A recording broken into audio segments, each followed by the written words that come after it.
Naked and Unashamed SLS. We've been gone for so long now, it's time to bring it back. Ooh, you ready? You ready? Y'all, are y'all ready? We have an exciting season 3 lined up for you. We're trying to reach 1,000 subscribers by the end of the year. What's that on the screen? 1,000. We need 1,000 subscribers. Yeah, so what we plan on doing is we're gonna randomly choose from people who are commenting, and we're gonna send you guys a small token of our appreciation. So make sure you subscribe, like, and comment. And let us tell you, we have to give this disclaimer. We are certified sex doulas, and that simply means we have been educated and trained on how to guide you on a journey towards sexual fulfillment in a Christian marriage.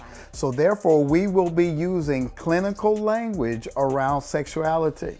So we don't want you to be surprised or offended, but we do want you to be enlightened and educated. Yes, so for all of you seriously dating couples and married couples, please tune in to Naked and Unashamed SLS. We have a new feature, and it's starting August the 12th, called Spencer's After Dark. All right. We realized that after watching our podcast that you may have some questions, so we want to be able to answer those questions. And listen, this is exclusively for you, our subscribers. So come and tune in on TikTok, Instagram, and YouTube, 8 p.m. Central Standard Time, starting August 12th. We'll see you there. I'm talking about, can we have one without the other, one without the other? Hey everybody, we are back for Naked and Unashamed Season 3, and tonight it's gonna get hot in here because we need to talk about some things that affect a lot of couples, and it's around infidelity. Why do people cheat? Sweetheart, let's jump right into it. Why do you think people cheat in their relationships, whether it be marriage, whether it be people who are engaged, people who are in an exclusive relationship? Why is infidelity such a big issue? Well, there's so many reasons, different reasons why individuals choose to cheat, because it is a choice. But I think one of the things is they're not happy in their relationship. And although I'm saying the word happy, happy is circumstantial. You know, just almost like this thing didn't make you happy, so you did this. It's almost a reactionary thing. So a lot of couples or individuals cheat because they're not happy. You know, that word happy is a dangerous word. It's a word that is conditional. Right, yes, sir. You remember when Will and Jada went through their whole big deal about the entanglement. And Will said that he gave up on trying to make Jada happy a long time ago, because happiness was something she had to determine within herself. Right. And a lot of us look to our spouses or our significant others to make us happy.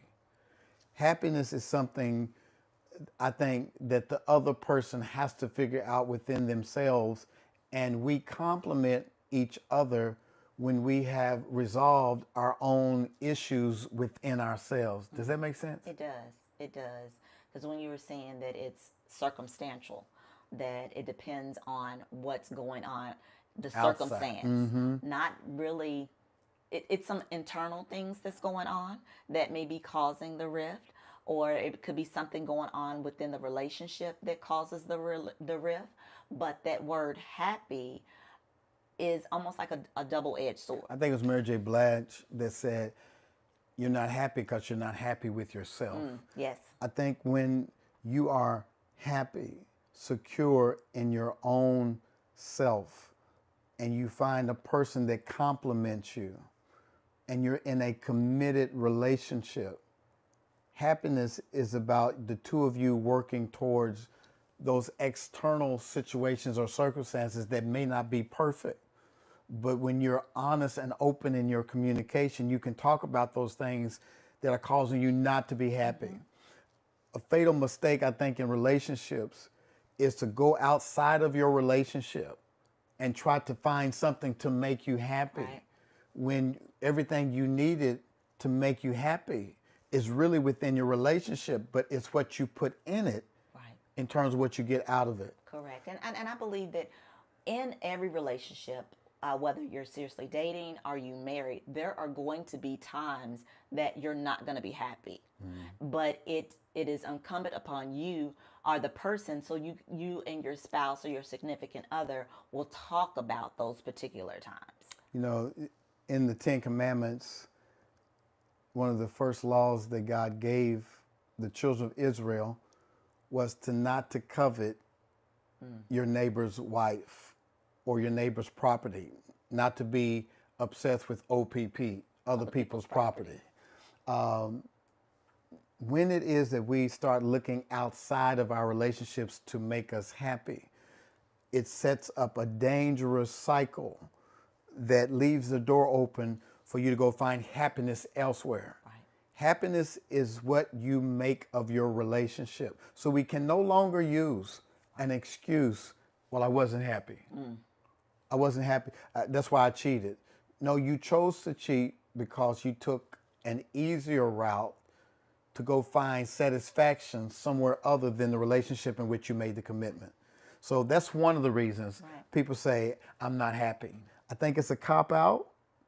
I do believe that there are times in our relationship where we're not going to be happy. I agree. Right. And we've got to make a decision on how do I fix my happiness, first of all, within myself, and then what can I do in this relationship so that I'm happier with the person who I said makes me happy. Right. Now, fundamentally, we know that we're supposed to be together. We love each other. We have a foundation. And yes, there have been times in our relationship where we weren't happy with maybe something the other person did. We weren't happy with our financial situation. We weren't happy with the level of intimacy. But when we learned to communicate about it, we found that we rediscovered how to be happy. Does that make sense? It makes perfect sense. It's almost like you have to fix what's broken.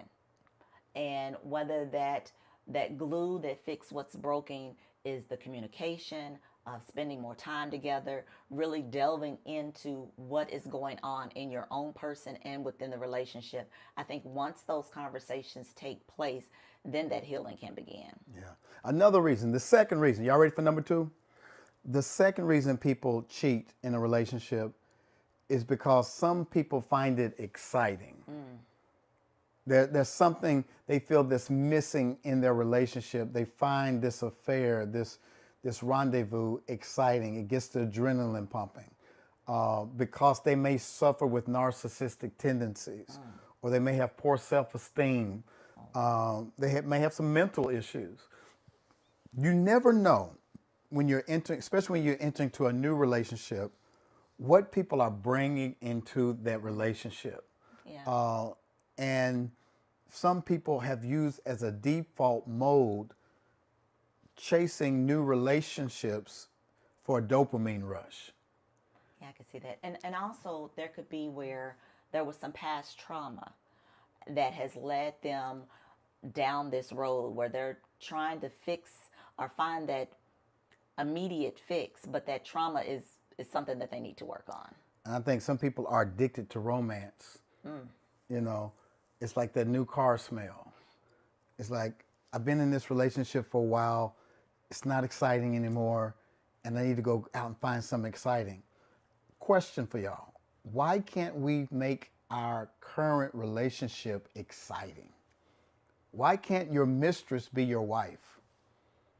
Your wife, your girlfriend, your lover, everything, your best, all of it, all in one. What does it take for a woman to be all those things to her man, though? Well, I think that one, I know we said a minute ago, not happy, but she has to be happy within herself. She has to have enough positive outlets that pour into her so that she can pour into the relationship, and also having a spouse that's very caring and attentive and that they can continue to communicate when things are not always perfect, but they could get to that next level. And you got to be flexible. I mean, that woman and that man have to be flexible. You can't be so rigid that you get stuck in these ruts and these routines and have the same boring vanilla sex, Right. The same position every night. You got to mix it up. Y'all got to keep your love life exciting. You said something a minute ago. fun and flexibility. You have to be flexible because there are going to be times when things are not exciting, but you have to be flexible with one another. Yeah, we intentionally carve out moments throughout the year where we go on trips or we go on a date night or we do something spontaneous because we want to be married for the rest of our lives. And when you think about being married 31 years this year, That's right. 31 years, and we want to be married 31 more years and longer than that, that could get boring. But we choose to be intentional about adding new things to our love life. I want my wife to be, like she said, my girlfriend, my wife, the mother of my children, my mistress, my plaything, and she has the capacity to switch it up. And I try to keep it exciting for her. That's why I go work out. I want to make sure I'm looking good. I want to make sure I'm smelling good. I make sure I groom us. I smell real good. Tom Ford, ask somebody. So you got to keep that thing exciting. And if there are some narcissistic tendencies, if there's some unresolved issues, you might want to seek out counseling to deal with the things that you brought into the relationship that have nothing, Lord, thank you for that, they have nothing to do with your spouse. Let me help somebody real quick. Some of y'all are beating yourselves up because you're like, I did everything I could for this man to remain faithful to me. I was sexy. I cooked dinner. I took care of the kids, and he still went out and cheated on me. I provided for her. I took care of her, and she still went out and cheated on me. Sometimes it doesn't have anything to do with you. It's the selfishness of that person, the laziness of that person that they give in to lazy lust. Somebody at work caught their attention. They begin to talk. Next thing you know, they're in a relationship.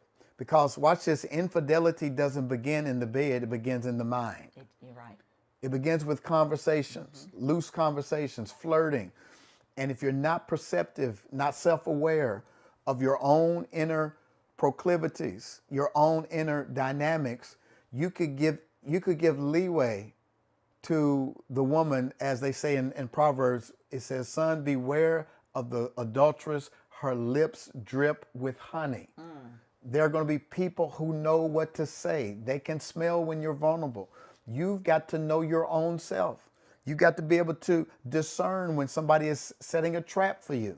You cannot entertain foolishness, especially when there's a vulnerability in your relationship. And that's another thing, sweetheart. I think people need to be careful about talking to people about what's going on in their marriage. Oh, absolutely.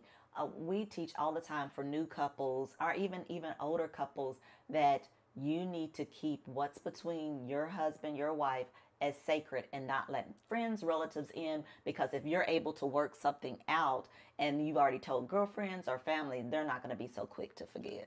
And you can't tell culture vultures or people who are preying on you like, I see a door open. He don't look happy. Going back to happy. She doesn't look happy.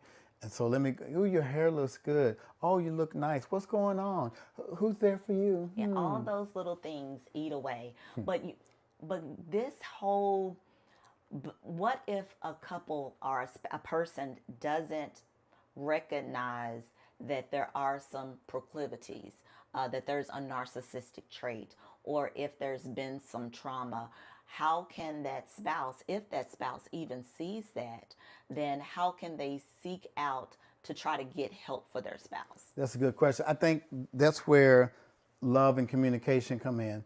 The Bible tells us to speak truth in love.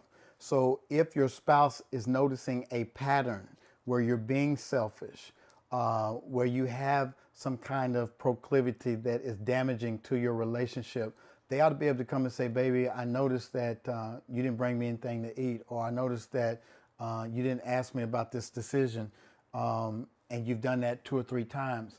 I think it's incumbent upon us to be able to listen with loving ears, with nonviolent communicative ears to say, okay, what's your concern? What's your unmet need? I didn't realize I was doing that. Thank you for sharing. I think it's all about bring it to the attention. Okay. What's the third reason? The third reason why some people may cheat is that they have unfulfilled sexual desires. Wow. And I would think those unfulfilled sexual desires, where those unmet needs sexually, they need to be communicated. Like if you are desiring to have sex in another room, or if you're desiring to bring fantasy into your lovemaking, they need to be communicated, as opposed to, well, he's or she's not going to do it, so I'm going to seek this elsewhere. I'm gonna be a little transparent and just share something happened the other night. Not real juicy, but it's gonna give you the point that she's trying to make. The other night we were laying in the bed. I was rubbing my wife's back, and she said, "What's that doing?" You remember that? I do. What's that doing? And my little ego took a little ding. What do you mean what I'm doing? But I have to admit, I had a lot of going on in my mind about some things I needed to take care of at work, and I wasn't 100% present. And I was just rubbing my wife out of a mechanical routine. Wasn't much passion attached. She said, it's annoying. And so after I got over myself, the next day I said, you know what, babe? You're exactly right. I apologize for not being 100% present, and I'm going to be attentive. I'm going to give you foreplay. And the next night I said, how would you like for me to touch you for 3 minutes? So the point is, in unfulfilled desires, there's something that one spouse is missing in the relationship, and they don't feel like they can ask for the sex they want. One of the liberating things that we have done in our marriage is to be able to ask for the sex we want, to be lovingly honest, not brutally honest, lovingly honest, like, babe, that doesn't really do anything for me. But I had this thought, I want to try this. And my wife was like, okay, well, I appreciate you sharing that. I know it took a lot of courage for you to ask me that. And we call that the imago dialogue, being able to ask for what you want, for the other spouse to listen and to repeat back what they heard. It's not a promise that you're going to do it, but at least they hear it. And sometimes you don't have because you don't ask. And I want to add to that, sometimes sexual desires are not met because every day, every second, we're aging. So things go on with our bodies that we may be aware of or may not be aware of. So I keep saying communication. So talk to your doctor, like women going through menopause, men going through menopause. We have to make sure that we're staying on top of our doctor's appointments, that we're communicating if sex is painful, if you've taken a lot of cold medicine that can dry out your vagina. And so if you're not communicating those things with your spouse, then you're setting up where your spouse may feel dejected because of something that's internally going on with your body. Yeah. So when something is going on with your spouse's body and you're not getting the desires fulfilled, it may cause you to want to check out and go to somebody who's not having those issues. That's lazy. It's not thoughtful. Because when we got married, we said what? In sickness And in health. and in health. So that unconditional vow and commitment you made was that I'm going to stick with you even when you're going through these issues. And there's been times in our lives that we've had to deal with each other, with you going through menopause, with me going through menopause, that we had to go to the doctor and make some adjustments. But we stuck with each other through those adjustments, and here we are. Another thing, number 4, another thing that causes people to cheat is sexual addiction. Sexual addiction happens when there's some kind of trauma or interruption that happens early in life that is unresolved and follows people into their relationships. For example, if somebody's molested when they're a child, their brain gets rewired to think that the act of sex is actually intimacy, and it's not. And so a lot of people will grow up going to chase physical intimacy to give them that feeling that they were not ready to receive when they were a child. Or they were introduced to sex too early. You know, the Bible tells us, do not awaken sexual desires before it's time. And when we are introduced to sex too early, it can become something negative that follows us the rest of life. And so if you find yourself having a obsession with watching pornography or something that is not normative, then you need to seek out some counseling to deal with those issues that have consumed your life and have interrupted your relationship. It's too much of anything is not good for you. I know a lot of men were like, too much sex is not, yeah, I want too much sex, but too much of anything is not good for you. Everything is better in moderation. But if you find yourself that's your waking hours, you're overly consumed with sex, then that will be a good indicator. And really, I'm very reluctant to use the word sexual addiction because it's all about a proper balance of being passionate and erotic. There is nothing wrong with liking sex, nothing wrong with wanting sex, but when it becomes an interruption to your life, you're bordering on addiction. And when you have those compulsive issues that you can't control and you feel like you're out of control, the first step of acknowledging addiction is to admit that your life is out of control. So if you find that you're out of control with your sexual desires and your sexual thoughts, it may be time to reel it in and have a conversation with your spouse, but more importantly, with your counselor. Absolutely. And another thing that may cause infidelity in a committed relationship is struggling with commitment. You know, there are a number of couples that when they're married, it's an easy out if something goes wrong. Like, well, I'm just going to get a divorce. You have to make sure that divorce is not an option. But secondly, if the person is finding that they have commitment issues, not only in their marriage, whether it's at work, with children, committing to go to brunch and then pull out, then there is an issue there. And so you have to look at it differently. Like, okay, why am I so easy to run? It's almost like the fight or flight mode that is constantly interplay. So you have to look at, why am I so eager or so willing to leave this committed relationship? And when you have not grown up seeing a stable, committed relationship, because a lot of us are products of single family homes. If you struggle with abandonment issues, some people live out what's called a self-fulfilling prophecy. Well, I'm not going to be able to stay married because nobody stayed married on my side of the family. So I'm going to do something to self-sabotage this relationship because it's too good to be true that it's going to last. Or you've never seen commitment, so you don't know how to follow through on the intentionality of being committed. But those things can be overcome if you can be self-aware enough to say, you know what? My family history has played a role in how I've approached my relationship. I never saw my dad faithful to my mom, and so I have normalized infidelity.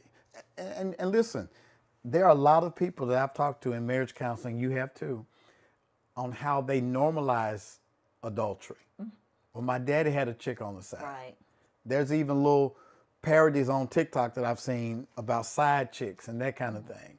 Or even now, girls are talking about, we hear our sons talk about a lot, girls, they're like, Dad, girls are not like they were back in the day. They say to me, girls are like men. Women have an extra dude on the side. So commitment has taken a hard hit in our culture, in our society, because people don't see the value in being committed, especially in a monogamous relationship. Later on this season, we're going to be talking about monogamy and polygamy. When did polygamy become illegal or sinful? Because it was practiced in the Bible. I'm jumping ahead of myself. It's going to be a whole nother episode. But what I'm talking about today is that people struggle with commitment. Why do you think folks struggle with commitment? Well, one, you just said it, is that some people have not seen it. So they cannot imitate or emulate what they haven't seen. And if they are not surrounded by strong-minded people, like when we were dating before we got married, all of our couple friends, we were all doing the same thing. We were keeping each other accountable. I mean, we're getting married, buying houses, having children, but the foundation of all of our relationships was that commitment that we had to our significant You other. know, while we're talking about what we're talking about, I just think people struggle, period, in general, with being loyal. I think it was Trey Songz years ago had a song, "These Girls Ain't Loyal," or Chris Brown. I don't think anybody's loyal. My grandma, when she sent me to the grocery store, she said, "Come back with Morton salt, come back with Pledge, come back with Dawn detergent. I bet not come back with any other brand than what she told me." She was loyal to her brand. People used to go to the same church for life. Now, church hopping is a pandemic. I think loyalty is not what it used to be.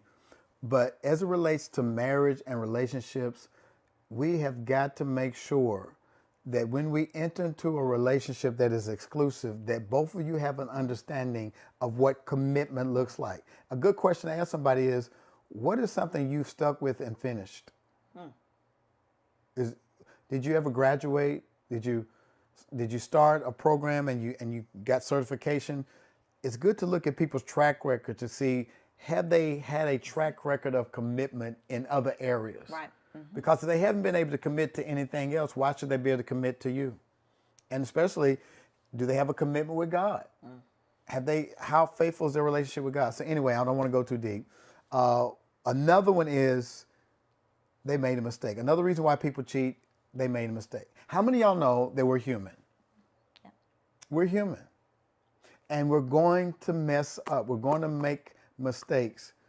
But are you going to admit and take accountability for your mistakes? Or are you going to justify it and make excuses for your mistake? Are you going to be Saul or David? Explain. All right, thank you. I was hoping you were going to say that. So Saul was the first king of Israel, right? And God told him to go and destroy this village, this enemy village, and not keep anything in the village. But Saul kept the good stuff for himself. And when the prophet came to him and says, "Why were you disobedient in doing what God told you to do?" He said, I kept the best for God. He was justifying why he was disobedient. And the prophet said, obedience is better than sacrifice.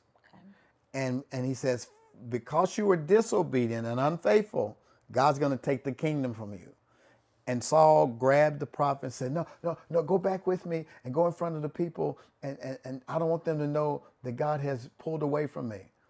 So he was so quick to try to keep the spectacle of still being used by God that he never truly repented to God. David, on the other hand, was the second king of Israel. And y'all may know the story when David committed adultery with Bathsheba. And David, when the prophet came to David and said, and gave the analogy of this rich man had a party and he invited all these guests in, and he had a poor neighbor who had a little ewe lamb he raised like a child. And the rich man had all these flocks, but instead of using his own sheep from his flock, he went next door and killed the poor man's little ewe lamb. And he said, David, what should happen to a man like that? And David said, he should be killed. And the prophet said to David, David, you're that man. And David was conscience stricken. David was broken. And David repented. Go read Psalm 51.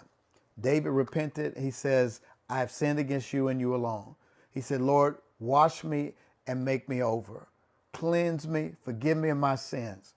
David repented. David was broken because David realized I made a huge mistake. I murdered somebody. I got a woman pregnant, and this was foul. I'm sorry. He was broken. A broken spirit and a contrite heart. What I'm saying is this: as perfect as we try to be, we all make mistakes. All have sinned and fallen short of the glory of God. But can you admit to the mistake?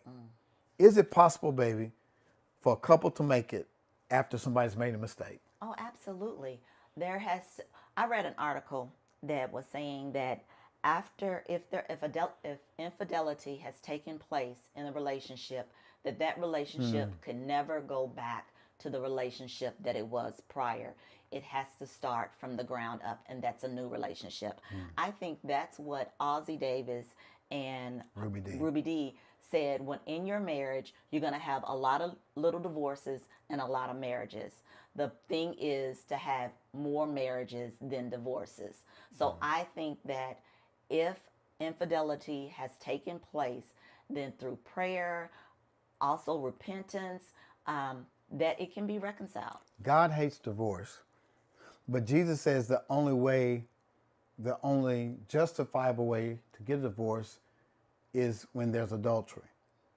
But even with adultery, there's a way to bounce back from it if you're both committed to it. If you both can work on that marriage, work on that relationship, if you can take accountability for the mistake you made and truly show repentance, you all can work on it. You can get back together. You can make it back to where you need to be. It may not be the same as it was, but it can be better than what it was if you work on it. So we talked about all the reasons why people cheat, and we probably could come up with some more. As a matter of fact, I want you, if you can think of some other reasons why people cheat, put them in the comments right now. Right now. Write them in the comments. Why do you think people cheat? And if you want to talk further, if we didn't get all the questions answered and you're too embarrassed to say anything in the comments, guess what? You can email us. Tell them where they can email us. You can email us on Dr. Stacy and Rhonda Spencer at gmail.com. Again, that's Dr. Dr. Stacy, Stacy, and the word and Rhonda Spencer at gmail.com. This is a issue that's close to our heart. We want to see y'all make it. Don't give up on your relationship. Don't give up on your marriage. Now, there's going to be times when you have to walk away, when people don't repent and people don't show the fruits of repentance, and they keep repeating the pattern. We were just talking about Cardi B and her husband. She filed for divorce after 7 years. And my wife said, she warned him. She said, be careful with me. And he kept repeating the pattern until she couldn't take it anymore, even as she's getting ready to give birth to their third child. And I hate it because I wanted to see her and Offset make it. But Offset set her off because he could not stop his infidelity. But when there's repentance, when there's brokenness, you can salvage that relationship. And that's our prayer for you. Listen, before we let you go tonight, part 2, next week, we're going to pick back up on this, and we're going to talk about how do you affair-proof your marriage?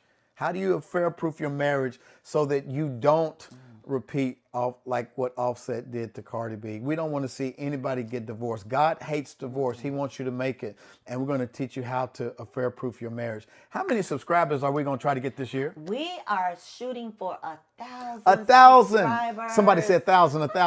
We're up to what? We're about 350 now, but we want to get 1,000 people in our tribe. Do y'all know some married couples, some seriously dating couples who could benefit from what we're talking about? Would you do me a favor? Invite them to subscribe. Before the end of the year, we want 1,000 subscribers. So go on and subscribe. And watch this. If this podcast has been a blessing to you, please leave a comment, share it with a friend. And if you haven't done so, subscribe. Like and subscribe, yes. Also, we have an exclusive, wonderful inner circle called Eden Circle, where married couples can come be coached by us.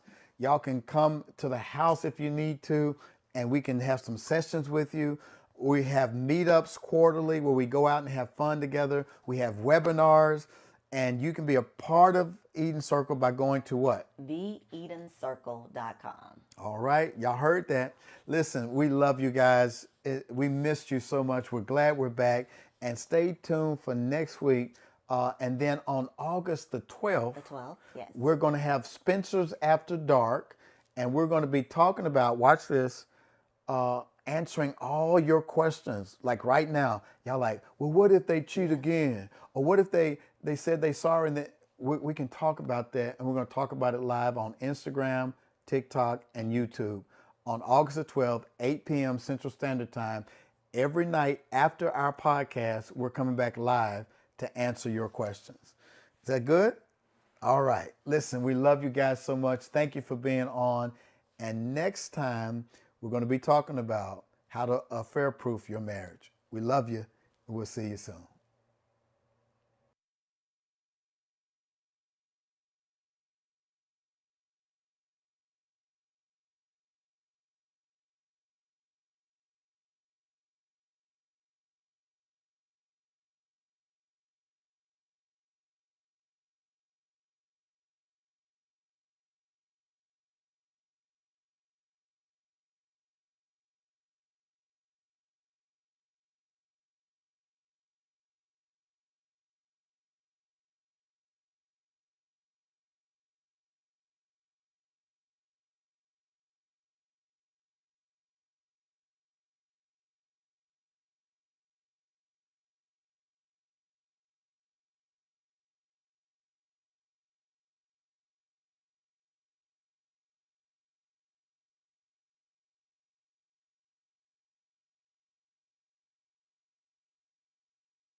Just takes a little effort, we can work it out. These things go hand in hand, know what I'm talking about. Can we have one without the other?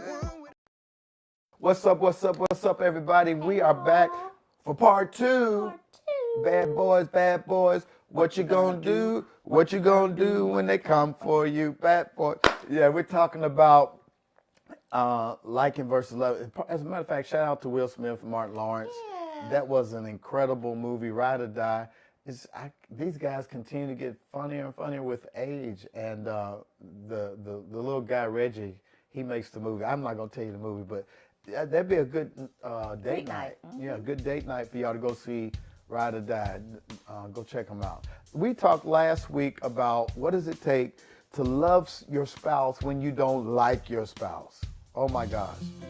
Babe, is it possible to love me, but sometimes you don't like me?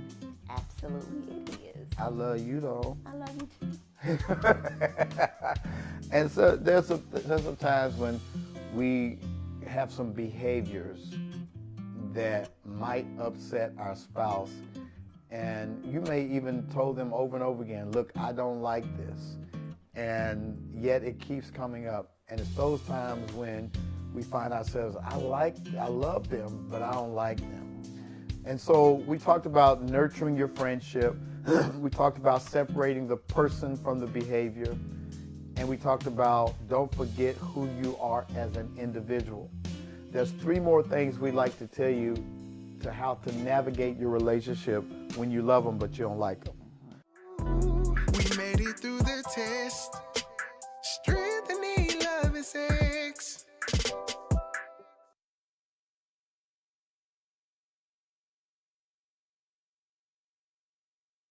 I think the 4th one is this. You've got to reset your perspective. Okay.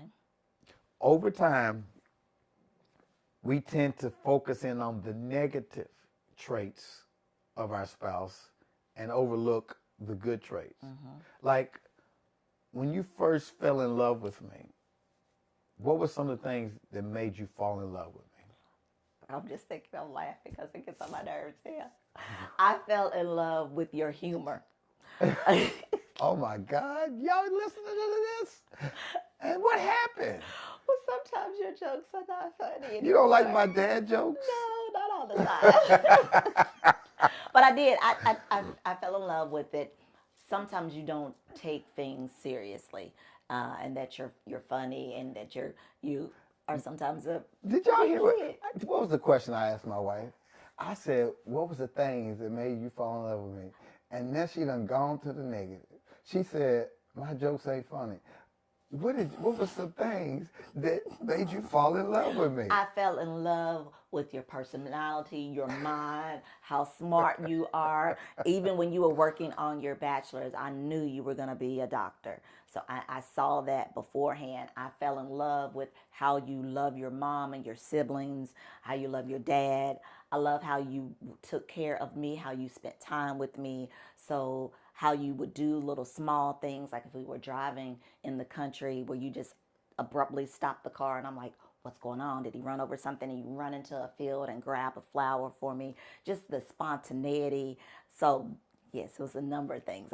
I've fallen in love with you, love. Amen. I fell in love with you because you were attractive. I love your smile. I loved the fact that we used to spend time with each other. You came to the gym, didn't know how to lift a weight. I was pretending. You was pretending. And something else. Oh, I loved your feistiness. Like when I was chaplain over the gospel choir and I came and I said, you need to give me your gum. You was like, and that feistiness is something that sometimes I don't like now. when we were new in the relationship, oh, it was cute, but sometimes. So we both have some things, like she said, that drew us together. But then when we stayed together, it became an annoyance. I want to say this, that in order to reset your perspective, you got to lean back in to the positive things. Absolutely. Lean into the things that you love. And there was one exercise that I read, I think it was in AARP magazine. Oh, wow. Okay. Yeah, we both Yes. are old enough to have AARP, but doggone it, we look good. I have my card in my wallet. I got Don't my play. card too. Don't play. I need to start getting my discounts. We go to the movie. We do. We forget about that We every forget time. about that every time. Okay, I'm Anyway, sorry. so here's the exercise, and y'all can play this at home with each other. You got to imagine you're selling your spouse to somebody else. And when you sell something, you got to do what? You got to list the positive attributes. So real quick, babe, I want you to sell me to somebody else. There's a woman looking for a husband, and you got to sell me because, you get ready to make a deal. So how would you sell me? There is this God-fearing man. He's so attractive. Oh my gosh, his lips are so divine. So he may no longer, have the waves, but he is rocking that very short haircut with that salt and pepper beard, Keep going. What? He said he ain't got no waves, but keep going. I'm sitting no longer. You got to sell me. I'm selling you. No. Okay, so and then his muscles, he's very strong. He works out in the gym. I promise he probably goes to the gym 12 days a week, and it's only 7 in the week. So he's very health conscious. He's very loving. He loves his family. He likes to travel. He not only within the States, he likes to travel outside the state. He's honest. Did I say he's God-fearing? He has a photographic memory. So it's just, this person, I think, will be the best person for you. Is there any other packages to this vehicle that might... Yeah, he got a lot of packages. All right, my turn. How do I sell this woman? Listen, I want to tell y'all something. This woman right here is a quintessential diva. She is a great mixture of a godly woman, but don't get that twisted. She is a passionate lover. She is beautiful. She seems to get better with time. She doesn't age. She ages in reverse. Her body is impeccable. She has a Coke bottle figure. You would not think that she is a middle-aged woman. She looks like she's still in her 20s. Her smile is radiant. When she walks in a room, she takes over the room. She is 9 times out of 10 the best-looking woman in the room. But then she is also very meticulous in taking care of the home. She takes care of the home. It's immaculate. Everything is clean. You can eat off the floor. She's a great cook, great friend. She's adventurous. I love this model because you can take her on a trip and she's going to be a party starter.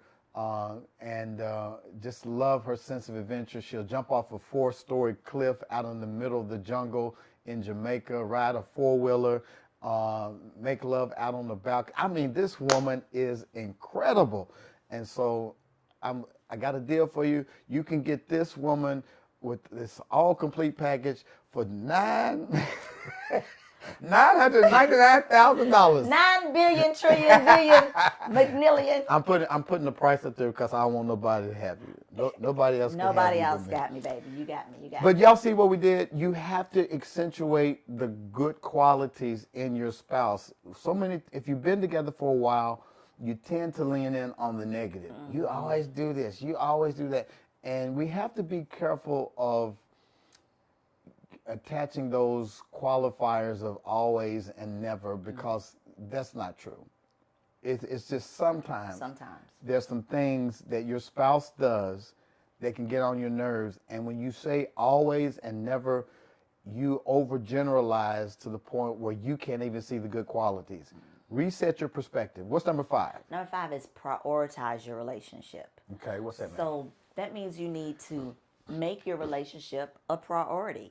Yes, we said to continue to nurture your individualism, but make sure that you're prioritizing your spouse make sure that you're spending time with one another, that you're intentionally doing things together. Don't leave it up to him to always plan date night or vacations. You take the initiative and plan those date nights and vacations. Make sure that you're doing things in the city together. Make sure that you're checking in with one another. So always keep your relationship first. I love that. And fellas, let me tell you what that means practically. So I'm a pastor of a mega church, and I've been president of a social justice organization. I've sat on boards. And when I make out my calendars and I say yes to certain events, what I do first is to think about my wife. When we had small children, I thought about my wife and children. And I would have to get their permission if I accepted more than 3 engagements that took me away from the family, because my marriage was a priority. I would also say it's important to prioritize sex in your relationship. And babe, what do you think about busy couples putting sex on the calendar? I believe it's necessary, because you may have so many things that's going on in your world, your work week, what you're responsible for, that sex becomes a chore and it's overlooked. And unfortunately, well, for that time being, if you are scheduling sex, it's more likely that you're going to have sex. That is, if you haven't been prioritizing it, if it's not something that is an automatic. So you may have to schedule sex 3 to 4 times a week, as opposed to not having any sex at all. Right. And sex, again, it's a bonding tool. Right. It is, it's good for your health, your mental health, your physical health. It helps with cardiovascular activity. It helps with bonding, emotional bonding with your spouse. And plus, it's just fun. It's just fun. You get in the bed, you become egoless. You lose track of time. You get a rush of adrenaline, endorphins. It is something that is needed to keep a marriage strong. And also, you need to know what your spouse's sex window is. Okay, what that is? You know, so some men may have a 48-hour sex window or a 72-hour sex window, meaning that they need to have sex, a release, every 48 to 72 hours. Or there may be some that's every 24 hours. You just really need to know what your spouse's sex window is and make sure that you stay within that sex window, because you don't want it to be your husband has a 48-hour sex window. Now you're coming up on 72 hours and you don't see an end in sight, and somebody is at the water cooler with them. Oh, you smell good today. You know, you haven't. It's one couple who says she always sends her husband out with 2 things: a full belly and an empty sack.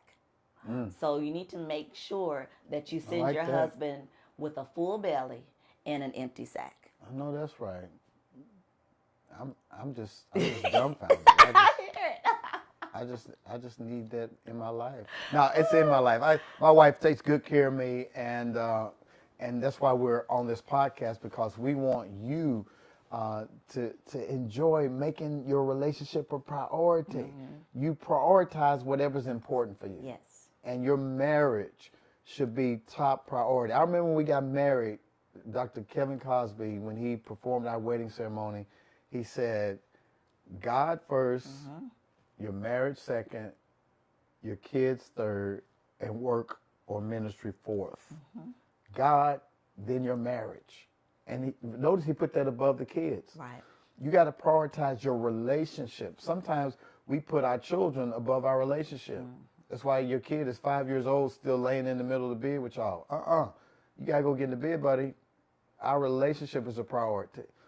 You should not take work into your bedroom. Your relationship is a priority. You got to make sure you're intentional about that. Number 6, you got to do some self-reflection. When it is that you're in a relationship and you find that you don't like the person you love, you got to do some self-reflection, because watch this. You can't change anybody but who? Yourself. Yourself. And sometimes when there's things that irritate you, you got to do some introspection to say, why does this irritate me? Is this really about my spouse or is this about me? It could be, but there's some kind of trigger of some unresolved issue from your past that makes something that your spouse does extra irritable because you never resolved what it was from the past. Does that make sense? Definitely. Unresolved feelings buried. Buried feelings don't die. Yes. They just keep resurfacing. Yes. So that could be a point of contention where that there's something that's been going on for so long and it hasn't been resolved, that just keeps coming back up. Yeah. And if it keeps coming back up, you have to dig it up and see, okay, how do I get healing from this? So that might require you saying, I need to get some personal counseling. Mm-hmm. I believe there's 2 types of counseling that's needed, maybe even 3. Personal counseling to deal with your own issues. What makes a great leader is somebody who is self-aware. Right. What makes a great spouse is when you're self-aware, that you take 100% responsibility for how you respond and react to any given situation. And when you're oversensitive in an area, it may be incumbent upon you to say, I'm going to get some personal counseling. Mm-hmm. I'm going to get some anger management. I'm going to go talk about my compulsiveness. I'm going to get some help because of these unresolved childhood issues. Maybe you need to come be a part of Healing for the Heart this summer at New Direction to talk about some of those unresolved childhood issues, because if you don't, they follow you into the relationship. What's the second kind of counseling? Couple counseling. Mm-hmm. After I've dealt with my own personal issues, I may need to go do some couple counseling to see how can we navigate together after I've done my own personal work. And then the third kind of counseling may be family counseling, especially if you have blended families, where you need to learn how to bring those families together, learning how to deal with the issues that your children go through. And mental illnesses and challenges are all the more prevalent after COVID, after the pandemic. There's some lingering mental issues that have hit all of us. But the main point we're trying to make is do some self-reflection. I'm looking at the man in the mirror. I'm asking him to make a change. A lot of times it's not her, it's me. For example, if I'm going through a lot of stress at work, and we talked earlier on in the last episode about I come home snappy. Mm-hmm.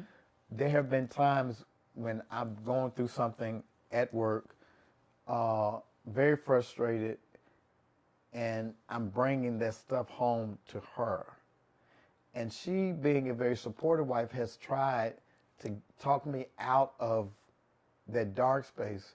But it came a time when I realized I'm depending on her, I'm venting on her too much. Number one, I don't want my wife resenting where we worship. So I try to differentiate what I need to deal with versus what I can share with her. And so I would say that for everybody, regardless of what your profession is, you may have to decompress before you come home, mm-hmm. so that you don't bring the negativeness of what you're dealing with to the house. You got to do some self-reflection. Right.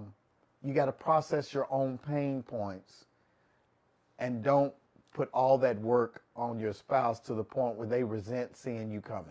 Yeah, and you made a great point. It is not the spouse's responsibility to make you feel good. It's or make you feel happy or to get you out of a slump. It is not. And you mentioned the 100% responsibility.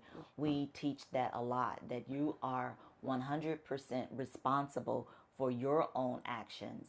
And if you're not good, you can't show up good for everybody that needs you.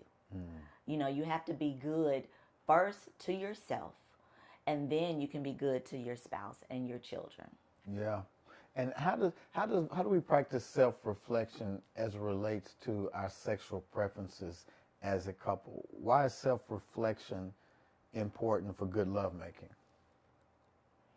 I think it will go back to knowing what pleases you individually, being able to be fully erotic with yourself, on knowing what your touches are, and like I said before in the previous episode, knowing what your yes is and what your no is, having agency over your own body, being able to talk to your spouse if there are any lingering issues or things that have been unresolved. You know, erotic consciousness simply means being present within your own body, to know what feels good to you. And I think sometimes we are guilty of witnessing sexual moments rather than being in sexual moments. And witnessing is almost like you're outside your own body looking down on your body, and that can be a result of sexual trauma, or it can just be a point of you not being conscious about who you are and what you like and what you want. And I think self-reflection helps you to get in touch with what are some of the things that prevent me from getting in touch with my own sexuality? What are some things I need to overcome so that I can be more present and actually enjoy what my spouse is offering, rather than, watch this, when you're not embodied in your own pleasure, some of the stuff you should enjoy becomes a nuisance. Does that make sense? I think there is a balance to that, where you could be so engrossed in your own pleasure that you neglect your spouse and how that may affect your spouse. So make sure that you're having those conversations together, and to make sure everything that you do, that it's still edifying. So there's a balance of self-reflection, knowing what you like, and then being focused on what is a pleasure point for your spouse. And those two have to integrate. But I think the best reflection to start with is with yourself, to know what you like so that you can tell your spouse what you like and what you don't like. So this whole conversation has been about love versus like. There are going to be times in your relationship where the person you love, you don't like them so much. And you got to be able to work through that. Yeah. You can't just discard your relationship because you don't like what your person is doing right now. There may be some behaviors that they're doing that they irritate you, but you got to separate the behavior from the person and be able to talk lovingly. Baby, it really bothers me when you do such and such. Now, things like snoring, you're not going to magically be able to make somebody stop snoring. I know there's some couples that sleep in separate bedrooms because the other person snores. That's not us. Occasionally I snore. And occasionally my wife snores. I snore, and I have had every sleep apnea test. I don't know what's going on. It's my little diesel train. I love my little diesel train. No, it's music to my ears because, man, I can be in a 5-star hotel by myself and can't sleep. Same. It could be a feather mattress. It could have the immaculate furnishings, but I cannot sleep because my little diesel train is not with me. Her snoring has become a background noise to... It's your white noise. It's my white noise. I love her, and I've grown to do that. And what I'm saying to you all is that some of these negative traits, or could be annoying traits, my bad sense of humor, my wife laughs more at my jokes than she does not. So don't let her fool you. This is true. I'm still hilarious. Very. But every now and then I have a dud, and she's learned how to live with my duds as well as with my moments where I got her cracking up laughing. So don't let it make you think that all my jokes are not funny. Woo. But I hope that this has been a blessing to you all. We want y'all to stay married, man. We want y'all to have fun in your marriage. We want y'all to work through listen, you don't jump off of a plane because there's turbulence. No. Do you? You put your seatbelt on. You put your seatbelt on, you ride that thing down. out, and then before you know it, you're back in smooth, and you're going to a destination that is wonderful. So whatever turbulence you all are going through right now, you're going to make it through. Do not give up on your marriage. God wants you to stay married. You got to continue to work on yourself. You can't change your spouse, but you can change you. You can change how your expectations, and don't sweat the small stuff. It's all small stuff. What would you say to the couples before we leave? As I said, marriage is a beautiful thing when you have two people working together for the same common goal. Whether it's things you like together or you don't like, you have to find a happy medium for both of them. Make sure that you're loving on each other daily, that you're finding new ways of doing things, so that the things that you don't like, you can turn them around to make it some things that you do like together. So let's continue on this journey of loving each other wholeheartedly through and through. All right. Naked and Unashamed. Listen, thank you guys for tuning in. Shout out to all our new subscribers. Really appreciate you all subscribing to this podcast. And if you have some couple friends, seriously dating friends, and you're like, you know what, this is some great information I wish I would have had when I got married, then what are you waiting for? Would you please share with your family, friends, your couple friends, your coworkers? Tell them to subscribe to Naked and Unashamed SLS, because we want to take it to the next level. Speaking of take it to the next level, for those of you who are looking for some coaching and some mentoring, I think there's two things that are necessary for a successful marriage. Coaching. You need some people who are experienced. We're running upon 31 years of marriage in September. And then you need a community of like-minded people. You need a tribe. I tell Rhonda, we are sanctified freaks. We enjoy love making. We enjoy teaching people how to take their love making to a higher level. And if you need a tribe like that, we would want you to consider being a part of our tribe, the Eden Circle tribe. And if you want to be a part of our circle, simply go to theedencircle.com, theedencircle.com. And baby, tell them about saving the date. We are going to scout out a new location for our international retreat for 2025. We had a wonderful domestic retreat here in the city a couple weekends ago, and they're already asking, what's next? What's next? So go to drstacyLspencer.com website, click on to save the date. It's June the 5th through the 8th of next year, June 5 through 8 of next year. We're going to Mexico. It's going to be a Cancun takeover. All right, we're taking over. It's going to be lit up in this piece. You understand what I'm saying? And I might do a comedy set at the retreat, since my wife thinks I'm so funny. Listen, we love you guys. Thank y'all for tuning in to Naked and Unashamed. Please share this podcast. Leave some comments. Don't be secret lovers. I don't know why y'all act like y'all ashamed of us. Don't be ashamed of us. Don't let anybody make you ashamed of loving your spouse, making love, because God created sex for you to enjoy as a married couple. We love you guys, and we'll see you next time on Naked and Unashamed. What's up, everybody? It is the Spencers, and we are back at it for an exciting episode about slowing it down. Slow love. You remember Prince had a song called Slow Love? He talked about slow love. I can't sing. But anyway, listen. Do you know that sex can be even more divine and amazing and electric when you slow it down? So we want you to come and tune in tonight, because we're going to be talking about slow love. Come on in to Naked and Unashamed. We made it through the test. Strength and need, love and sex.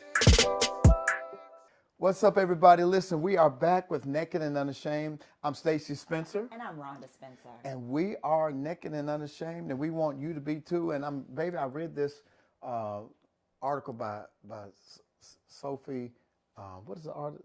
Sophie St. Thomas in Cosmopolitan magazine. I was just perusing the news, and I saw this article that said the benefits of slow sex. Okay. So I slowed down. I pumped my brakes. I was like, okay, what's up? What's up with this? And so what it was talking about was we live in this fast-paced society where we're always ripping and running, and we have normalized being in a rush, even in the bedroom. when we were younger and we had smaller children, our lives were filled with what? Describe a normal day of being a young married couple. Oh my gosh.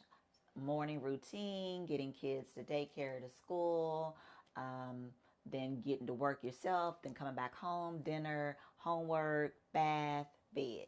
And what happened to sex? It got pushed way down. And when we did have sex, it was like quick sex because we were very retired. Come on, I know you. Here's what's your favorite saying. Come on, I know you need this. Come on now. And I'll be like, babe, I want some slow sex, because there's a difference between gourmet sex and quickies. Definitely. And I think so many times couples who are married for a long time begin to normalize quickies as what sex is all about. But there's so much that's missed when you just rush through it. Don't you agree? I agree. You know, when you slow down with everything, you are able to enjoy it. One of the things we've learned through our studies as sex educators is that to be deeply embodied in your eroticism, there must be this intentionality about slowing down. And there's something divine that happens when you slow down your sex, your intimacy, your lovemaking. One author in this article, Rachel Needles, she is a sexologist. She says, when you do have the time for slowing down a super slow sex session, it can be nothing short of divine. Not to mention taking your time in bed, at least every now and then, can have some serious benefits for your sex life. She says, when you slow down, every touch, kiss, and caress becomes more intense. Can you see that? I can see that. I really can, because when you're moving fast or you're just rushing through it, you're more apt to miss some of those pleasure moments. And so when you're moving fast, you miss them. You become more attuned to each other's bodies. Right.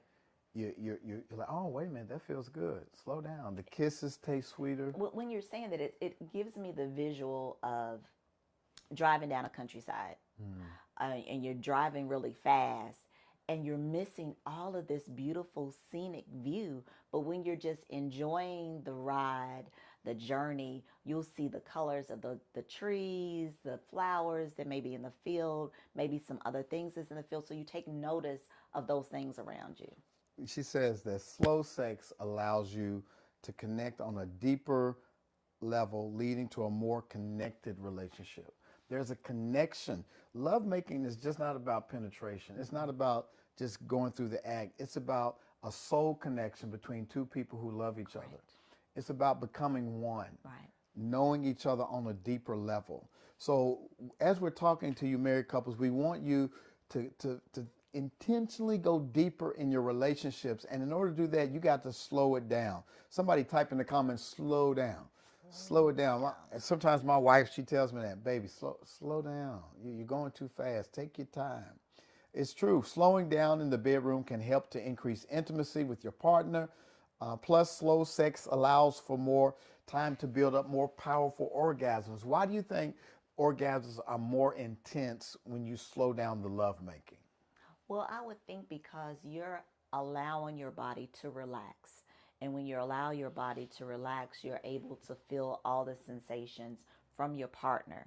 You know, the slow kisses, the different movements, the different touches, and that allows you to be more in tune with yourself so that you can get greater pleasure out of it. I think what I've heard you say before is that you're like, no, touch me. I need to feel different sensations. I want to feel your fingers on my back. I want you to touch my legs. We have to explore all of those erogenous zones, and the biggest sex organ on the body is the skin. It's the brain, but then it's the skin, right? And so when you are able to explore, it's almost like being with each other the first time. You make a deeper connection. And so it's so important that we slow down. Jesse Kahn, director and sex therapist at Gender and Sexuality Therapy Center in New York, says there's so many benefits to inviting slowness into your life, especially your sex life. While cultural depictions of sex often go from 0 to 100, taking your time with sex-related play can be fun and engaging and also an anxiety-reducing approach. Why do you think slowing down in sex reduces anxiety in lovemaking?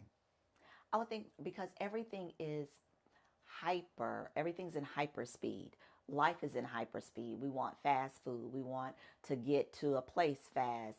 So I think with slowing down, it allows us to really be in tune with what's happening, and therefore it doesn't cause us any stress. Like if you're rushing about something, you have a bit of some anxiety about it regardless of what it is.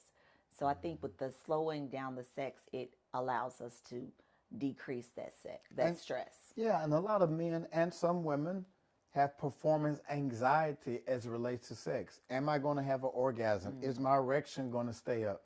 But when you are kissing and taking your time and doing foreplay, giving hand jobs or oral sex, there's this slow build that heightens your orgasm. Whereas if you're just going in and you're just totally concentrating on ejaculation, again, as we said in the previous episode, ejaculation and orgasm are two separate things.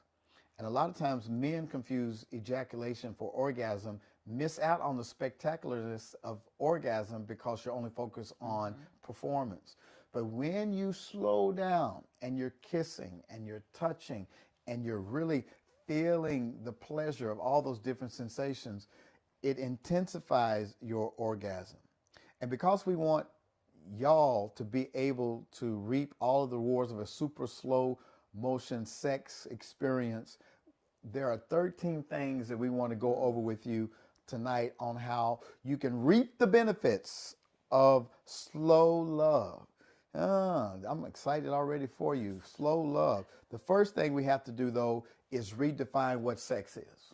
I agree. Sex is not just what, babe? It's not just penetration. Come on, talk to him. Sex is the total experience. You know, the feeling of each other's skin, being in each other's presence, the cuddling. It's all day. You can make sex all day. It's just not when you get to bed. So Right. it's all day. And penetrative sex, penis and vagina, is just it's like a pie. And you take one slice out of the pie, there's still a whole bunch of pie left. The penetrative sex is just one slice of the pie. Okay. There's more pieces to that pie. There's touching, there's kissing, there's conversation. Yes. And when you make slow love, you're taking your time. We're not in a rush. I like what my wife told me the other night. She said, baby, I'm not going anywhere. I'm right here. I said, thank you, baby. I'm going to take my time. You got to take your time. You got to slow that thing down. So expanding your definition of sex can help you increase the amount of time you spend enjoying it. You got to carve out some time so you can take your time. In the old church, whenever it was that somebody was up speaking and they were stumbling over their words, the mothers in the corner would holler out, take your time, baby. I think we need to start telling each other in the bedroom, take your time, baby, slow it down. The second thing, sweetheart, is take your time even if you need to schedule it. What would you say to somebody that says, that doesn't sound very romantic to schedule sex? Well, depending on the season that you're in, scheduling sex may be a necessity. We schedule everything else. So if this is a season that you're inundated with a whole lot of things and you know that you need to have more alone, close time with your spouse, then schedule it. So then there's that anticipation, that build up that will take place knowing that, hey, Thursday night, is all about us, or Friday night, or Tuesday, we got Taco Tuesday, and we're going to top it off. So Which taco? Well, hey. Which tacos are we talking about? We talking about tacos in the store or tacos beneath the sheets? You have to schedule what's important for you. Yeah. And just like y'all schedule brunch, you may need to schedule a long lovemaking session Sunday afternoon after you get back from church. You know what I mean? We're gonna have, light some candles. We're gonna have some scented oils. We're gonna do some food play. We're gonna do some role play. Whatever it is, let's make time to make sure we go slow. Watch this. Um, when sex happens slowly with curiosity, attention, and intention, there are opportunities to deepen pleasure, intimacy, and bonding and learn about ourselves and our partners. I want to continue to be a student of my wife, and I want my wife to continue to be a student of me. When we take time, we discover things on each other that we didn't know before. Right. And watch this, our proclivities and our preferences change over time.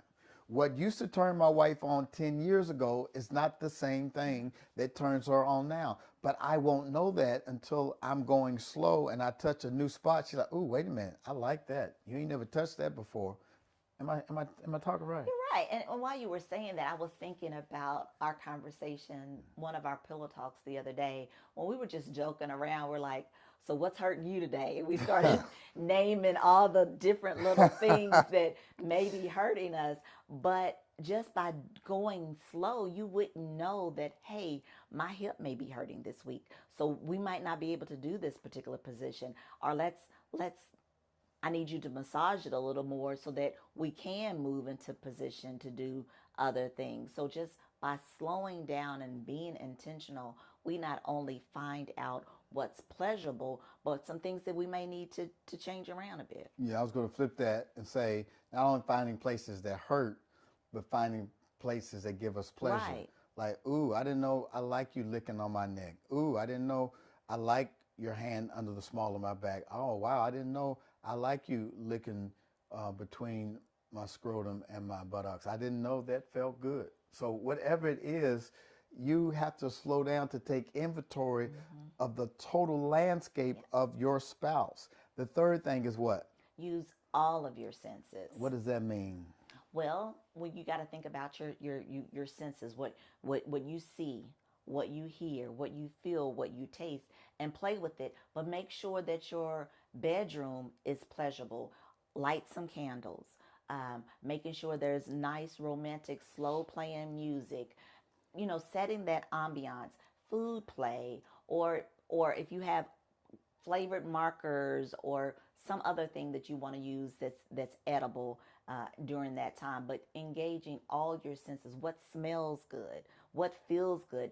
Using feathers or different toys. So it's a lot of things. Engage all of your senses. Yeah, the next time y'all make love, you need to take inventory of what you're sensing, right?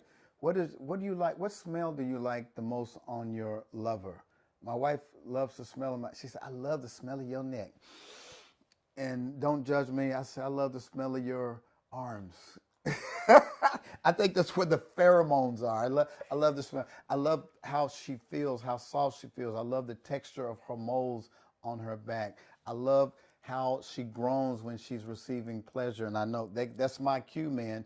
Listen to the groans of your wife. If she's groaning at a certain point, let me slow down and stay right there. Typically what happens with men is when we hear our wives groaning, we think what?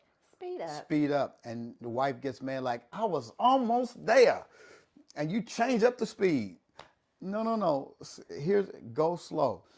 This is so important. This is really important because men, I know we are so performance driven that when we hear that moaning, it's like, all right, let me speed up. She's almost there. But you got to be counterintuitive and slow that thing down. And when you slow it down, and watch this, and even when you go lighter, it's better. When you go slower, some of y'all have been taking your cues from pornography or from Hollywood. And again, all those movies and directorial debuts go from 0 to 100, pounding. But true lovemaking is very intimate and slow.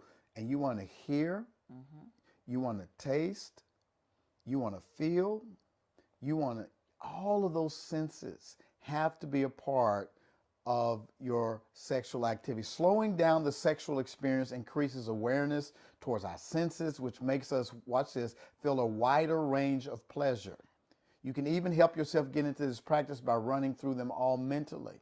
So the next time y'all get together, ask yourself as you're laying in the bed, as you're making love, what do I feel? What do I hear? What do I taste? What do I smell? All of those are important. Here's the fourth one. Communicate. When you slow down in your lovemaking, it helps your communication. If you want to have the best sex possible, you're going to have to talk about what you like. During slow sex, even those in long-term relationships have opportunities to learn more about their partner's fantasies. Why do you think, this is one of your favorites, baby, why do you think communication is so important when you slow down in your lovemaking? Because communication during lovemaking or even before and after helps each person to communicate his and her needs, desires, if something is different that they want, if they want your partner to slow down. You may have to be like the traffic person, like move here, go to the left, go to the right, but you have to be able to communicate with one another so that you both are receiving pleasure. I love it. It's two things I love when we talk, when we're making love. I love when my wife gives me instruction. When she's like, no, can you slow down right there? Oh, right there, stay right there. And that, as a man, I'm like, ooh, I'm doing good. She likes it. I love instruction. And when your wife gives you instruction or your husband gives you instruction, the only thing you're supposed to say is what? Thank you. Thank you. Don't let your ego get bruised, but say thank you. Another thing is a big turn on for me. Sometimes just laying in the bed with you, babe, and talking about what you desire, your fantasies. I remember a time we sat in the bathtub, we talked about fantasies, and I'm like, boy, I cannot wait to get out this bathtub and make love to my wife, because I didn't even know she thought like that. I'm not going to tell y'all, I'm not going to divulge her fantasies, but we talked about different scenarios of what we would like to do. We like to do it out here. We like to do it over there. And just hearing that made me aroused, gave me an erection. And I think when we slow down and talk to each other, even in the afterglow of making love, we've had some great conversations. What is it about, how important is it for women to hear the hearts of their men during lovemaking? I think during that particular time in the afterglow, that you're in a very susceptible state. You're more apt to tell your true feelings on something because you're more relaxed. You feel more connection with your spouse, and so it's very important after lovemaking that you don't rush to, go to take a shower or to go to sleep, that you have conversations about whatever it is you need to have a conversation. Nothing too heavy, but definitely about you being a couple. And this is the fifth benefit of slowing down, or one of the fifth strategies of slowing down, teasing. Now that sounds real weird, but I know y'all old like me. Some of y'all old like us. Some old people out there. Watch this. Can y'all go all the way back when you were teenagers and when you were slow dancing? Out in the middle of the floor. They don't slow dance anymore, do they? I don't think so. I was all alone. I was feeling rather low. I needed someone to pick my spirits up. And so the slow jam. Okay. So we used to slow jam. We used to go out in the middle of the floor and we dance. And what did we do? With the word teasing in mind, can you remember a time when you slow danced with me? And what was going through your mind as we were dancing in terms of teasing? Well, just keeping you out in the middle of the dance floor, and I may be caressing your arm or your back or singing into your neck, so it's just building that whole arousal, that play. And I can feel your breasts up against my chest, and I got my hands around your waist, and I'm sliding my hands down your butt, and then you raise my hand back up, or I try to go up under your shirt, and you're like, boy, and then we're like, you ready to go to the room? Yeah. So that teasing, when you first crush on somebody, there's this flirting that goes back and forth, the eye contact, the little double entendres, all of those little teasing things are build up. And I think what happens familiarity breeds contempt Right. in a long-term relationship, and we forget how to tease one another. So every now and then, like my wife will come in and I'll be on my computer or something, and she'll come in with her robe on and, flash me a little bit and then close her robe back up and walk out. And I'm like, no, she didn't. No, she didn't. She thinks I'm just going to sit here and keep typing after she's done flash me. Or when we're kissing and love making, she'll come in with a nice piece of lingerie on. And that packaging of that lingerie, it does something different to me. It's like, ooh, I wonder now I've seen it 1,000 times. But when she comes out with a new piece on and I slowly have to take that up, it does something. It's teasing. And so we have to learn how, when we slow down to tease. Is there anything else you want to say about teasing? No, make sure that you have fun with it. And teasing doesn't have to be something that's going to be laborious or that takes a lot of work. It just takes some intentionality, just like with love making. Make sure everything you do, it's intentional. Dr. Denise Renee says, tease and build anticipation by varying the pace and incorporating different types of touch and stimulation. Remember, sex is about connection and pleasure, so take time to enjoy every moment and not rush to finish it. Take your time. It's something about that teasing thing. I'm telling you, it's like, even when you're exploring each other's body, don't be so quick to go straight to the genitalia. There are 3 erogenous zones. There's level 3, 2, and 1. 3 is the broader skin, the back, the legs, the hands, the feet. Level 2 is the places closer around the genitalia, the larger part of the breast, the stomach, the inner thighs, the buttocks. But then level 1 is the actual genitalia. When you're teasing, you start at level 3 and you're just touching and you're stroking and you're making the person like, oh, they're anticipating you going down, but then you go around it. You tease them, you go around it.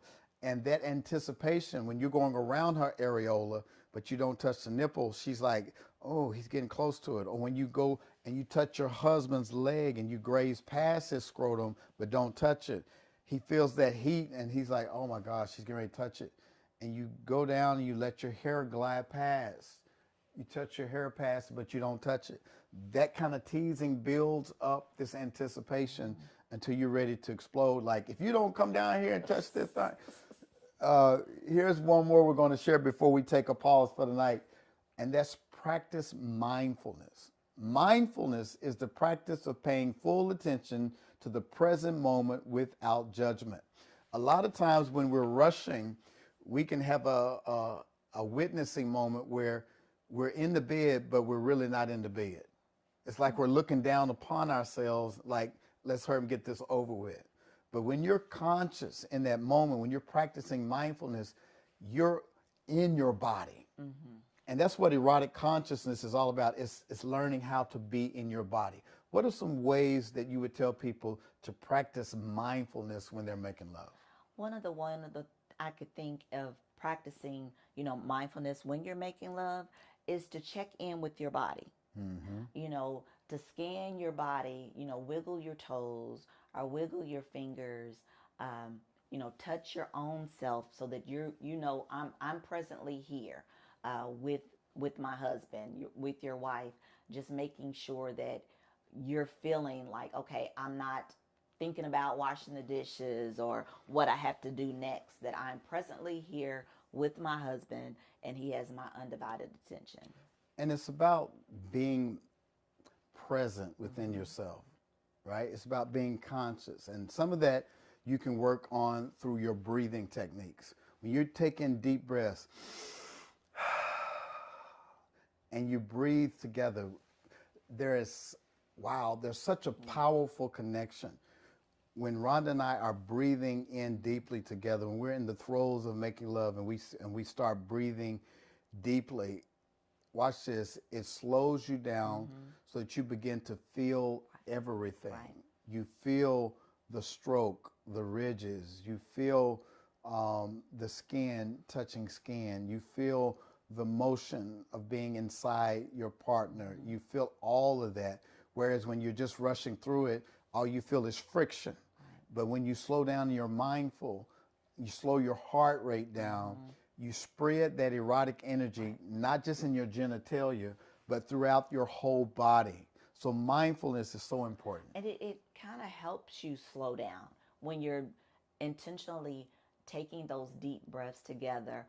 It makes you become more conscious and aware of where you are in your body, and you're not just feeling your own pleasure, you're feeling your spouse as well. It's like that extra connection that takes place. Mm-hmm.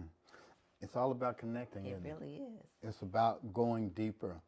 And I hope that you all hear us when we're saying that lovemaking is supposed to be divine. There is this intersectionality between spirituality and sexuality. There's been this false division in the church that separates sexuality from spirituality. So much so that people have cognitive dissonance having a pastor and his wife talk about sex as if it's something foreign to marriage. There's nothing foreign about marriage. We have to slow down to have a deeper connection. When the Bible talks about Adam knowing his wife, that word know means a sexual connection, right? And the only way for us to really know each other on a deeper level is to slow down and to really come into connection and contact and consciousness through intentionality. So this is just the first half of this conversation about slowing down. And so we hope that you slowed down enough tonight to really hear what it was that we were saying on how you can make your lovemaking much more powerful.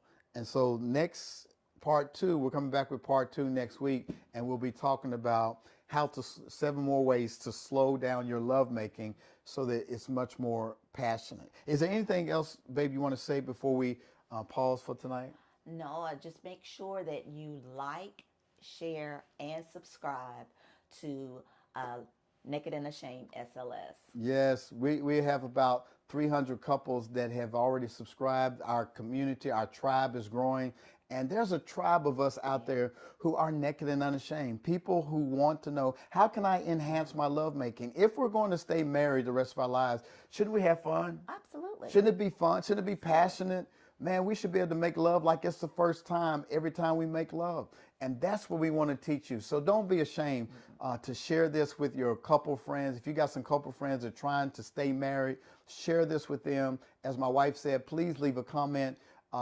I want to see how unashamed y'all are, because some of y'all are so shamefaced that you have not said anything on our comment section. If this is a blessing, if this is helping you, would you please leave a comment? We've got plenty of people who want to leave some kind of shameful remark about this is wrong. No, I want to hear the people that are not ashamed and who are being blessed, and this is helping your marriage. And if you want to be a part of our inner circle, we have an inner circle called Eden Circle. And all you have to do to be mentored by us, to have quarterly meetups with us, to do master's classes with us, get discount on our retreats, all you have to do is go to theedencircle.com and go register there. And any other inquiries, you can also go to drstacyelspencer.com and check out the retreats and stuff we have coming up.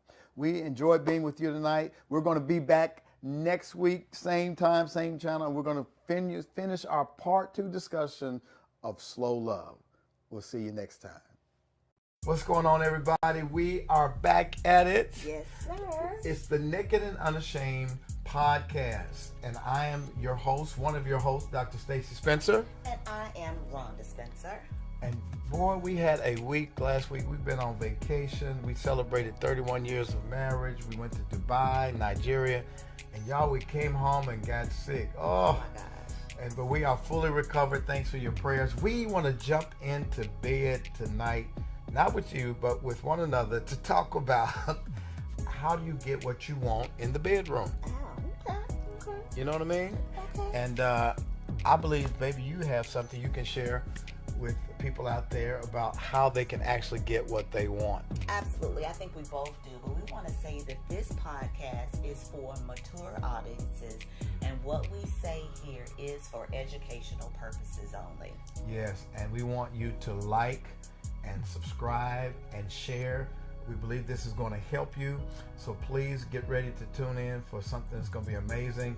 And as a matter of fact, tag, text, call some married friends, some engaged friends, and tell them you need to check this out. How to get what you want in bed. We'll be right back. We made it through the test. Strengthening love and sex. All right, we are back at it. And babe, I was reading a scripture in the Song of Songs around chapter 5 where it says that the woman, the lover, she's anticipating her lover's arrival. She's talking about how her hands are dripping with myrrh, and she says she has washed her feet for the night. She's ready for her lover, and he thrusts his hands through the opening of the door, and his hands touched her, and she opened up the door, and he was gone. So I don't know if she was dreaming or what, but Sounds like a dream. but she was anticipating that it was about to be on in the bedroom. Sometimes we all feel like that disillusion in the anticipation of lovemaking, only to get to the bedroom and it's like, wah, wah, wah. How important is it for women and men to know what they want before they ask for what they want? It's important because you need to know what your body desires, what you're desiring at the time, but you also need to prepare for it. So the preparation, when you're talking about in the scripture, I can imagine that, she, was taking her nightly shower or bath. Talk about and, it. Getting lotion in her body. Is that part of the process? It's absolutely part of the process. It's a very big part of the process. Why? Because one, you don't want to get in the bed at the end of a long day, regardless if you work out of the home or in the home, and you still got the day on you. Smell like outside. I didn't want to say that. That's what I said. You still have the day I on you. saw something in TikTok that said the other day that black folk are the only group of people who believe that outside is a smell. It's definitely. Excuse me. It's definitely a smell. You got me choked up because I'm thinking about when the kids would come in from smelling like outside. But it's definitely a smell. But you have to prepare for the night. And even in your preparation, I would think that every woman has their regimen. They're going to put on your extra smell goods, and their extra all in the crevices. And, I have this lotion that has pheromones in. Oh, I'm telling you. But I love it because, you just all up on me on it. But, it's... Don't be complain when I'm all up on you. I don't complain. Because you putting stuff in your sauce. I'm not complaining. But back to this. So there's a preparation that needs to take place. And I believe that men need to prepare as well. Don't just get in the bed smelling like outside. And the same thing goes for men, too. I think men have to be well-groomed. You hit me on to this whole manscaping piece. Yes. And it's been a blessing, fellas. Just call me Smooth Operator. Smooth Operator. And if you choose not to do the laser, not the laser, I mean, that's a thought, to do the waxing, you still can manscape by using, there's a hair removal that they have these special clippers that are sensitive to the testicles and all that. But the whole thing we're starting out with is you must make preparations for the bedroom. You can't just run up in there any old kind of way. But you also said something earlier. You gotta know what you like. Right. How do you go as a woman? How do you go about knowing what you like so you can make certain that you're able to ask for what you want? Well, women, we're difficult, and sometimes what we like changes, or sometimes we don't know what we like without really knowing our body, being able to explore our own body, knowing what our touch feels like to ourselves before we can explain it to our husband. So those conversations can take place on like, hey, I touched here and I got a little feeling, from the back of my knee that wasn't there before. Oh, let me tell this to my husband. Because at the end of the day, we're not mind readers. No. Neither partner is a mind reader. And, you know, you can't lay in the bed and have these conversations in your head like, I wish he would touch me here, or I wish he would go softer, I wish he would lift my leg up, I wish he would, you know, not use her teeth, I wish he would do, you know, these are the kind of things that you need to be able to articulate in a loving way. So how do you do that? We're going to give you about 5 things tonight on how to ask for what you want. And the first thing is that we talked about it starts, well, we didn't. It starts outside the bedroom. Yes. So what does that mean, that being able to get what you want in the bedroom starts outside the bedroom? Well, of course, that's communication. And I know we've taught a number of times that sex starts in the kitchen, but it really starts before that. You know, you have your clothes on. You could be out to coffee. You could be out to dinner. Out for a walk. And it kind of disarms, you know, the other partner and yourself, because you're having these conversations, this communication, this loving communication that's going back and forth. And you can communicate to your partner on these walks or dinner, you know, what it is that you want. Yeah. And it also, you said it disarms. I think it also takes the shame out of it. And hence why we started this whole marriage ministry called Naked and Unashamed, because there's been so much shame around asking for the sex you want, as if sex was a bad thing. Right. Sex is a gift that God has given a husband and a wife to enjoy each other. And sometimes we need to go in settings outside the bedroom so that there's kind of a neutral zone to have these meaningful conversations about, you know, I always wanted to try this, or I like it when you do this. It's necessary to have those conversations outside. So like you said, we may be going for lunch, we may be on a walk at the park, but it's a good time to say, let's have a conversation about what we both want. Because if you're going to be married, right, for the rest, I was talking to a friend the other day, and he's like, how do you have a conversation, a naked and unashamed conversation? Can you really have that with your spouse? Can you really ask for what you want?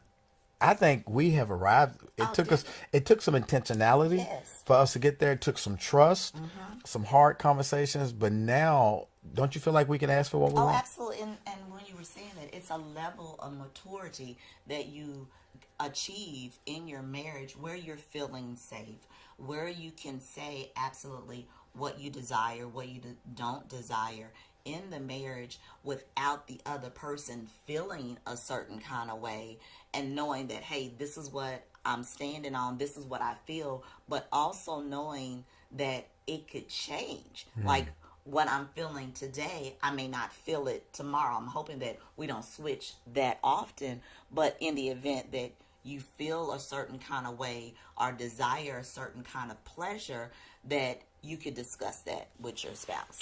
And you can make a game out of it. That's the second point. Yeah. You can make a game out of it. So there's a game where you can make a list of your yeses and your nos, right? Make a list of things that you're into and the things that don't do it for you. You know, just for example, just grabbing something out the air. Years ago, my wife told me, I don't like it when you put your tongue in my ear. Yeah, I still don't. Yeah, she don't like it. She don't like it. She don't like me to play with her toes. She's like, don't get my toes wet. So, but she has told me some things she does like. You know, scratching her scalp, rubbing her neck, kissing on her neck. So you get together as a husband and wife and you make a yes list and a that don't do it for me list. And sometimes we're guilty of doing acts toward our spouses that we want done, but may not turn them on. Okay. And when you saying that, I'm going back to the tongue in my ear type of thing. It's also a good idea to explain, you know, why you don't like that feeling. So you're just not shutting your partner down like, I don't like that. And I don't like it because I don't like it. I don't like it because I don't like the sound it makes. It's wet. So, you know, there's so many. You have to sometimes explain or know why you don't like it so that your partner can fully understand why you don't like it and not continue to try to. So you don't like those people that go Oh no, don't. on those VSMR, whatever that is. No, that makes my teeth hurt. Listen, another way that you can get what you want in the bedroom is what we call making a love sandwich. Okay. And so whenever you are getting ready to offer a word of advice or a request, you want to sandwich it between two good things, right? Because if you just come straight out and say, can you do this? I don't like it when you do that. It really deflates the spouse. But when you say, I love how attentive you are when we're making love, how you look me in the eyes, I love that so much. I got one request. When you're making love to me, can you slow it down? We don't have to be in a hurry. We got time tonight. Can you just slow it down? I want to feel every inch of you. I want to explore your whole body. But again, I just want to thank you for being such an amazing lover. You see what I did? Yeah. I had a compliment, I had a request, and I closed it with a compliment. What do you think about that? I think that's really good because oftentimes a request is made, and a request is made when the timing is wrong. So I would also put in there, let's make this sandwich when the time is good, that we decided on What do you the time. break that down for our listeners? What does it mean, the timing? What is a good time to make a love sandwich? When you're helping take some things off our list, or you both are in a very jovial mood, not when kids are running down the stairs and you trying to cook dinner and you come up behind your wife and like, you know what, I want to do such and such. At your mind at that time was like, I'm trying to get dinner. These kids are jumping off the roof. This is not the proper time. So I would think the timing has to be when that to-do list is minimal. And then you have to make sure that whoever is making the request, that when you make their request, and if you don't get met with, oh, okay, or well, let's talk about it later, that you don't pout about it. And I would also say to the men that are listening that women tend to have a perpetual list that's running all the time in their head. And the way we can help with that is to alleviate some of the items off that list. Oh, let me fold up these clothes for you. Yeah. Let me put the dishes in the dishwasher. Let me unload the dishwasher. Let me go give the kids a bath. You go ahead and relax. I got them. So when we take things off their list, they're more apt to open up and be accessible for a love sandwich. And then going back to what we said at the top, that you may go for a walk outside the bedroom, have this sandwich outside. Maybe you're driving somewhere, you got time on the highway. That's a good time to make a love sandwich. You know, when you have no distractions, you got about 2 hours in front of you. Perfect time. We've had some of our greatest conversations on the highway. Yes, absolutely. What's another way for people to ask for what they want in the bedroom? I think another way that people can ask for, we said, make a game out of it, do the love sandwich, having, great communication, and being playful. I think sometimes we're not playful enough with one another, that we lose that childlike curiosity. That's so true. On, well, what if, even if it's something you thinking, I know my husband has made this request on something, why don't we try that? Why don't we try to, let's take a shower together tonight, or let's take a bath together tonight, and, add some spice into it. So I think just continuing to be playful. And being spontaneous, just getting out of the regiment and the ruts and the routines, trying different places. But you're right, that childlike curiosity and imagination, we have to remain playful so we can get what we want in the bedroom. Another way is to focus on the we, not just the I. Okay. Focus on the we, because what pleases me solo, something I might like solo, may not transfer into the bedroom when we come together. Okay. And I think that's why it's important that for those of you who are comfortable pleasing yourselves and touching yourselves and find nothing wrong with it, because biblically there's nothing wrong with touching yourself. However, you got to incorporate the fact that when you come together as a couple, you have to take more time in making sure the other person feels included. Right. And what works together as a couple may not work together solo. What do you think? So what works together as a couple may not work. So the opposite. What Both Okay. way, you know, like if you're pleasing yourself solo and you have a toy and that womanizer vibrator might work quicker than it would if you were with me. Okay. I'm going to have to take my time warming you up. I'm not going to get you there immediately. And so part of your frustration may be what's taking so long, right? Because I'm used to pleasing myself with this toy, but now I got my husband at play and I got to tell him go soft or stay right there. And so we got to make sure that what we do personally transfers to what we do as a couple.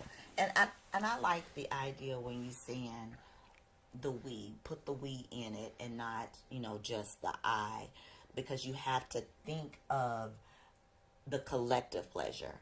I know that we are each responsible for our own That's so true. pleasure. We're each responsible for our own orgasm. We're each responsible for knowing what pleases us individually so that we can communicate that with our husband, our wife. But putting that we into the mix helps to make that pleasure more pleasurable. Because you don't want to be like, okay, well, I have my toy and be so desensitized by using it all the time on yourself where you don't have the pleasure or it's hard to get the pleasure from your spouse. And I think it's important too for lovers to know, who is this for? Who is this act for? Am I the receiver or am I the giver? Okay. Or is it mutual? And it took me a long time to really catch that principle, because you go into the sex act sometimes as couples and you just jump in there and you begin to make love, but you really don't know, who is this for?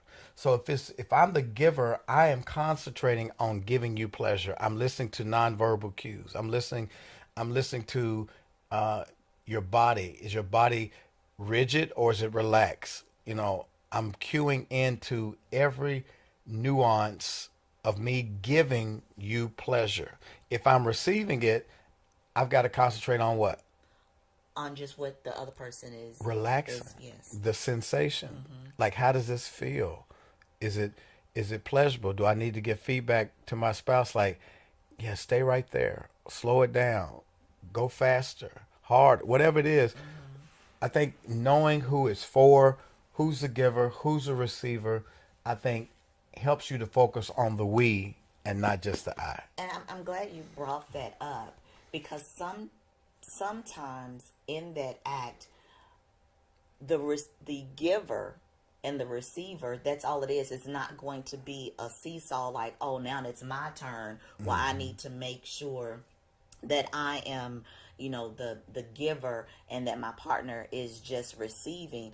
I think oftentimes couples do fall into that rut, like, okay, well, I'm performing this act on you. Now, okay, it's your turn. Now you got to perform this act on me, like you have to acquiesce. But that, again, is a conversation that shall take place. Now, we're quite sure that the ebbs and flows will continue to move where it's this beautiful dance, but sometimes that conversation does need to take place on, okay, well, tonight, babe, it's all about you. I don't need anything. I'm just gonna take care of you. And I don't argue with that.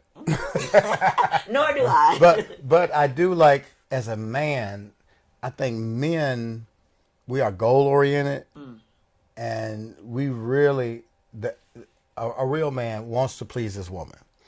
And so there are nights where I'm okay with going to overtime to make sure that you get where you need to be.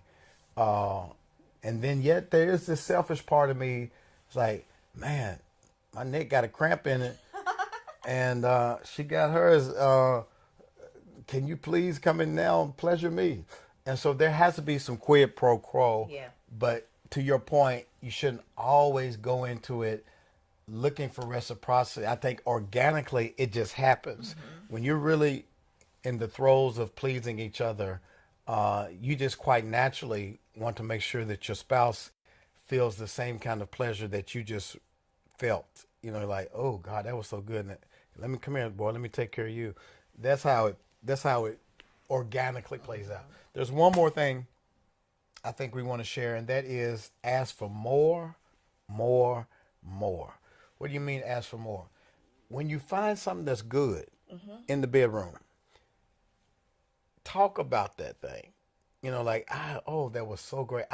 We always say this. We say, we got to keep that one. We kind of do. We don't go back and look at film, literally. But we go back and we kind of like, you know what? That was amazing. You know, when we went in the bathroom and we did this, and let's keep that.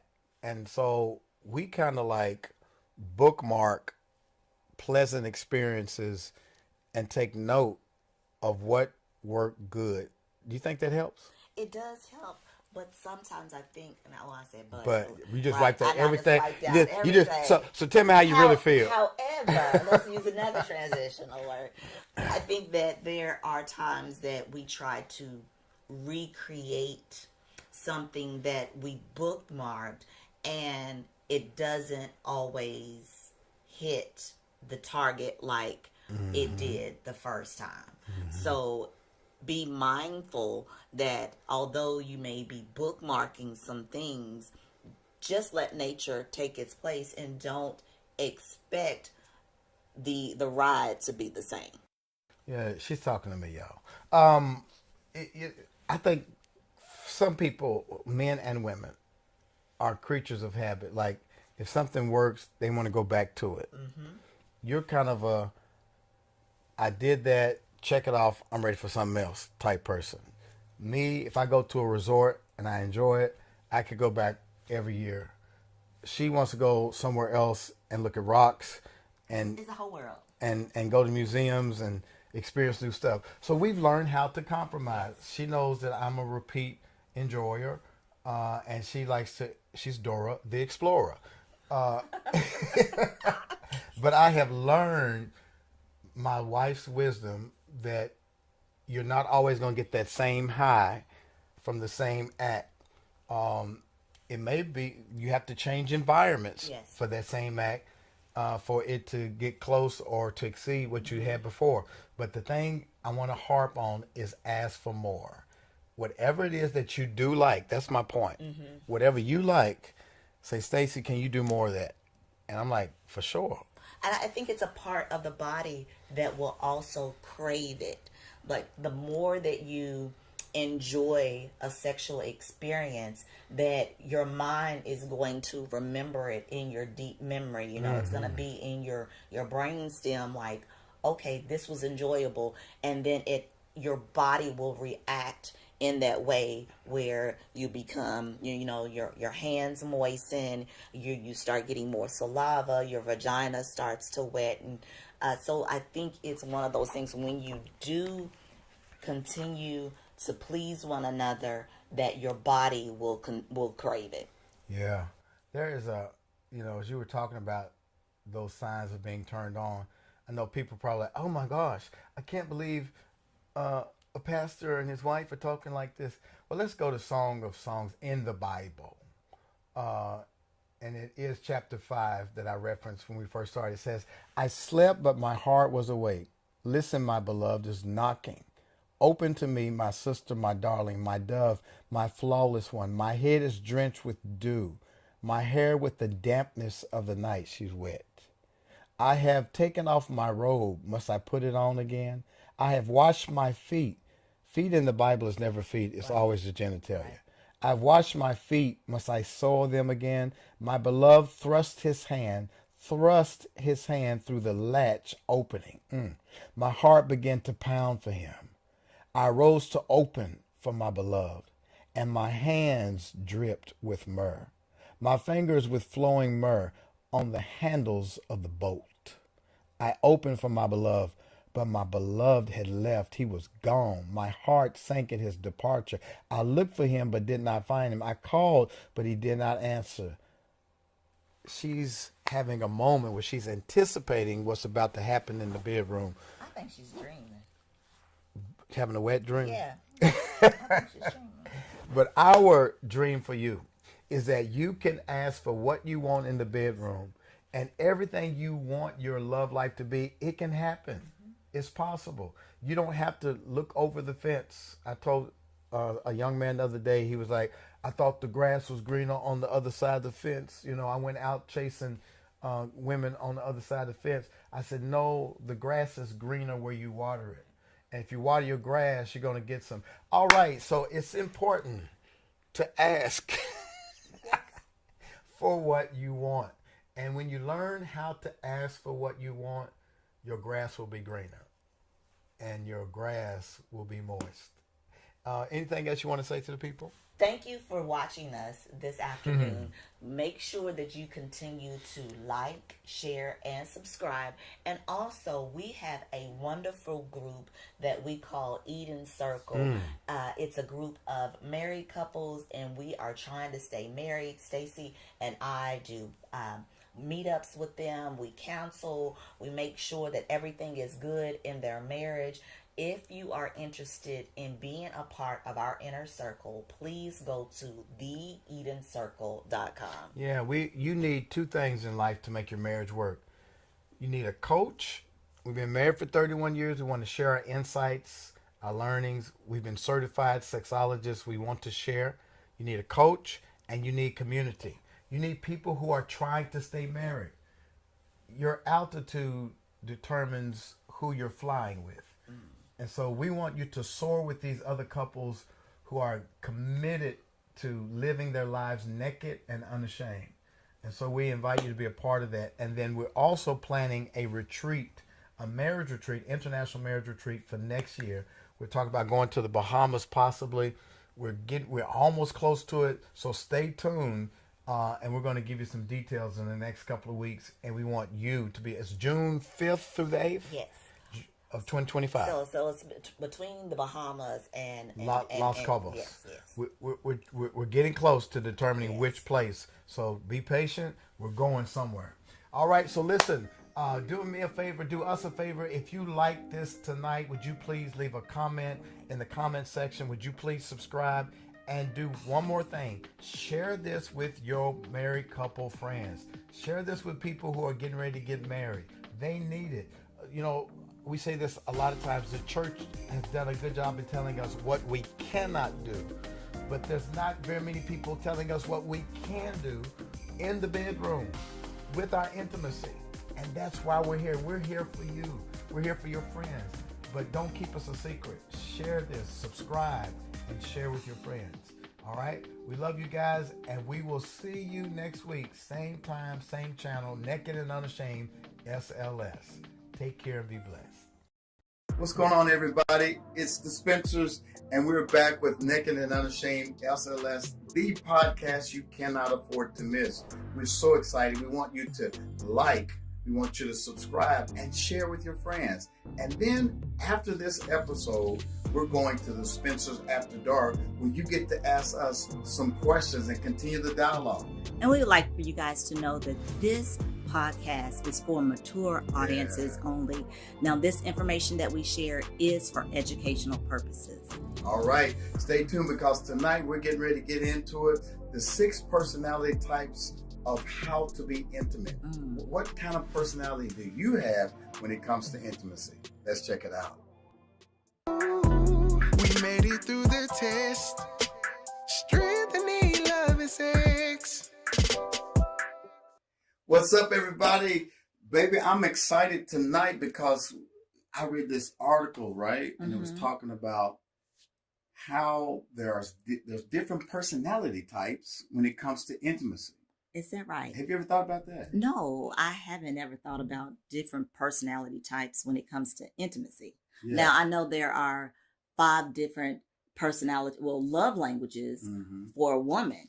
Yeah, if you ask a woman, What's your love language? She's gonna say what? Oh, depending on what that woman. And for me, my top one is acts of service. What You about want me you? to do stuff for you, honeydews. Oh yeah. Mine is physical touch, and also affirmation. Men like to be affirmed.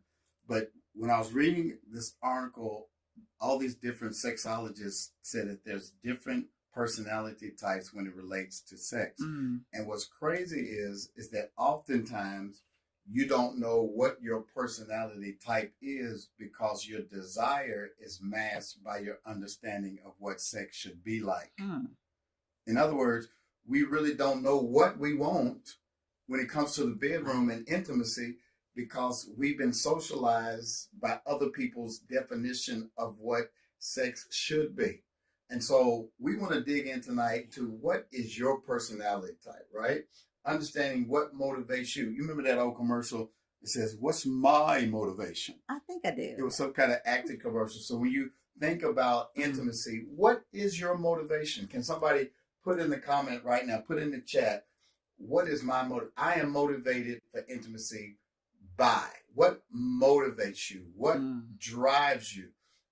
Tonight, Rhonda and I want to delve into the 6 different personality types and how you can adjust. Watch this. Yes, you can adjust your personality. What does sex mean to you? And what function does it play in your life? And then many people don't know how to answer this because it's often operating at an unconscious level. So one of the things we try to do is what when it relates to erotic consciousness? Well, we want to step into our body. Yes. We want to make sure that we're fully present, that we're fully engaged with our spouse. And so there's a lot of times, there are a lot of different couples that are having difficulty in the bedroom because they're on different pages. Man, somebody type in the comments, same page. We want y'all to get on the same page, and in every relationship, one wants it more and one wants it less. One's more exploratory, one's more conservative, but it can work if you know who you are and what your personality type is. And that personality, would you say, babe, it fluctuates over time? Oh, definitely. Based upon, we're all getting older. And so based upon what could possibly be going on in our own body at the time, it kind of helps drive how we show up in the bedroom. Yeah, it changes over time, right? And so don't get depressed tonight when we're talking about the different personality types. You're like, well, that's where I am. That's where you are today. Yeah. It may change tomorrow. It's important to remember that our motivations for sex aren't fixed. They're fluid. And so tonight we're going to jump into it. Y'all ready? We're going to talk about the 6 personality types. And the first personality type, babe, is the connector. Okay. And when I read this, I immediately thought, that sounds like me. The connectors primarily are intimate because they want to feel emotionally and physically close to their partner. Okay. They want to draw close to the one they love. There's an emotional connection. There's some bonding that takes place. There's some chemicals that are released. This closeness, it makes you feel like you're one with your partner. I can see that, yeah. And, the Bible tells us that the two shall become one flesh. Okay. It's this one fleshness, this sense of I need to connect with my other, with my person. I need to connect with my soulmate. And there is this closeness. And this, I think, babe, is also good when people have disagreements. How is the intimacy act between a man and woman? How is it healing? The healing balm is normally when you have sex after an argument. You're more connected to your spouse for whatever reason. It brings you closer together. Yeah, it does. There's some healing. Yeah. When a baby lays on his mother's chest, the skin-to-skin contact, there's a healing and a bonding. I never will forget the story of a woman who had a stillborn, and the doctor said the baby didn't make it. And the woman began to cry, and they placed the baby on her chest. She began to rub and pray over that baby, and the baby came to life. There's a life force that happens between a man and a woman. Oftentimes when you make love, you forget what you were mad about. This right? is true. This is true. And it opens the heart up to be able to communicate again. It bonds you so that nothing can come in between you. And so I think it's very important that we're intentional about being connectors. Connectors who want to deepen the closeness they feel with a partner can benefit from thinking about and discussing what they like and need from their partner going forward. How important is it in that connecting moment to ask for what you want? Well, one, when you're asking for what you want, you're already wanting to communicate that with your spouse. And so it's up to your spouse and for you both to discuss, like if you're a connector and your spouse is not a connector, she may be one of the other five, then that communication comes into play so you both can be on the same page. Yeah. It's so important to ask for what you want. You know, when we go out to eat, my wife is, you know, if we go to the restaurant, she's like, I want a cheeseburger, no tomato. I want it cut in half. She's very specific. Well, when it comes to intimacy, she should be able to say the same thing. I want you to go slow and I want you to take your time. Don't be in a rush. And as a man, I'm Chef Spencer. I'm gonna give it to her just like she wants. You know what I'm talking about? I'm gonna slow it down. I'm a slow cooker. So the connector, that's one personality type. What's the second? The second personality type relating to intimacy is the explorer.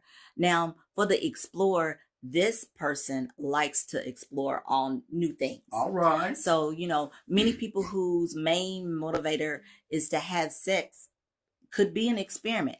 And that experiment could be like you're understanding to get to know other parts of yourself. Wow. Like you're wanting to know, okay, well, how does it feel to have sex in the laundry room? Or how does it feel to have sex in the shower? So it's all about that experimentation. You know, in Song of Solomon, the woman says to the man, she says to her lover, come explore your garden, taste of its fruit. And I think many times in relationships, we get stuck in these ruts. We do the same thing over and over again. And it can be boring.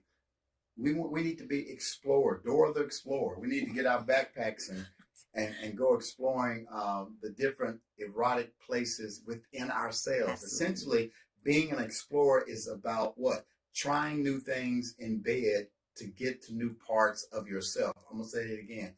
Being an explorer is not so much about getting to new places in your spouse. It's about getting to new places within yourself. Being present, erotically conscious, to settle down in your own person. To watch us take that mask off. So many times we wear masks that hide our own desire because we've been socialized to think that it ought to be one way. When you don't know that there's other ways because you've never explored. Right. So, you know, no pun intended, but it's time to go deeper, baby. It's time to go deeper to explore what else is inside of you. Do it. Are you feeling what I'm saying? Oh, absolutely. How many women just get stuck at that basic level without really exploring who they are erotically? It's a number of women that do that. And there are some men as well. True. But a way that you could remedy that is we love to travel. So go away for a weekend. Write down one of your assignments when you're away is to write down all the things that you would like to experiment with. Come on now. You know, whether that's new places, new positions. New position. I'm thinking about Prince. I'm sorry. Go ahead. Okay, I don't know that song. But just write those things down, and then each of you write those down. And then you decide on a time when you will come together to cross-reference those ideas. Watch this, y'all. Y'all need to write this in the comments. You need to get an erotic template. An erotic template. A notebook. And y'all need to go say, babe, we're going to go away and we're going to write down all the things that we want to try new. Things that we want to explore. Like my wife said, new positions, new places, new techniques, new toys, whatever it is. Right. Write it down and then come back together and share notes. Oh, and no judgment. What were you gonna say? Oh, of course, there's no judgment, because after you cross-reference your list with your spouse, then y'all decide, you know, what a good on a good designated time, of course, to discuss this, and then decide, okay, well, maybe we should try this, or maybe that's a little bit too far-fetched, but at least you're communicating. Why you look at me like that when you said too far-fetched? Why I gotta be? Well, you're the connector, so this doesn't apply to you. So which one? Okay, we're gonna get to it. So, you're talking to each other, and then, but the most important thing is consent. Yes. You're not going to try a new sexual position or a new place without having the consent of your spouse. Yeah, and consent is all about who is this for, and are you comfortable in doing it? Some things you will be comfortable, some things not yet. And it's okay. You shouldn't feel a certain kind of way just because your spouse doesn't want to do it right now. Things could change over time. But the fun part is writing it all down and have some fun with even exchanging notes. You want, that's cool. And if there's something new on there and you're a little bit shocked, don't come across as condemning. Like, why you want to do that? It's like, oh, that's interesting. Tell me more about that. Right. Try to get an understanding to what your spouse, because it takes a lot of courage. It really does. It really takes a lot of courage to talk about this. So, you don't want to belittle your spouse for putting something down that he or she wants to try in the future or in the present. And like my husband was saying, it takes a lot of courage. Sometimes there's a little fear, or it may be a trauma response that, hey, although a spouse wrote this down, it could be a traumatic experience for the other spouse. So that's why it's best to communicate those. I'm going to tell you a surefire thing that shuts your spouse down is when you come across as judgmental, like, oh, why you want to do that? Where'd you learn that from? Where'd you get that from? Question your spouse's sexuality, or, trying to be insecure about, did they do this with somebody else? This is about you all exploring. The whole thing about exploring is we've never been here before. So go with the open mind. So we got the connector. We've got the explorer, Dora the explorer, backpack. And then the third one is what? A validation seeker. Validation seeker. And that sounds a little negative to go out, because, I always, when I'm teaching, on Sundays, I tell people, be careful of seeking validation. But this is the trick, y'all. This is a different kind of validation. Yeah. If your first instinct is to assume that wanting validation is always a bad reason to have sex, you need to put those assumptions to the side. This is not the kind of validation. Right. This is validating for you that it's normal. It's very normal for people to have sex, to try to answer questions like, am I normal? You're absolutely normal. We have allowed society to label. We've allowed church to label these perfectly normal, erotic desires. We've allowed other people to label them as nasty or you're a freak. No, I'm curious. I desire to do new things. I like being touched this way. I like it here. I like it there. You're perfectly fine. And so this validation that we're talking about is when people are having sex to feel validated about what it is that they're feeling and what they're thinking. And I'm quite sure a lot of you have even said this to yourself. Am I a good lover? Wow. That's a part of validation, because you want to be the best lover to your spouse. And so what encouragement would you give to spouses when they are married to a person that needs that kind of validation? The simple thing is to validate them. How? To be honest and tell them, yes, I desire you. Yes, I love it. I love this position. I love that possession. It's almost like giving instructions, kind of sort of like, hey, I love it when we do, this position more than this position, because my knee is cracking on my hip is hurting, or, you're validating your spouse. Not the knee crack. Lord, you. And the sad thing is, it she's happens. talking from experience. Yes, sometimes. Snap, crackle, pop, Rice Krispies. For a man, babe, I would say this. Men need validation to say, that feels great. Oh, okay. Babe, you're doing it. That's great. I think women how do women need validation? I don't know that y'all need validation like we do. We like it when y'all talk back to us like, yeah, daddy, or whatever. Whatever you say to us, that feedback, it feeds our ego, and it just what did somebody say today? I was watching a TikTok and somebody was doing a live of saxophones. He's like, yeah, when you hit that you hit the like button, I'm going to give you all my energy, and it's going to make me play even more. And so as a man, when your wife is stroking your ego and saying, baby, that feels great, it's like you want to go hard, you want to go longer, you want to please her. But for a woman, what kind of validation do you all need during that love-making moment to validate that, yes, I'm a good lover? Well, depending on the woman, some women may need that verbal validation as well. But I think for a lot of women, the validation is not verbal. It's about reading your spouse's body, being able to tell that, yes, she's moving more with me because she likes this position, or she's becoming more vocal with me. So I think it's that way for a lot of women. Now, the woman, you're saying the man needs to read the body language of the woman if she's moving a certain kind of way. But what are you looking for from me when we're making love to say, yes, I'm pleasing my husband? What validation are you looking for? The validation of if I'm pleasing you. And how do you know? Because I'm going to tell you. I'm going to verbalize and tell you that it feels good. I like this position. I don't think you're getting me. Okay. So for me as a man, I need to hear, yes, baby, that's great. Now, for you, what do you need from me to say, I'm a good lover to Stacy? I know I'm pleasing my husband because he said or he did. What kind of validation is your cue that you are a good lover? Your verbalness, that you're telling me. Oh, that okay. That's what I'm getting at. Yes. So I need to say, baby, that's good, and you feel like, okay, I'm doing good. Now, there are some women that want that verbal. What do you want? What I want is for you to read how my body is moving with your body, and that you know that you're doing a good job. So, yeah, you see how we have to communicate? So basically what you're saying to me is you want me to read your body language.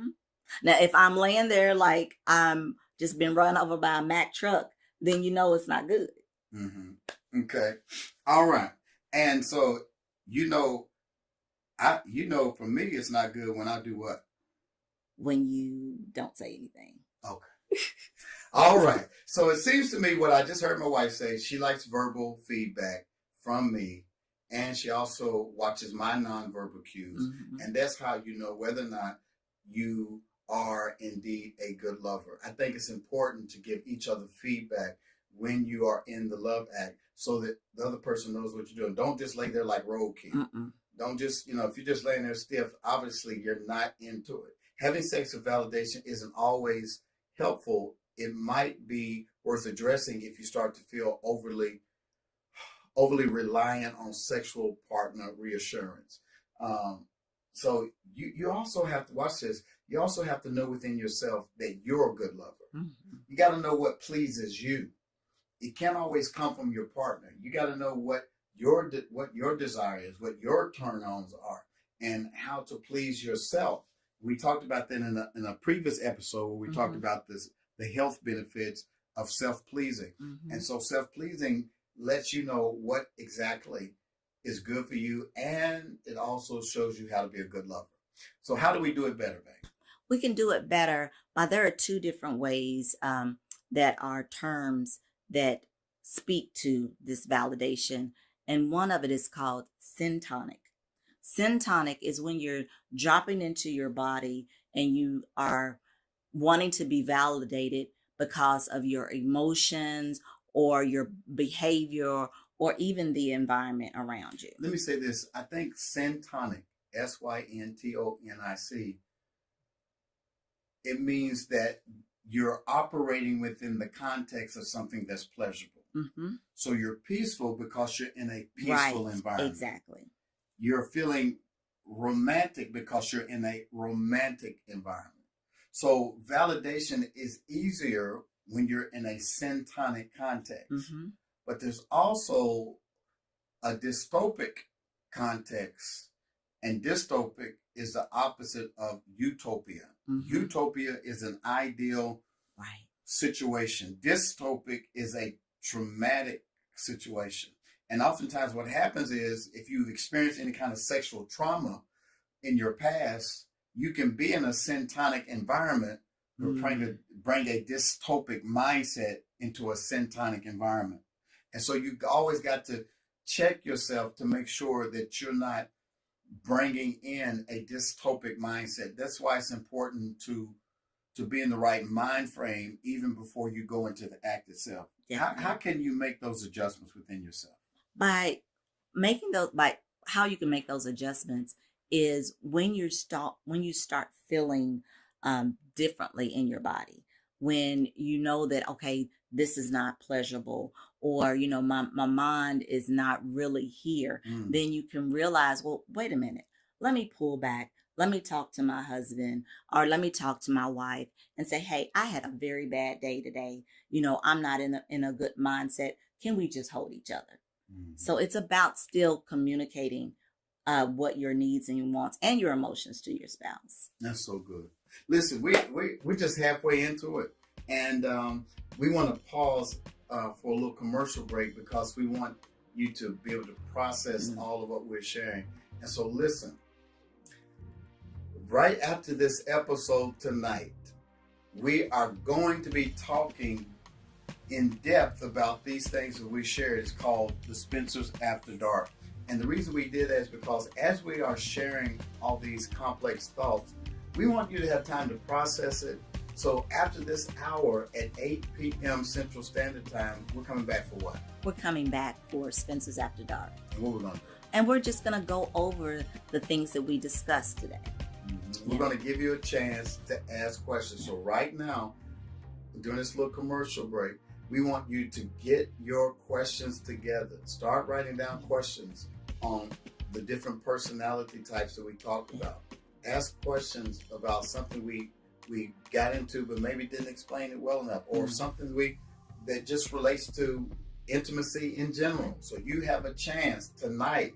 As a matter of fact, I want you to go call a girlfriend, a guy friend, a couple friend, and say, look, the Spencers are going to be live at 8 o'clock, and we're going to jump on together, and we're going to ask some questions. So right after this commercial break, we're coming back with 3 more ways that you approach intimacy. What kind of personality do you have? Stay tuned.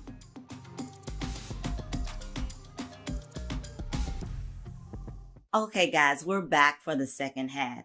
And to go with the next one, which will be our point number 4 of the sexual personality, it's called the performer. So the performer, that person is motivated by having sex purely to please their spouse, please their partner. So this sometimes is called having duty sex. Wait a minute, duty, how you spell that? D-U-T-Y. It's like obligatory sex, like you feel obligated to have sex with your spouse. Now, I think a lot of times, a lot of women and or men, depending, I'm back on the body thing, could go on to have obligated sex because they know that their spouse needs it at that time more than they need it.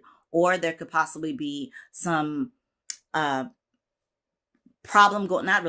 issue going on in their body where they don't really feel that desire at that time. Now, I can say that that's been me at times with going through menopause and all the plethora of menopause symptoms that's out there, from the hot flashes to the dry vagina, that sometimes you just really don't feel like having sex. And that could be called duty sex. Are you obligated? And I know there's been times when you haven't felt your best, and because you knew I needed it, you went ahead anyway. And as a husband who's sensitive and knows, and who is a student of his wife, I didn't get that feedback, that validation. And I'm like, wait a minute, what's going on? I could feel her grimacing, and we would have an open and honest conversation. She's like, I'm not feeling my best. It was a little bit painful. And so I'm like, listen, I don't want you to go through the motions and be in pain. We can take a chill until you heal. Oh, I just came up with a rhyme. Look at you. We can take a chill until you heal, because I know you're not going anywhere. And your comfort and your pleasure is more important to me. Because what happens is, if you keep pressing through this obligatory intimacy, after a while resentment sets in. Yes, good. You know? And so I would just say to everybody out there, there are going to be times, let's just keep it 100. There are going to be times you got to fake it till you make it. Yeah. You know what I mean? You may not be all the way 100% turned on, but I know she needs this. I know he needs this, because I love them. You know, the Bible tells us in 1 Corinthians 7 that the husband's body is not his own, it's also his wife's. And the wife's body is not just hers, it's her husband's. And you should not deny the other what they need. However, there are times, Paul says, when you have to come apart. He says, for like prayer. He says, but even with that, you don't stay apart too long, lest the enemy come in and tempt you. So there's this rhythm, there's this dance about when we are apart and when we come back together. We believe that a healthy couple makes love at least 3 times a week. And there are going to be times when you're not healthy, or, you know, there's not a syntonic moment where the environment is conducive for you to keep that 3 times. It's okay. But as much as it depends upon you, make sure that you give your spouse what you need. And sometimes we get stuck in this personality type of performer, pleasing, that you don't know how to pursue your own pleasure. Talk about that a little bit from a woman's standpoint. How important is it for a woman to pursue her own pleasure and not just give in to what her husband wants? Well, with that being said, you as a woman need to know what pleases you before you could please your spouse. And that could be as simple as applying shea butter all over your body. You know, putting lotion all over your body, not just places that seen to the public, like your arms or your ankles, but everywhere. Apply, and then just do it sensually. Like, okay, yes, I like that, how I feel on my arm. Oh, I like how I feel on my thigh. Oh, I like how I feel here and there. And then share those experiences with your spouse. So it could be that easy. There is a sexologist tip by starting with a hand massage. So like men, I know we always want to rush to the obvious, those erogenous zones that we like. But sometimes in order to just warm our wives up, you might start with a hand massage and just, you know, rub her hands. Now, my wife, you already know, we didn't talk about it. She's a foot woman. So she's always, she's tired of wearing her 2-hour shoes at church. One of our things is I come home and like, give me your feet. And I will rub her feet. Oh my gosh. I rub her feet to, I need a hand massage. But that opens up the door for her to understand what she is feeling in her own body. Before we rush to the other erogenous zones that are our favorites, the breasts and all of that, we got to start so she can get into the mindset, okay, I'm relaxed, and start letting down the guard. This is true. And it's such a non-sexual response or, you know, massage, or that it doesn't have to lead to sex, but it does help, you know, relax. Yes, sir. And that's what it's all about, relax. So that's number 4. Number 5 is the personality type. Number 5 is the hedonist. Now that may sound a little bit alarming for you good Christian conservative people, but all a hedonist is a person that pursues pleasure, right? If you see purely as a way to feel good, then this may be your person. If you see sex as only a way of feeling good, this might be you. There are people who really just want to have a great time. I might fall into this category because I enjoy making love to my wife. I enjoy that feeling of skin to skin. I love being connected to her. Hedonists want to have fun. Sex is an amazing, exciting thing that we can do. and it's pleasurable, right? Mm-hmm. And I think God wants us to be pleasured by our spouses. I believe God wants us to enjoy our sexuality. Sexuality and spirituality are not two separate things. There's an intersectionality.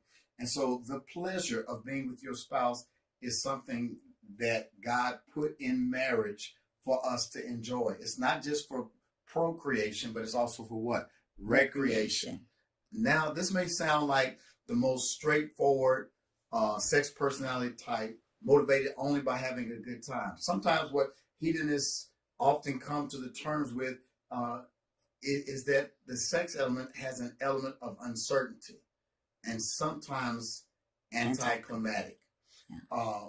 But there's nothing wrong. Again, there's nothing abnormal about you if you enjoy sex. Mm. We need to normalize. Thank you. We need to normalize pleasure. It's okay to enjoy yourself. You don't have to feel guilty about it. God created this for you to enjoy with your covenant partner. So how do we do it better? So how you can do it better if you're motivated by pleasure only, rather than, you have to make sure that you're present and that you are actually having the best sex you possibly could have. And by doing that, you still have to make sure that you drop into your body, that you realize what you're doing and realize that, hey, I need to check in with my partner to make sure he or she is doing okay. And check in with yourself. That's true. Breathing. Mm-hmm. I think deep breathing. It does so much. We've incorporated this into our lovemaking, and I can tell you it's taken it to a whole nother level because you actually settle down into the moment. You cut out all distractions. You get out of your head, you get in your body, and you begin to notice the pleasure points that you might have overlooked. Oh, I didn't notice that it felt good there. Right. I'm going to slow it down. That touch, that light touch. Oh, I'm feeling every area of my wife's body. When I'm breathing and taking in that deep breath, I'm noticing the contour of her shape, the touch of her moles, the touch of her skin texture, the softness. All of that comes in the lovemaking moment. But if you're not erotically conscious in your own body, you skip over so much. It's like, okay, let me say it this way.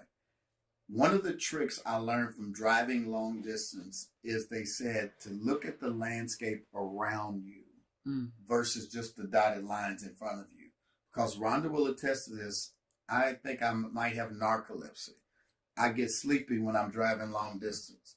So what I tricked myself into doing is start looking at the barns and the trees and the landscape. Even as I'm driving, I'm using my peripheral.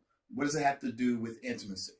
When you're making love, it's not about getting to the climax and getting to the destination. It's about the journey. How does this feel? This kiss, this touch, this is it too fast? Is it too slow? Slow it down. You don't want to get no speeding ticket. Put on cruise control. So all of those things are important. But that personality type is what? The hedonist. It's about feeling good. What's the last personality type? The last personality type is called the escapist. Now, this personality... Is that when you tie me up and I try to get out of the knots? Oh. No, it's What not. is it? I don't tell.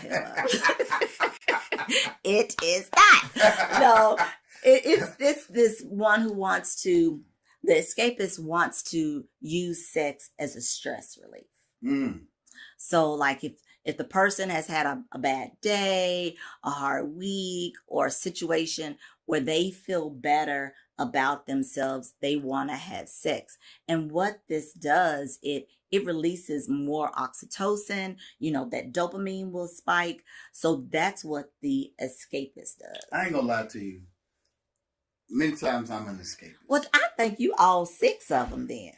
You think I'm all 6? All of them. I was going to ask you to rank me. I'm going to rank you while you fronting. Okay. But let me talk about this. The escapist. So I have a very stressful job. Did you know that pastoring is the 4th most stressful job in the nation? Guess what? I'm married to a pastor, so I know this.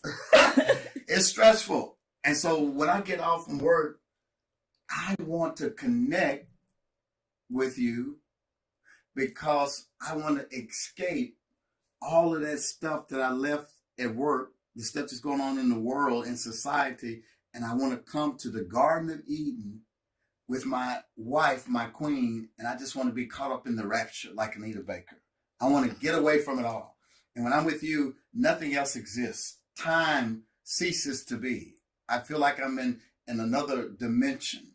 And so for me, this is vital. It's vital for my health, my mental health, my physical health, my spiritual health. I need to escape with you. Can I get away? I need to get away. I need to get away. Who's that? Lenny Kravitz. I don't know. The other side of the coin, though, is escapists use sex as a means of eventually avoiding something difficult in their life. And so I have to be careful with that. Yeah. Because this can also lead to being compulsive. Mm-hmm.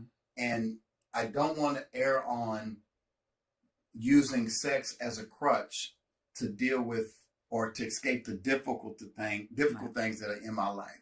So there's a balance even with that. I can't just use it for escaping. So babe, how do we do better in this area? Well, in this area, again, keep curiosity in the forefront. Yes, you want to have sex to get rid of some stress, to increase oxytocin or your serotonin, your dopamine, all of that, but making sure that you keep the curiosity, and so that you make sure that you're also emotionally connected to your spouse, because you don't want to be disconnected. So what we're going to do here, we're going to have some transparency in front of our tribe right now, and I'm going to rank my top 3 in this season. Doesn't mean, look, I can change, right? You're right. It can change. It can change. Mm-hmm. I'm gonna rank my 3 right now. Okay. Which are my top 3 personalities? And you can tell me if you disagree. I think I'm a connector. Okay.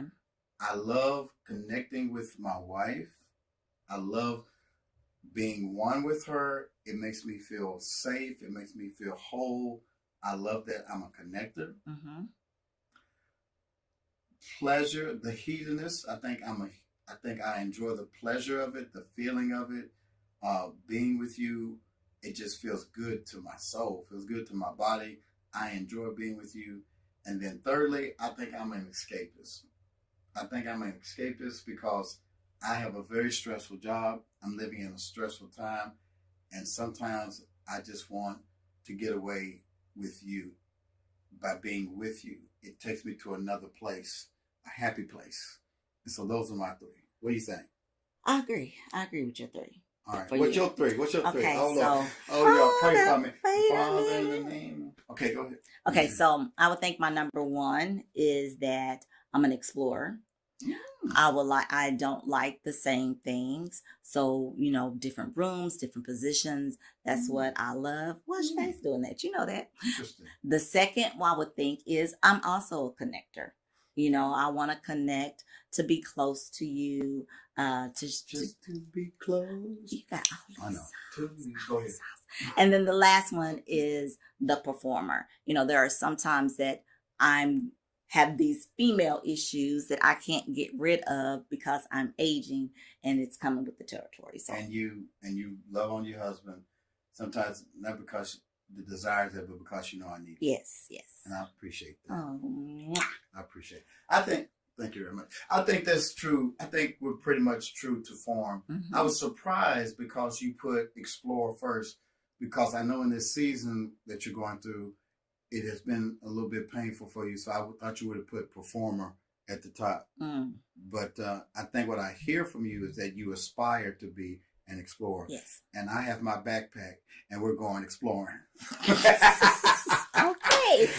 Backpack. Ooh, backpack. I got some stuff in my backpack, baby. We're gonna try some new rooms and everything. Listen, I hope that this has helped you guys to identify what your personality type is, right? Because sometimes we don't stop to think, what do I want? Who am I intimately? Who am I sexually? That's okay to explore that question, right? And I hope that you've been able to do that tonight. So tonight we want you to come back at 8 o'clock. We're going to be live in living color. We're going to be live.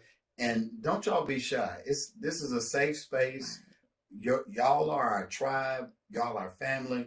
We're going to be in the living room. Go get you something comfortable to put on. Go get your spouse out the bedroom, out of the family room. Get them out in front of the TV. And let's just talk for about 30 minutes. What questions do you have? So 8 p.m. Central Standard Time. Come back. We're going to be on what?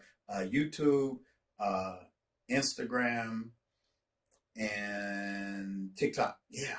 And TikTok. We're going to be answering some questions about the different personality types and how we can improve in each area. Y'all want to go deeper? Let's go deeper. Listen, we want to remind you that if you like this podcast, like it. Push like right now. Leave a comment because people that stop by here need to know that people are actually engaging with this content. And if it's good, share it. Share it with your friends. Anything else you want to say? And then also subscribe. Subscribe. Please to subscribe. it, We got 400 subscribers last week. Now, I'm not satisfied. I want 1,000 of us. I know there's some more people out there who believe that God wants us to experience intimacy, to be naked and without shame. I know there's some more y'all out there just like us. We do exist. And so I want us to create our tribe. And I believe it's at least 1,000 of us out there. And speaking of tribe, if you want to be a part of our inner circle, you can be a part of the Eden Circle, where we do coaching, we do meetups, we have master classes. We got an international retreat we're working on next year in June. We're going to Los Cabos, so stay tuned on that. So being a part of the Eden Circle gives you exclusive access to us. We want to be your coaches. You need two things to grow in your marriage. You need a coach and you need a community. So if you want to be a part, how do they go there? You can go to theedencircle.com and find out all the information there. But I also want to tell you, we have a new website. Woo! A new website? Yes. What's the name of it? It's called Naked and Unashamed SLS. But to get to it, it's nakedandunashamedSLS.com. Yeah. So there you can go find all about us, all about what we believe, how we back this with scripture, get information on our international and domestic retreats. And if you need to get in contact with us, you can go there. Yeah. So put it on the screen right there, www.nakedandunashamedSLS.com. You got it? All right. So tonight at 8 o'clock, we're going to come back. I know y'all got some questions. Get them together. We're ready. We ready. And we're going to answer all your questions. Listen, we love you guys. Thank you for being a part of our tribe. And we'll see you in a little bit. Just takes a little effort, we can work it out. These things go hand in hand, know what I'm talking about. Can we have one without the other, one without? Hey everybody, we are back. It's the Spencers. We are here with Naked and Unashamed, our podcast. We're so glad that you stopped in. And for those who's tuned in to our masterclass last week, we appreciate it. Hope that you are able to come and be a part of that marriage retreat. We'll tell you a little bit more about that. But tonight, we want to talk about the question, babe, does size really matter? Did y'all know that men struggle just as much as women do about their body? Am I tall enough? Am I too short? Am I too fat? Am I muscular enough? But also, babe, I think men also struggle with their equipment. Equipment. You know, In the garage. the tools. The toolbox. The tools that help them get in the garage. Okay. We're going to talk about does size really matter? Not just for men, but women. So stay tuned. We'll be right back. Have you ever wanted to take your love life and marriage to another level? Ladies, do you want to bring romance back to your relationship and get that old thing back? We got you. It's time for our second annual Naked and Unashamed Marriage Conference called Love in the Bluff on June 7th through the 9th at the beautiful Hyatt Centric Hotel overlooking the mystic Mississippi River. We will be leading one of the most exciting and engaging marriage retreats you've ever experienced. At Love in the Bluff, we will be teaching you and your spouse how to be building intimacy. We want to show you how to restore that erotic connection between you and your spouse. L is for liberating fantasies. How do you ask your spouse for the love you've been dreaming about? And the U is for unveiling communication. We want to teach you how to turn towards each other and not away from each other. The F is for fueling desire. We want to teach you some tantalizing techniques to put fire back into your lovemaking. And the other F is for fun and playfulness. We are going to have some interactive playtime to teach you how to enjoy each other and rediscover how to pleasure your spouse. All this will take place in the Bluff City at Hyatt Centric Hotel, where we have a block of 20 rooms. There will be a rooftop party that Friday night, and we will be dancing the night away. And then when it's all over that night, we're going to send you back to your rooms for some playtime with the goodie bags that we're going to give you after registration. Now, on that Saturday morning after breakfast, we will have our time of work and play as we go over new material to take your love making to higher heights. On Saturday night, we will be attending one of the most amazing showcases of R&B talent in the Mid-South area. We've partnered with 901 Live, hosted by Dr. Derek and Darkest Pain. It's going to be amazing. Y'all know Rhythm and Blues started in Memphis. Then on Sunday after checkout, we will have brunch at Sugar Grits. It's a time to take your love on top and meet us for Love in the Bluff. This retreat will sell out, and you can go secure your spot today by going to drstacyelspencer.com and register for Love in the Bluff. We hope to see you and your spouse in Memphis for our 3-day Naked and Unashamed Marriage Retreat. We will see you on top. All right, y'all, we're back. We're asking the question, does size really matter?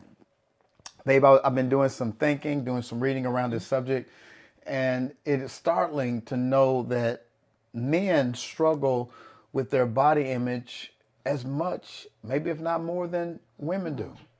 And specifically, they struggle around the area of their penis size.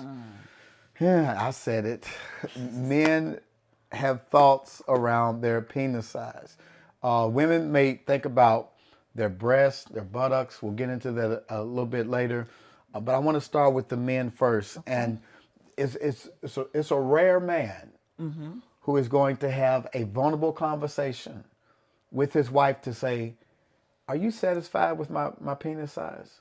Because it's such a sensitive subject for men, and so much emphasis has been put upon that. I think some of it is an urban myth that is old as the institution of slavery. Okay. Black men did not always have agency over their whole body. Okay. During slavery, black men were taken and used as breeding tools, almost like animals. They would call African men bucks, and they would send them to different women to impregnate them to make more slaves. And then also there was this insecurity from white slave owners that they feared that this buck would get a hold to their wives. So they kept the Southern Belle up in the ivory towers to protect her from the buck. And then when men would try to run away or be rebellious and they would lynch them, part of the sadistic torture was they would castrate some of these men. Wow. So there's been this pain and trauma surrounding male genitalia, African American male genitalia, this urban myth that they are well endowed. But the reality is that a lot of men struggle with their penis size. Have you ever heard any kind of discussion amongst women about the importance of penis size? Does it even come up? Well, in my circle of friend girls, we've never discussed the size of men's penises or as it relates to how they perform sexually in the bedroom. So I think men's penis sizes are so very different from one man to the next. So we can't tell that whether someone is well endowed or not, because what's the old myth of, well, the saying, it's not the size of the boat, it's the motion in the ocean. So, it's all about how you use what you got. Absolutely. I think some of the myths have been perpetuated too by pornography, because in pornography, the director is going to find someone who's well endowed, and people begin to. If you watch pornography and get addicted to it, you get a distorted view of sexuality because you think that the average size is the size of the people you see on the screen, which that's not the average size. The average penis size erect is 5.1 inches, right? The average penis size is 5.1 inches.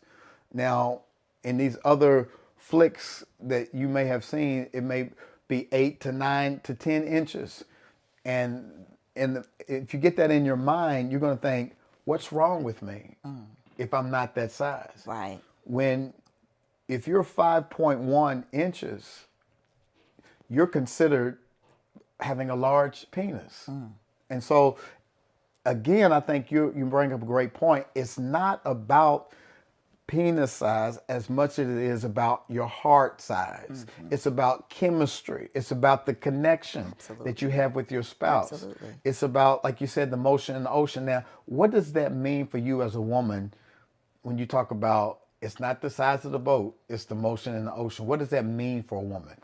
I kid and say it's Hey everybody, it's Spencer stopping by. We got some exciting news.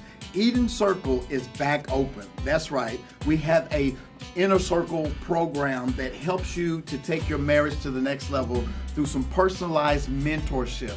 There's two things that are needed in order for your marriage to make it. You need some great coaches. Rhonda and I have been married for 30 plus years, and we want to share with you some of our experiences. And then you need a community of people who are trying to stay married. Wouldn't it be great to share ideas and to build stories together with other couples who are trying to make it? Baby, tell them the benefits of being in our circle. some of the benefits of being in our circle is, like Stacey said, the mentorship, the counseling. We have master classes, quarterly meetups. We have fun together. We teach different techniques because we believe in the sanctity of marriage and we want to keep married people married. And if you're going to be married, you might as well have fun doing it. We want to help you to show you how to have fun, how to take your lovemaking to the next level, your communication, and to help you in spots when you get stuck, to help you get out of those ruts by coaching and mentorship. So simply go to, listen, if you want to be a part of this circle, go to www.theedencircle.com and register today. We want you in our inner circle. The motion in the ocean, but it's more than penis size. It's the connection of heart to heart. It's being able to have intelligent conversations. It's having that connection, those heartstrings, being equally yoked. You know, all of those things play into not just being a good couple, a loving couple, a successful couple, but also it helps it transfers over into the bedroom. So if you're happy with your partner in other aspects, the sex part, the size of his penis will not matter. It will not matter.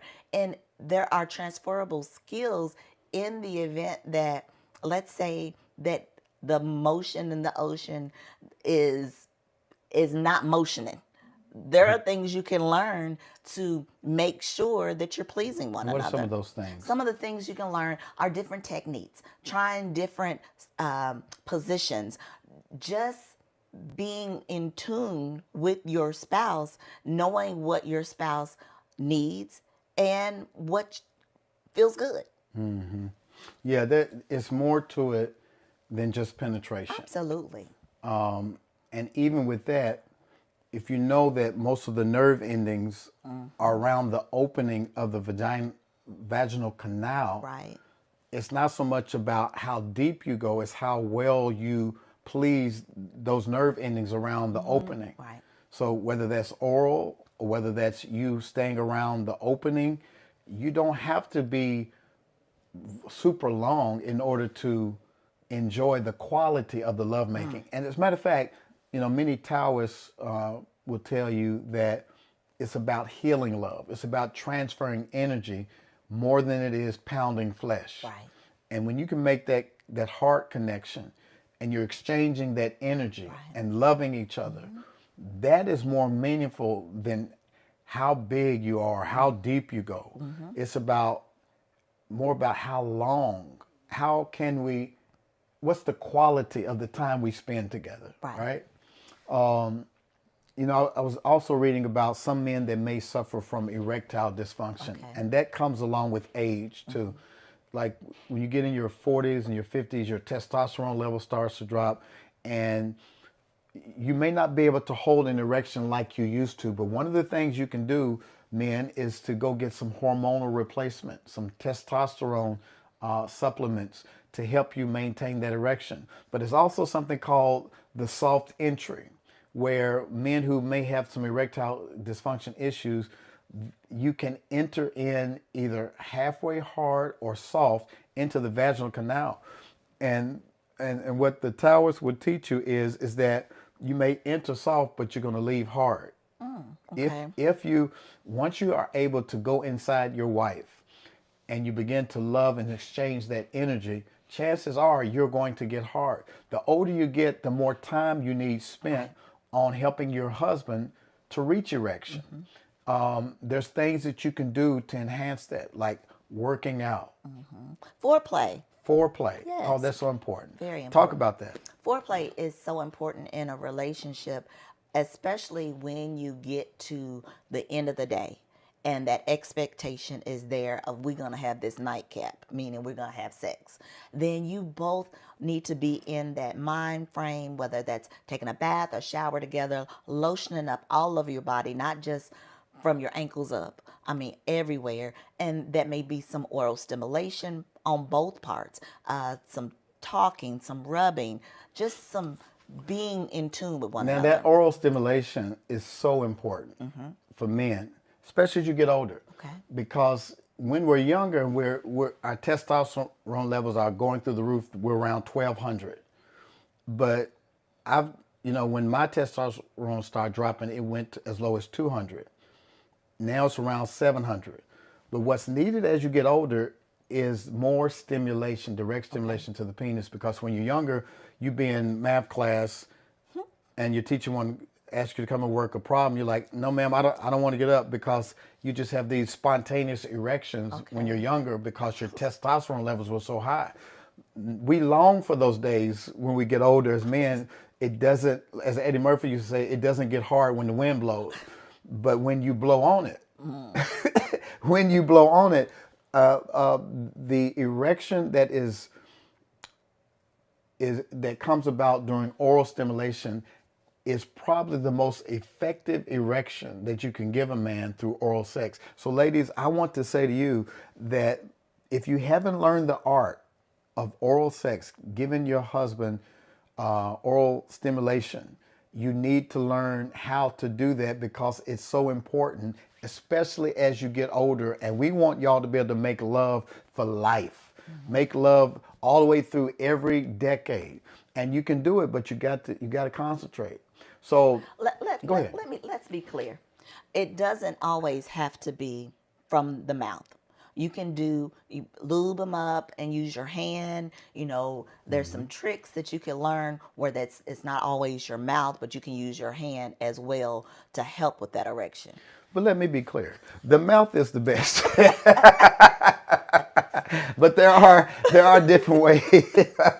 There are different ways to stimulate one another. But I want the men to know that you are the way God made you to be. Be comfortable with who you are. You got to learn how to love yourself. The best thing you can do is to be healthy. Working out. When you work out, that builds your testosterone. Especially when you work your leg muscles and you do squats, that helps. It's the biggest muscle on your body. So work your legs. Don't skip leg day. That's going to help build your testosterone. Watch this, babe. The more sex you have with your spouse, that naturally builds testosterone in the man and the woman. So the more sex you have, the more sex you're going to want. But the adverse is also true. If you don't have sex, it works against you to the point where your libido decreases, your testosterone goes down, you're not building the oxytocin chemical release between one another. So all of that matters. But what matters the most is the connection, the love connection. Because no matter what your penis size is, if your heart is in the right place and your wife adores you, she's not going to be stuck on how big it is. She's going to be enamored with how big your heart is. And all of the techniques that you incorporate will help to consolidate the attraction she has in addition to your penis size. And again, the average penis size is 5.1 inches erect. And I did some research, babe, and it said that many women, the average woman wants a penis around 6.3 inches. That's specific. It is specific. Because when they did the research and went to sex stores and asked what was the size of the dildos that many women, the sex toys that many, it was 6.4 inches. Oh. Just a little bit more than the average penis size. Okay. But they also discovered that women who bought larger dildos, more times than not, brought them back for a refund because it caused stretching or ripping or discomfort. Many women may fantasize about a larger penis, but the reality is that once you engage with a large penis, chances are the discomfort is not something you're going to be wanting back to back every night because of the tearing and the chafing or bumping up against your uterus. But the average size that women said that they want was 6.3. And I think as women age, our bodies go through the change. You were talking about how men may need to go and get hormone replacement or testosterone shots. We as women go through menopause, and that normally starts around 40. And menopause is not a destination, as my gynecologist told me. It is until we are no longer on this earth. So there will always be some type of symptom, whether that's dryness, mood swings, all that. But what I'm saying is, regardless of the size of your spouse's penis, you can still experience the chafing and the tearing of the walls, because when you get older, the lining of your walls no longer is thin. So we're not shedding them because we're having a cycle every month. It's thinning because we don't have the estrogen is depleting. And so we need extra. We need that lubrication. We need the extra time stimulating whatever it is. Whether, mine is different from other women. I like to be touched all over my body, not just honed in on one particular spot. So make sure, men, that you are loving your spouse totally from the top of her head to her toenails. Okay, but get my toenails out. Not right now. Yeah, it's important, and what I love about you is that you love all of me, and I love all of you. And we have reached a point after 30 years of marriage where we can talk about these things. Right. And I think that's another thing that's important for men, to communicate with your spouse. To ask your wife, does this please you? Right.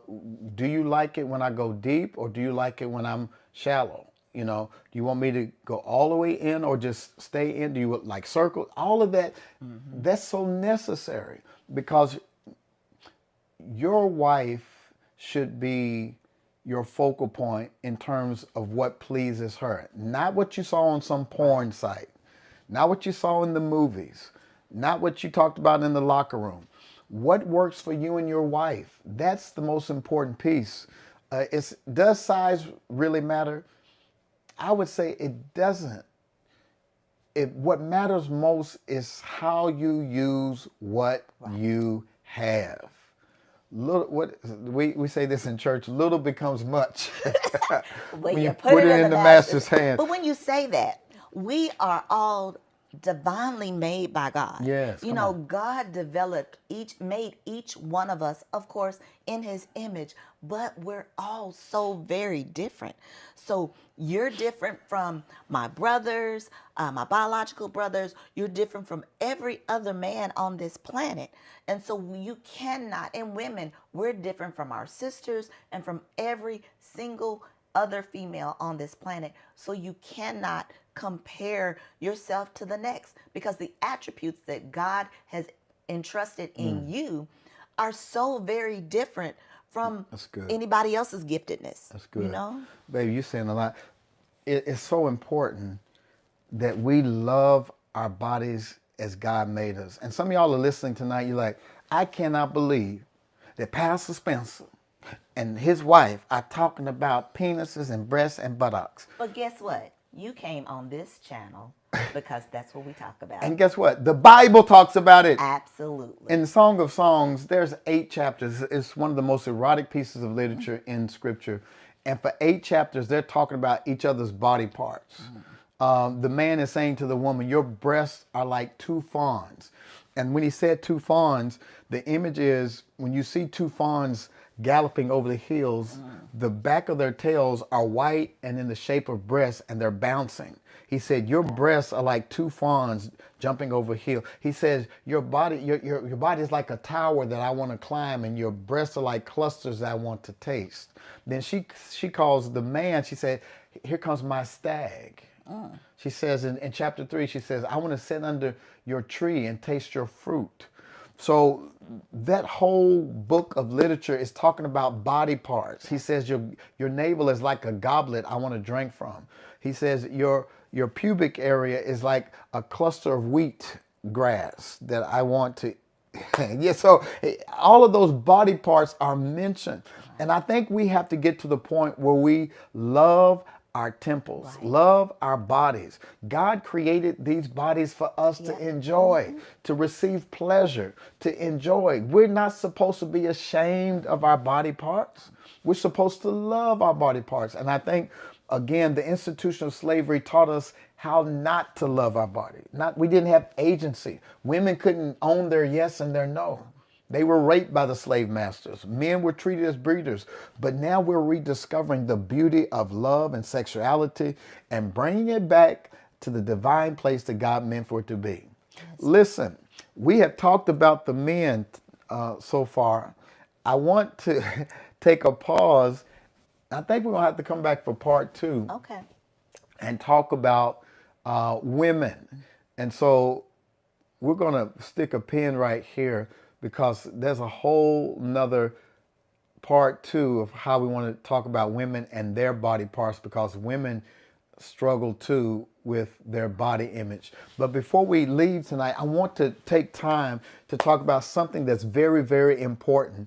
And that is, we have a Love in the Bluff marriage retreat that's coming up in June. And a lot of people say, well, that's in June. Why are you talking about it now? Because we're talking about it now because we only have 20 blocks of rooms, and we want you and your spouse to reserve your spot.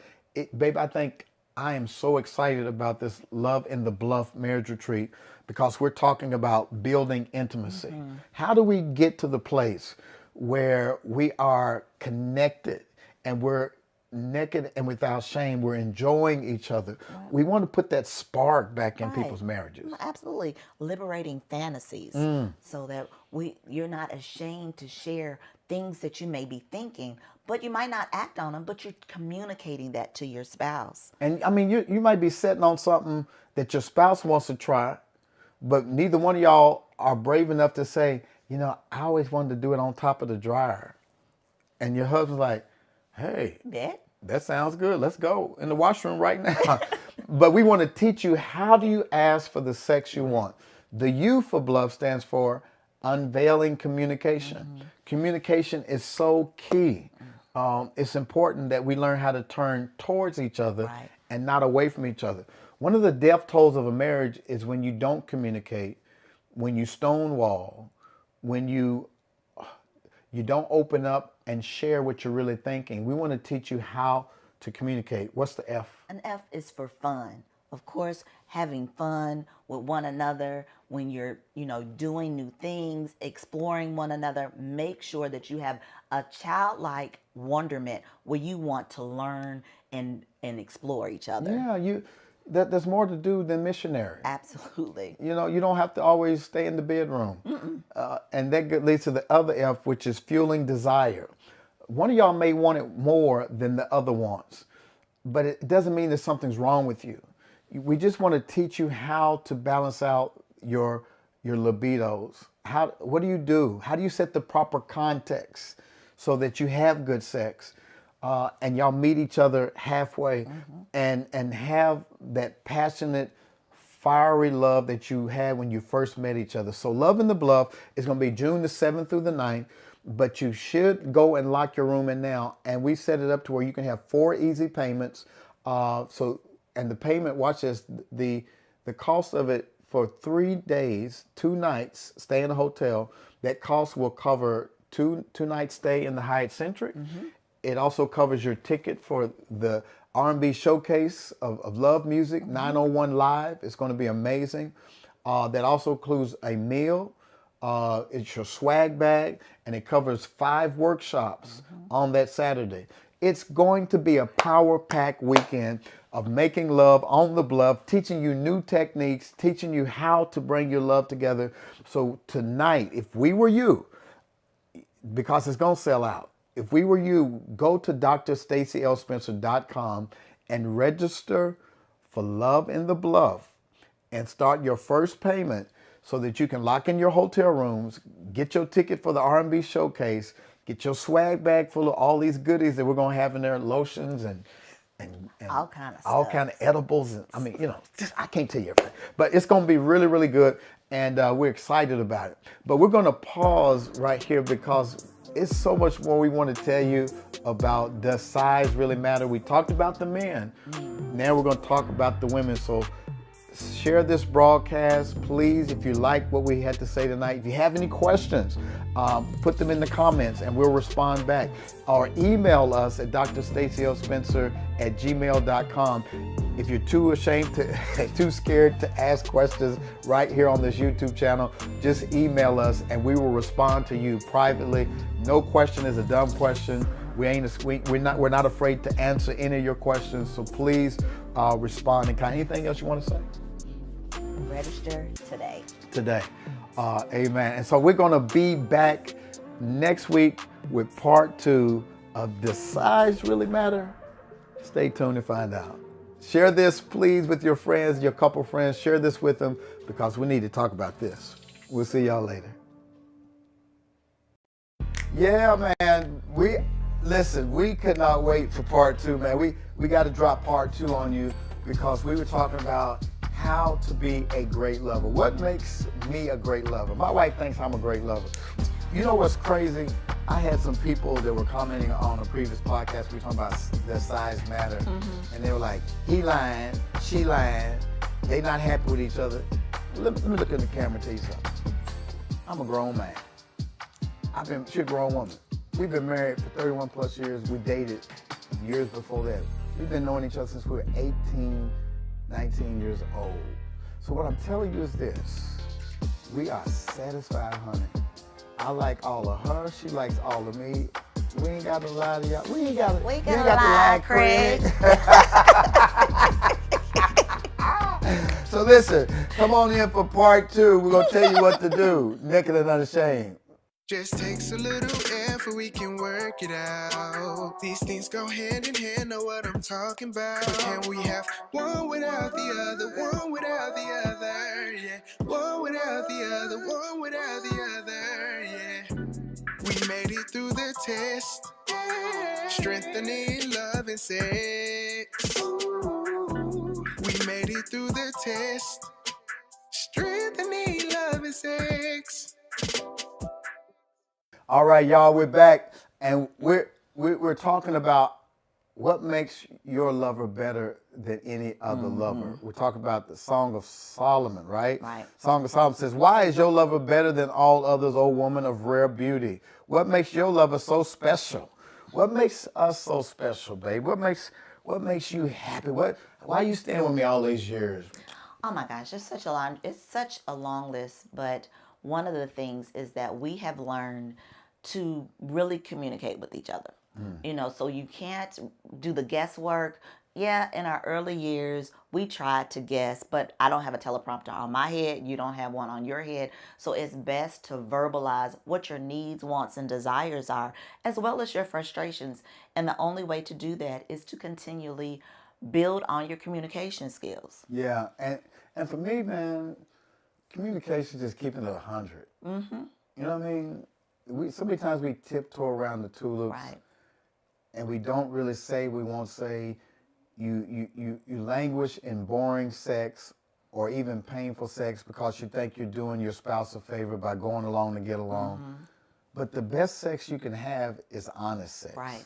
Absolutely. You know what I mean? You know, when you're like, no, I like it this way. I like it when you go soft.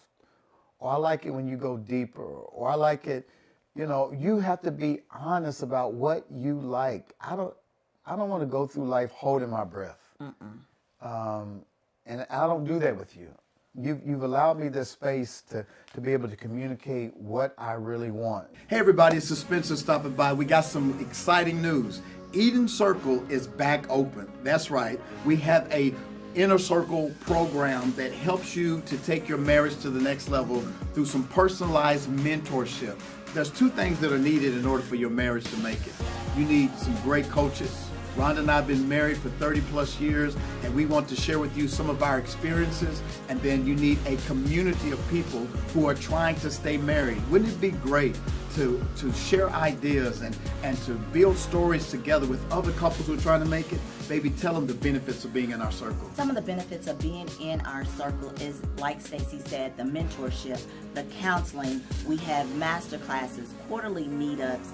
We have fun together. We teach different techniques because we believe in the sanctity of marriage, and we want to keep married people married. And if you're going to be married, you might as well have fun doing it. We want to help you to show you how to have fun, how to take your lovemaking to the next level, your communication, and to help you in spots when you get stuck, to help you get out of those ruts by coaching and mentorship. So simply go to, listen, if you want to be a part of this circle, go to www.theedencircle.com and register today. We want you in our inner circle. We had a recent discussion about something I wanted to try. My wife was like, yeah, sometimes I like it, sometimes I don't. And so I've learned how not to take it personal when she don't. Right. And I get excited when she does. And we've learned how to compromise and to talk through it rather than getting frustrated and just sitting there sulking, you know, like, oh, she'll never. And you're thinking all these thoughts and you're not sharing it with your spouse. And what happens over time when you don't really honestly communicate, you start pulling apart. And then some resentment can start to Resentment build up. sets in and you're like, just forget it. Right. You know, he's not going to give me what I want. She's not. But that's not the case with us. We had to learn. As a young couple, we were being polite. It's almost like that old MTV show, The Real World. It says, the real world, where people stop being polite and start being real. There comes a time in a marriage where you go through the honeymoon phase where everybody's saying all the right things and tiptoeing around. No, whatever you like. And then you get, you know, around your 7th year of marriage, you're like, look, you get that 7-year itch and you're like, man, if something don't change, I don't know if I'm going to stay. We've removed those barriers because we're saying we can talk about whatever we need to talk about. Fantasies, desires, communication, what I like, what I don't like. But here's the caveat. You must speak truth in love. And you've got to watch the timing. There's a principle you have, baby, called HALT. What does that mean? HALT is you don't have these conversations that need to be in depth, where it needs to be when the sun is shining in daylight. It's when you're hungry, if you're angry, if you're lonely, or if you're tired. Don't have don't have those deep conversations if you are hungry, because you ever seen somebody who's hangry? Hunger can lead to agitation. And you're not really listening because your stomach is growling louder than your attention span. What's the A? Angry. You can't compromise or communicate when you're angry. You might need to go cool off. Definitely need to cool off, especially if you're trying to ask your wife for something, and she's mad at you. You might as well hang that up. It ain't gonna work no way. Lonely. Why lonely? Lonely is like when you just not feeling yourself, like You're vulnerable. You're vulnerable. There could be a lot of things that's going on, and you just feel like you're by yourself. And you tend to compromise when you shouldn't. Right, which will also lead to resentment. Because even though you give in to what your spouse wants, You don't mean you don't mean it. It's not true consent. right. And then you resent, and that puts you further in the hole. And then the T was It's tired. tired. If you're sleepy, it's late at night. You already took your melatonin. That's not good work. It's not a good time. But communication, a great communicator is a great lover. That's what we're trying to say. A great communicator is a great lover. And so it's so important that we learn how to communicate, to ask for the sex we want. There's no reason to stay in a marriage and just keep going through the motions when you're not happy. Number seven, being consistently romantic. Women need more romance than men do. Do you agree? It depends. It depends on knowing your spouse's love language. Because if you're thinking that romance is going to take the place of if they have acts of service, or if they need more physical touch, or if they like gifts, or whatever your top love language is, that's the one that should be fed. Let me say it another way. Men have a permanent pilot light that stays lit.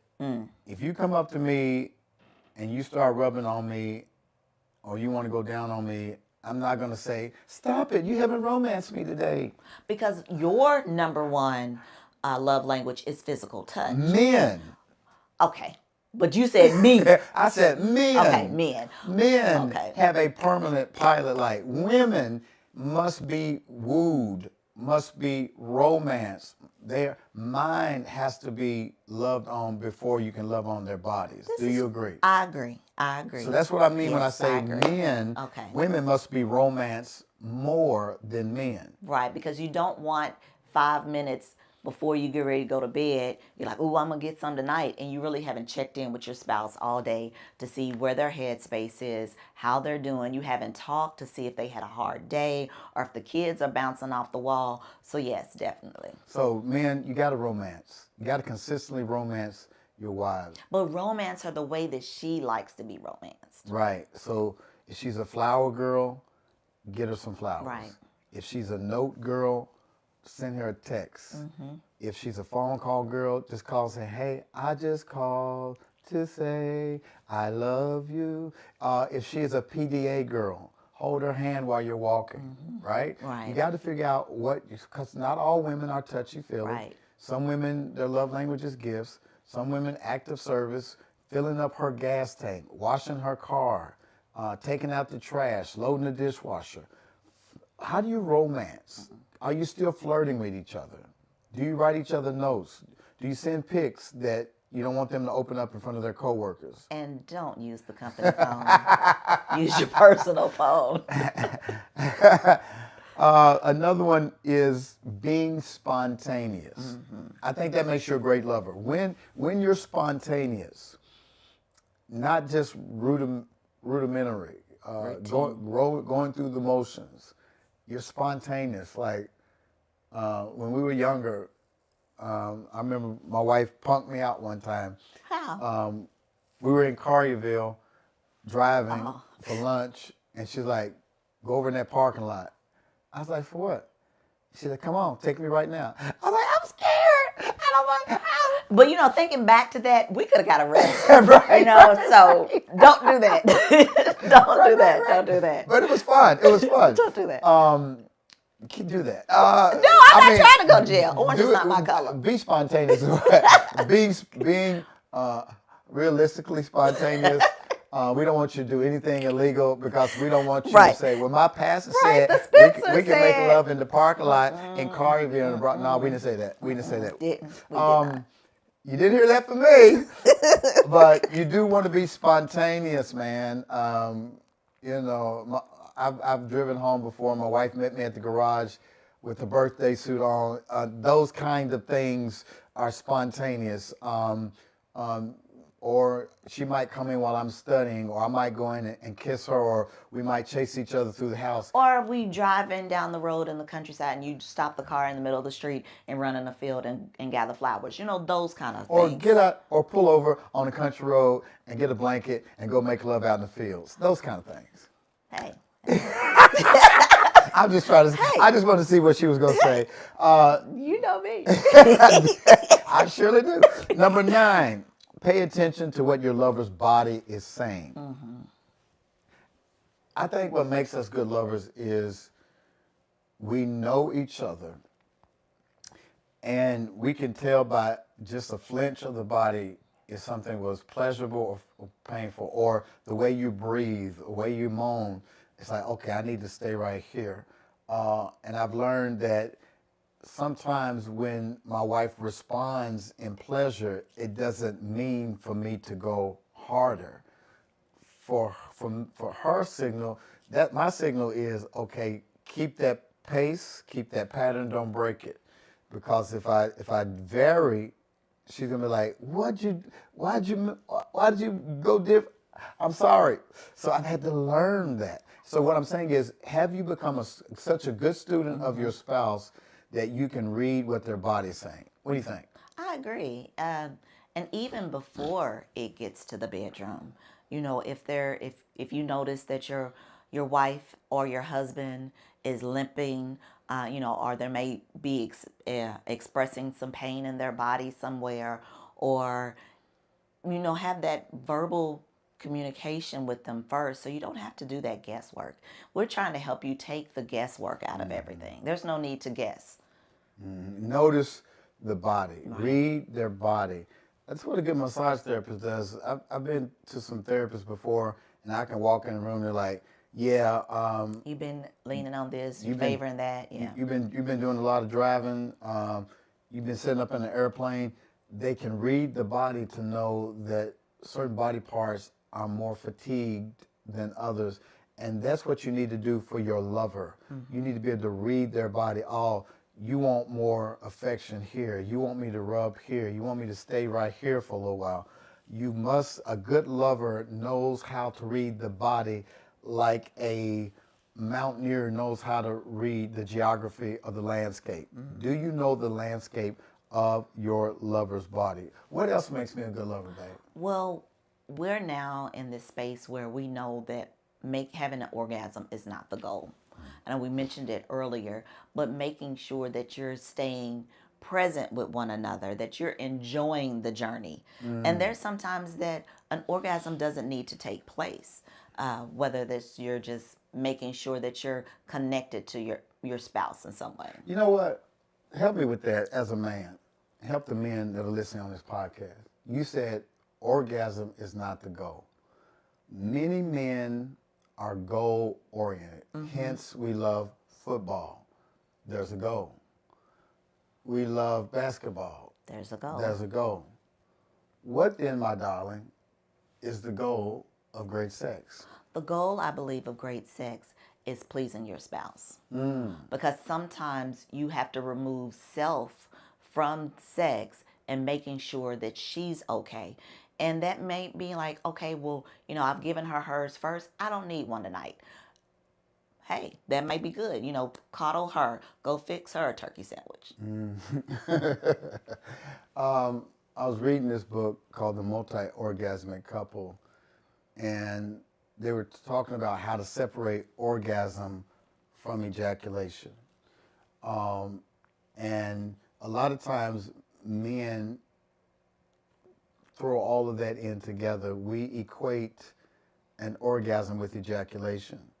But once that ejaculation occurs, we are so zonked out that a lot of times a woman is still laying there like, because we made orgasm ejaculation our ending point, our goal, whereas the goal is to receive pleasure. Right. And so what the author of the book says is that when you feel yourself about ready to reach climax, to pull back, to breathe deeply, to transfer that energy from your genitalia into your body. And I think that's important, that we take the time to enjoy the journey, the pleasure journey of pleasing your spouse. spending more time. What is pleasing to my wife? Not just Right. me reaching orgasm and going to sleep, and then she's laying there for the rest of the night. Right. As a matter of fact, a great lover makes sure she gets hers first. So if nothing else, make sure your wife reaches her pleasure point, that she's feeling pleasure throughout. And if orgasm happens, wonderful. But sometimes you can have great sex and not even have an orgasm. Right.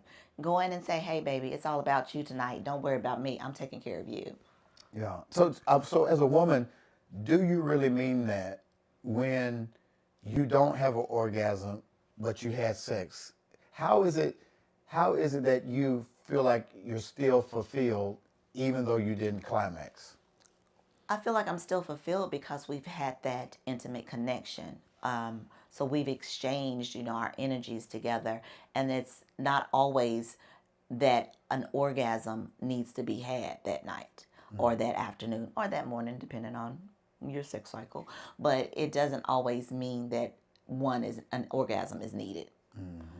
Is the orgasm, for those women who may not have experienced one, is it everything that people say that it is from a woman's perspective? I believe every woman's explanation of their own orgasm is going to be different. Some may have a full body, some may just have a little peak, some may have some ebbs and flow. So it's going to be very different from each individual woman. Unfortunately, there are some women who have never had the pleasure of experiencing an orgasm, but that's a very small percentage of women. You said previously there were years where you did not have one early on in our marriage, and then you discovered it and you was like, I want to keep this, I want to keep that feeling. Can you describe what it felt like when you finally arrived in that space where you could have one? Well, one, it was odd. It was a different sensation than from before. And I think before, in my mind, I didn't allow myself to go there. I wasn't fully relaxed. I wasn't fully aroused. And I was young. I didn't properly know what really turned me on. You didn't know your anatomy? I knew my anatomy, but I did not know what all my pleasure points were. Unlike a 54-year-old woman, me now do know. So, as a recap for part one and part two, we're now at the end working ourselves back to the beginning. What makes your lover so great that you finally were able to arrive at an orgasm after years of not having? Just recap what we talked about. Well, one, that you know your spouse inside and out, that you're building communication together, that you're still having fun together, you're open to new experiences, that you're spontaneous. You know your own pleasure points. You know your own pleasure points. Did I say you're open to new experiences? So those things help you to become the only lover for your spouse, the best lover for your spouse, because you know what pleases yourself and you're able to not tell but coach your husband or your wife into what pleases you. Have y'all ever had a new car, and you drove it for a while and you realize, I don't know all the features on this car? Oh, definitely. Hello. Hello. Somebody has a couple-year-old truck that she's still figuring out how to drive, and what does this button do, and how do you use this? It gets me from point A to point B. That's all I I need was to know. riding with Big John the other day, and he had a new Mercedes, and he had massage chairs, Oh, wow. and he didn't even know how to work it. Oh, I would have fixed that the first week. And the next time I got in, he's like, Pastor, I got you today. You want a classic massage, you want a heated massage, you want a shoulder massage. He had all these features wow. that he had not tapped into because he had not taken the time to look at the manual. I'm listening. I'm going somewhere. A lot of y'all have luxury spouses. They got so many features and buttons you have not pushed yet because you have not taken the time to study the manual. All you do is get in the car, drive, and you're overlooking all these buttons, overlooking all these desires, all these fancies, all these hidden pieces inside your spouse. And watch this, driving down the road, ooh, that's a nice car. Oh, that's a nice car. And you ain't even figured out the massage chair in your own car. You got features in your spouse. You got the lover, like Prince said, you need another lover like you need a hole in your head.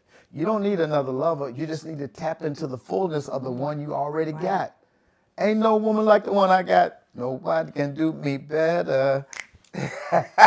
Listen, we hope that you've enjoyed this podcast on how to be a great lover. I have a great lover, no cap. She has a great lover, no cap. We ain't got a lot of kick it, Craig. And so I hope that those of you who feel the sincerity, y'all seen us, man. Y'all know we love each other, and we do. And we want you to experience that same kind of love. Listen, we told you last week that the rooms are full. I'm pretty sure that they're sold out. But if there's a chance that we could get some more rooms, let us know. We might have a little wiggle room, but that thing is in June 7th through the 9th. 7th through the 9th at the Hyatt Centric Hotel, Love in the Bluff.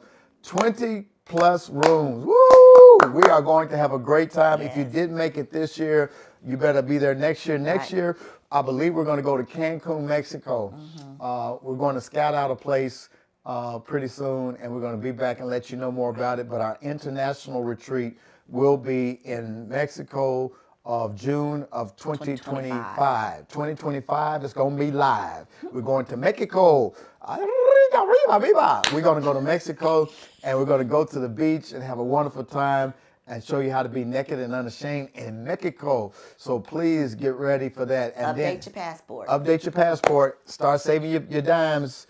Get your bag together because we're going to have a wonderful time. We want you to pack your bags and go with us to Mexico next year. But in the meantime, don't forget Eden Circle. If you need some coaching from us, we've been married 31 years this year. If you need some coaching on how to put spice back in your marriage and you want a personal session with you and your spouse with us, we'll do that for you in Eden Circle. If you want to meet with us and have a masterclass monthly, we'll do that for you. If you want to come hang out with us quarterly, we'll do that for you. And watch this, probably in the fall, we're going to open up some intensives where you can come and stay the weekend in our house. If you need it, to come stay in our house so we can work on some tough stuff together, and y'all can spend some time with us right here in our home. If you'd like to do that, go to theedencircle.com, theedencircle.com, and become a part of our mentor inner circle. Would you like that? We'd love to do that for you. Anything else, babe?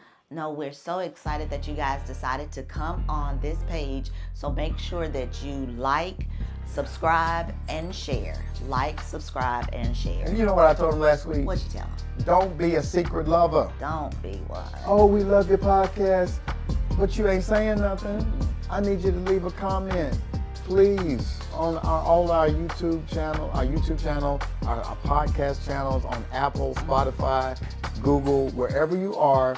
Go there, leave a review, and share with your coworkers and your friends, especially your freaky friends, your saved, sanctified, sexual friends. Y'all all having sex. So. Right, but you might as well do it to where you can be naked and without shame. All right, we love you guys, and we're going to holler at you later. Until next time, be blessed and stay naked and unashamed in your covenant relationship. We'll see you soon. See you soon. What's up, everybody? Hello, everyone. Baby, we are back. Woo, how many episodes has it been? It's been a lot of episodes, and we've been having fun on all of them. But tonight is probably going to be one of the most interesting conversations we've had in a while. And Rhonda and I are daring to step out of our comfort zone to have an honest dialogue around something that's really been taboo in the Christian community. And that is the subject of masturbation, self-pleasuring, if you will. I believe it was a tweet that says, I touch myself. And a lot of Christian folk have a problem with touching themselves. Why is that? We want to talk about that tonight. So if you want to find out Is masturbation right or wrong?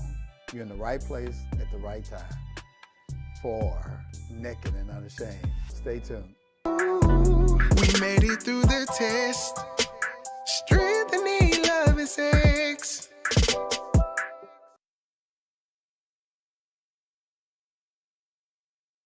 What's up, y'all? We are back at it tonight, and we are talking about something juicy, girl. What is it? Masturbation, self-pleasuring. Ooh, solo play. I was laying in the bed the other morning while you were still asleep, not self-pleasuring. I was reading the news, and I stumbled across an article that said the health benefits of masturbation. Health benefits. And I thought that was quite interesting because you and I had just finished our level 2 certification. We went to Costa Rica. Shout out to Amina Peterson, our teacher, who taught us about how masturbation was a tool to help people to get back in touch with their own bodies. We talked about sensate focus, how people, we need to teach people how to get in contact with what does it feel like to touch yourself. And masturbation was one of the things she mentioned about how you can get in contact with your body. And it's interesting in this article, it talks about how solo time, self-pleasuring can impact your relationships, your mood, and watch this, even your physical health. Oh, wow. Does that seem surprising to you? It seems very surprising. It seems very surprising because you're thinking about self-pleasuring and all those aspects of your mood, your health, increasing intimacy in your relationship. That's a lot. It's a lot. But it was so intriguing. I was reading in this article, and it says, sexually speaking, no two people are alike. Right. We're all different. Everyone has different experiences, different preferences, and turn-ons. But there's one activity that's been around for millions of years that's still ubiquitous to us today, and it's the art of masturbation. No matter your age, gender, or life experiences, solo sex can feel good. And believe it or not, it actually has a lot of really great health benefits. From boosting your mood to improving your sex life, masturbation can be physically and psychologically beneficial. Dr. Renita White, medical doctor, board certified OBGYN with sexual health care company called Honeypot, she says this. She says, studies have shown that masturbation may improve sleep and decrease body tension and muscle aches, which may be due to the natural release of oxytocin and elevated dopamine levels that occur with an orgasm. Now, here's a problem, Houston. We can't even get to the benefits of self-pleasuring because there's a hang-up, and a lot of people that tune in tonight, baby, have this hang-up, and that is they were socialized in the church that masturbation was a sin. Right. Has that been your experience? It not socialized in the church of it being a sin.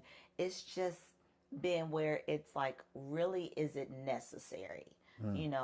Yes, I touch myself to put lotion all over my body or to check to see if there's anything that has changed, but not for all the benefits that you mentioned.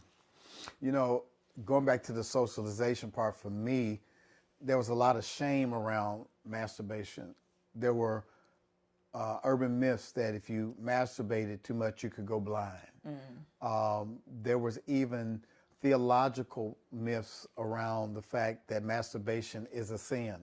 And one of the scriptures that is often used to say that masturbation is a sin is Genesis chapter 38, and it talks about Onan. So what happened was Judah, you've heard of Judah, right? Right. The tribe of Judah. Judah was one of the 12 sons of Israel, and he had a son named And his firstborn son, the Bible says he was wicked. We don't know how he was wicked, but the Lord caused him to die. Oh, wow. And after he died, his younger brother, Onan, was next in line to marry his wife, his widow, because there was a Levirate rule that if your brother died, to continue the legacy and to put the widow in a legal place to get land, because a woman could not get land on her own. So if Onan does not marry her and give her a son, chances are she's going to be left destitute. Wow. So what he does is he has sex with her, but when he's having sex with her, he pulls out. He uses the pull-out game. He pulls out and he spills his seed on the ground so as not to get her pregnant. Okay. So when he does that, God takes his life. And a lot of people have interpreted that as God taking his life because he did not use sex as procreation. But God took his life because he was disobedient. God took his life because he was using Tamar for sex and not fulfilling his obligation to give her a future. Okay. And so the sin of him was deceiving Tamar and deceiving God in his purpose of just having sex at the expense of her future. Oh, wow. So it has nothing to do with him spilling his seed. God created sex for us to enjoy as a married couple. And there's nowhere in the Bible that talks about masturbation being a sin. Do you follow what I'm saying? Right. Okay. There's nothing wrong with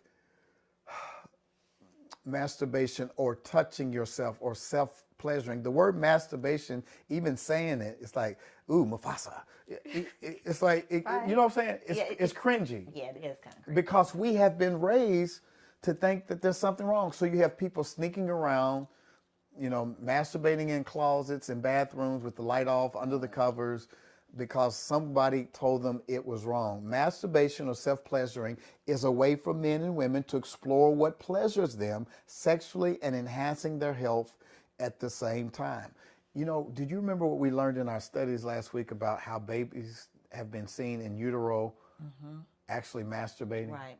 They're seen when they're taking the ultrasound that they've been able to capture sometimes a male and a female either, touching themselves. You can see little babies sometimes when you're changing their diaper. They'll reach down and the little boys will be tugging at their penis, or the little girls will be touching their vulva, because babies love cuddling, they love warm blankets, and they get pleasure from touching themselves. There's nothing wrong. If you look at a little boy, if you go catch a little boy sleeping, you wake him up in the morning, his hands is down in his underwear. Right? Or if you catch a grown man watching the ball game. The thing is that it's natural. Salima Noon, a sexual health educator in Vancouver, says babies touch their genitals because it feels good and brings them comfort. Sometimes it's even been seen, like I said, in utero or ultrasound where babies are touching themselves. Oftentimes people masturbate, watch this y'all, to achieve orgasm and feel the release of endorphins, which lead to high levels of pleasure. Physically, during an orgasm, rhythmic contraction of the pelvic muscles, as well as the uterus and anal regions occur, and certain neurotransmitters and endorphins are released. Babe, speak about what is this feeling, this feeling that's released through an orgasm that is so beneficial, just an orgasm in general? Well, normally when you're having, an orgasm, those neurons the endorphins are released, and that is considered the feel-good hormone, correct? The dopamine. Yeah. So when an orgasm has peaked and has had, then there's a feeling of calm, connectiveness, euphoria, and then sometimes it's brought on by a little rest. And research shows that masturbation can allow for exploration of one's sexuality and help people learn about their bodies. And that's what we want people to do, to get in tune with your bodies. And so a lot of Christians will say, well, how can you do that and not sin? Touching your body is not a sin. When we lust and covet somebody that doesn't belong to us, Right. that's where the sin comes in. Correct. But masturbation, for the purposes of getting in touch with your own pleasure, with your own skin, your own feeling, we're trying to get people to come into themselves and not need external stimuli. Okay. So if you are thinking about what feels good to you, that's not a sin. You're not harming anybody. You're not coveting anybody. You are touching yourself and enjoying what feels good to you. So Dr. Pham, a sexologist, she recommends experimenting with simple sex toys and devices like a small clitoral vibrator or a butt plug before expanding your range. Again, there's different preferences. Right. Everybody's different. You might not need a butt plug. You might not need a vibrator, but there's nothing wrong if you desire one. These are pleasures. You are simply giving your nerve endings the pleasure that you enjoy. You might also want to use some lube. Why is that important? Oh, because of the friction on the skin, and you don't want to irritate. It's very soft tissue. So you, What is very soft tissue? around your anus or in your vulva is very soft tissue. And on your penis. And on your penis. Because what you don't want to do is all of the friction from rubbing your hand across your vulva or your penis. You can cause an abrasion or some tears. Those micro tears, correct. So you really need to think about that. Be intentional around it. So I want you in the room with us. It looks like we're by ourselves, but really there's some experts in the room because this article is written by women, mostly women physicians. Dr. Renita White, medical doctor, is a board-certified OBGYN with sexual health care company, The Honey Pot. Dr. Tiffany Pham is a medical doctor, a board-certified OBGYN and medical advisor at Flow Health. Aaliyah Moore is a PhD, is a certified sex therapist. Nan Wise is a PhD, is a cognitive neuroscientist and certified sex therapist. So these experts all got together and they said there are 10 benefits to masturbation, and that's what we want to talk about. We already established that there's no sin in touching yourself. We've already established that. Now we want to get into the health benefits of masturbation. So I want my wife to lead in on the first one. What's the first benefit? The first benefit is talking about pain, that self-pleasuring, masturbation, solo play could be a pain reliever. Wow. Especially if you're experiencing period cramps or different forms of chronic pain and even migraine. Now, this has not been my story. This has not been my story. I can remember talking to my neurologist because I had a migraine-induced orgasm. No, an orgasm-induced migraine. Did I say it the right way? A migraine-induced. So I had by an your orgasm. You had a and then I migraine got- induced by right. your orgasm. And so it was very alarming because it was this trigger pain on the right side of my brain. And I was like, what is going on? And so I immediately, not that night, but the next day, called my neurologist and was able to talk to him about what had actually taken place. Wow. Now, I'm looking forward to being able to have, if I'm in some pain, being able to relieve the pain through some self-pleasure. But I'm not an expert on that, but we do have expert opinion on it. But in general, you have had some orgasms that did not lead to a migraine. You're correct.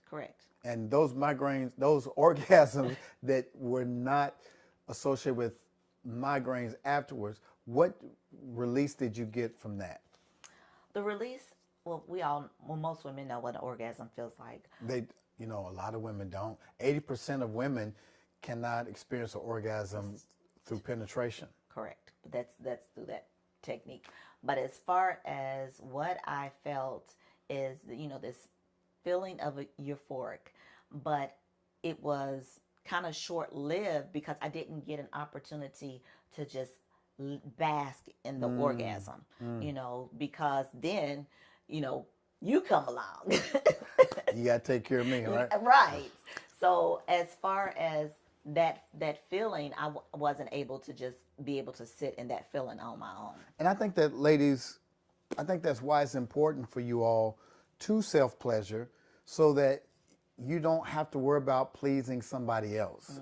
You can just sit with that orgasm and bask in the orgasm because, to my wife's point, the first benefit of self-pleasuring leading to an orgasm is that during an orgasm, the body releases endorphins, which are neurotransmitters that work as natural pain relievers. So the production of endorphins during masturbation can cause a feeling of euphoria and relaxation and providing brief relief from tension and anxiety.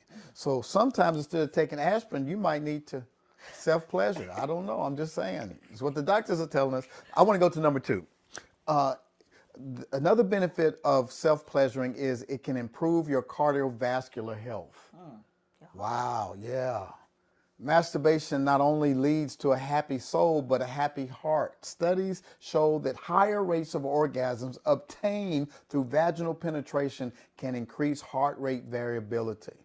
Heart rate variability can be a marker for cardiac function and predictor of health and longevity. And I think as a man, it's so important that we take care of our hearts. Not only do we go in the gym and we exercise and get our heart rate up for 30 minutes, but it's been proven that masturbating, self-pleasuring, can also help with heart health. That's encouraging. Because a lot of the erectile issues that some men have are directly linked to the heart because the blood cannot get to the penis. But if we participate in the practice of self-pleasuring, just like we lift weights, just like we run, if we can self-pleasure at least once a day, getting in touch with our bodies in a healthy way, it can lead to heart healthiness. I thought that was so intriguing. It definitely is intriguing. And the third thing is that it could help to maintain, the vaginal. Yeah, that thing you got. Yes, the thing I have. Let me say it again. Vaginal and pelvic floor. I can't talk today. Pelvic floor function. Sometimes as we're aging, with our pelvic floor, we may experience a little looseness or and where we're like, oh my goodness, what is going on with my body here, it's failing me. But solo play can have a positive effect on the overall health of your vulva and pelvic floor, which are incredibly important to your overall sexual function. So the stimulation of the clitoris and the vaginal penetration increases that blood flow. And so the oxygen to the pelvic floor, which is the vagina and or the technical genitals, as one of the doctors says, can help to maintain that pelvic floor health and keep it all tight.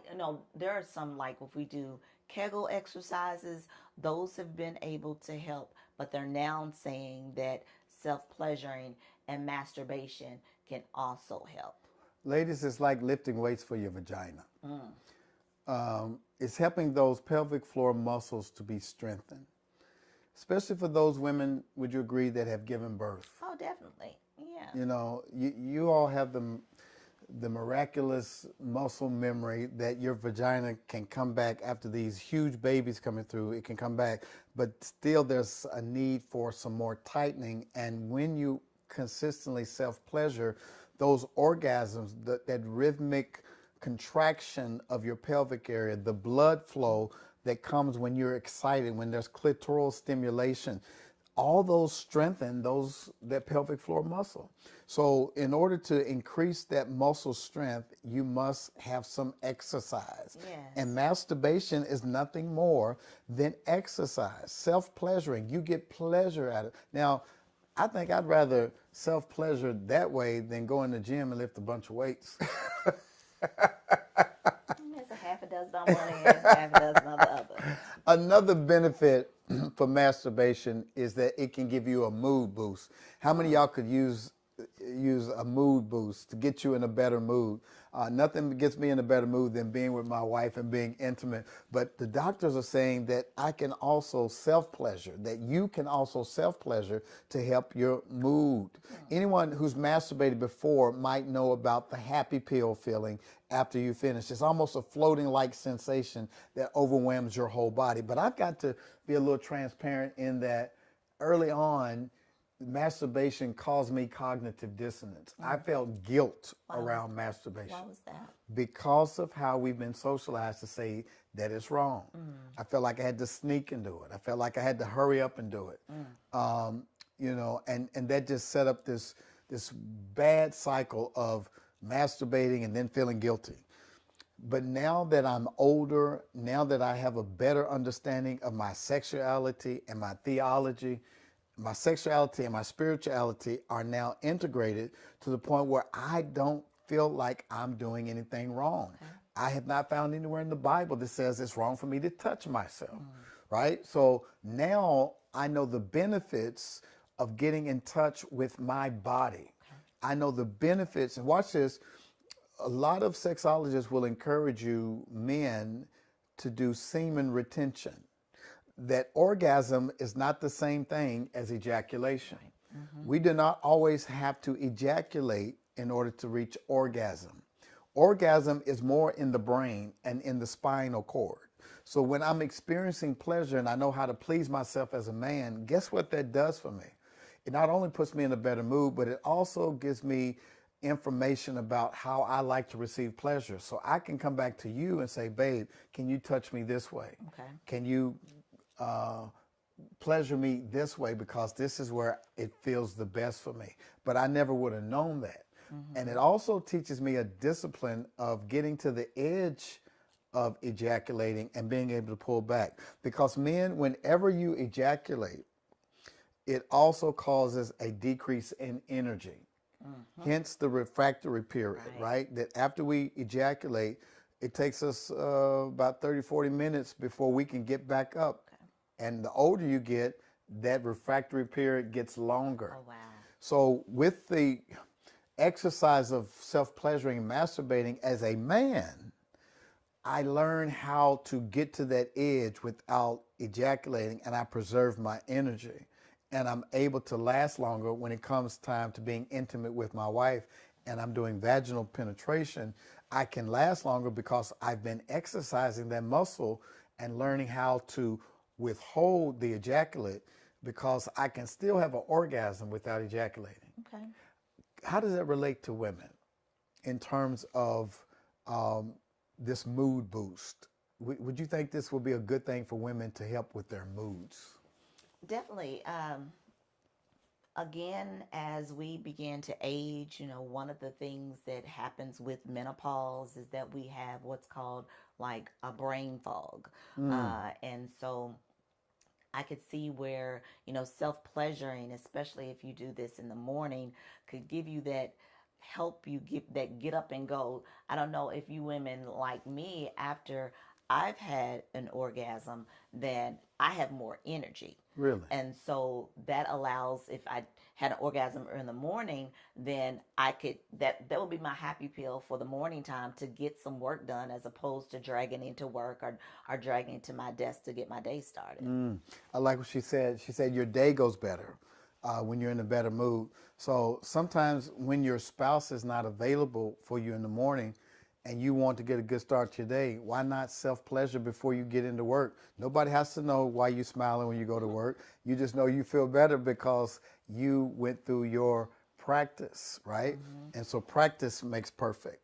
Number 5, what's the benefit? What's another benefit? Another benefit, if you have issues or a little trouble falling asleep, then, if the morning self-pleasuring routine didn't work, then there's always that nighttime routine, where it will also help increase, and also is the side effect is to help you fall asleep faster, because that surge of oxytocin, those chemicals that are released, it helps to trigger fatigue for some. And so in the nighttime hour, it would have that adverse effect of giving you that extra little boost to go to sleep. Now, earlier you said that when you have an orgasm, you get energy. So how's this going to work for you if you have your orgasm and you self-pleasure? Are you still going to be awake at night? Well, I guess that you have to determine which way it is, because everything is not going to work for everybody. Okay. So if I self-pleasure in the morning and I find that it makes me sleepy, don't self-pleasure in the morning. Self-pleasure at night. If I find that it gives me energy at night, then unless you want to stay up and dust the light bulbs. You sound like you need to self-pleasure in the morning. Boy, if you don't hush. You said you need some energy, right? Now me, on the other hand, if I self-pleasure at night, I'm going to sleep, right? And most men will, and a lot of women will too. My wife's just built different. But self-pleasuring has still some benefits for her, and pleasuring has benefits for you. We're all different. Yes. Listen, there's 5 more that we want to give you, but we don't want to keep you all night. So we want you to just kind of just marinate on these first 5 that we gave you, and go back and let's recap real quick what those are. The first benefit of self-pleasuring is what, sweetheart? Is to help with pain. It's a pain reliever. Yes. So those endorphins are released. One landmark study from 1985 found that women's pain tolerance increased by 40% when they masturbated. That tolerance increased to 74% when said stimulation resulted in orgasm. And let me say this too while we're on it. You don't self-pleasure with the goal of orgasm. I was just going to say that, right? The goal of masturbation is what? What I said. To get in touch. Self-pleasure. To get in touch with yourself. Get in touch with your body. Understand what feels good about your body. And if it leads to orgasm, great. If it doesn't, you still were able to figure out what pleases you. The second thing we said was it can improve your cardiovascular health. Again, one of the most important things to great sexual health is great heart health, because the heart regulates the blood flow. That blood flows to your genitals, and that's where you get the pleasure from, is when you are engorged with blood and those nerve endings are extra sensitive. Thirdly, The third, it will help maintain vaginal and pelvic floor function. you said it, So yay. it's helping that blood flow to that area. And then it also can give you a mood boost. You need a good mood. You need that happy pill. Pleasure yourself. There's no shame in pleasuring yourself. And then lastly, It can help improve sleep. amen. We're gonna find out. We're gonna find out tonight. We're gonna experiment tonight All and right. see if she goes to sleep afterwards. I got some stuff to do. You got some stuff to do. Well, I guess. Well, you need to self-pleasure. Listen, y'all. We appreciate you so much. I hope this is helping, y'all. The only thing Rhonda and I are trying to do is to try to take the shame out of your marriage. There is just too much misinformation about sex, about items like the topic we're talking about tonight, masturbation. It has been a lie that it's a sin to touch yourself. We're walking around with all this shame for no reason at all. We want to liberate you from shame so you can be what? Naked and without shame. That's all we're trying to do.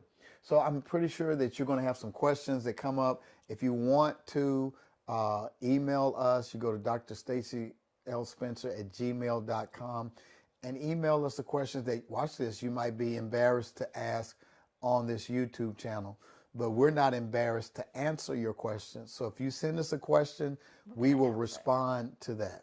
Is there anything else you want to tell them before we leave tonight? Oh, did we mention that we're all sold out of our Sold retreat? out of what? Out of our retreat that's going to take place. Yeah, next month. Loving the Bluff, we sold out. Yes. That's a good thing, and not so good thing if you want to come, but don't worry, we got you. We got some great stuff coming through the year. But we got 25 couples, yay, that are signed up for Loving the Bluff June 7th through the 9th. And listen, if you still want to come and kick it with us, you can still do that by going to, watch baby, listen, you can still go to 901 Live. Yes, absolutely. Can they do that? They can. Yeah. There are still tickets available because we're still going to go out and hang out and do a little date night that night for 901 Live. It's an R&B showcase hosted by Dr. Derek Payne and his wife, Darkest Payne. And it's going to be a lot of fun. So you'll still be able to come hang with us. So if you're in Memphis on June the 8th, That's the 8th. That's Saturday. that Saturday night, you can still go get tickets for that. Just go to Dr. Derek Payne's Facebook page or Eventbrite for 901 Live. But we'll be back with some more. And also, don't forget to subscribe to our podcast. We're on Spotify, we're on Apple, we're on Google, we're on all the podcast platforms. So if this podcast has been helpful for you and your spouse, would you do us a favor? Write a review, like it, subscribe, and share with 3 other couple friends and say, you need to check this out.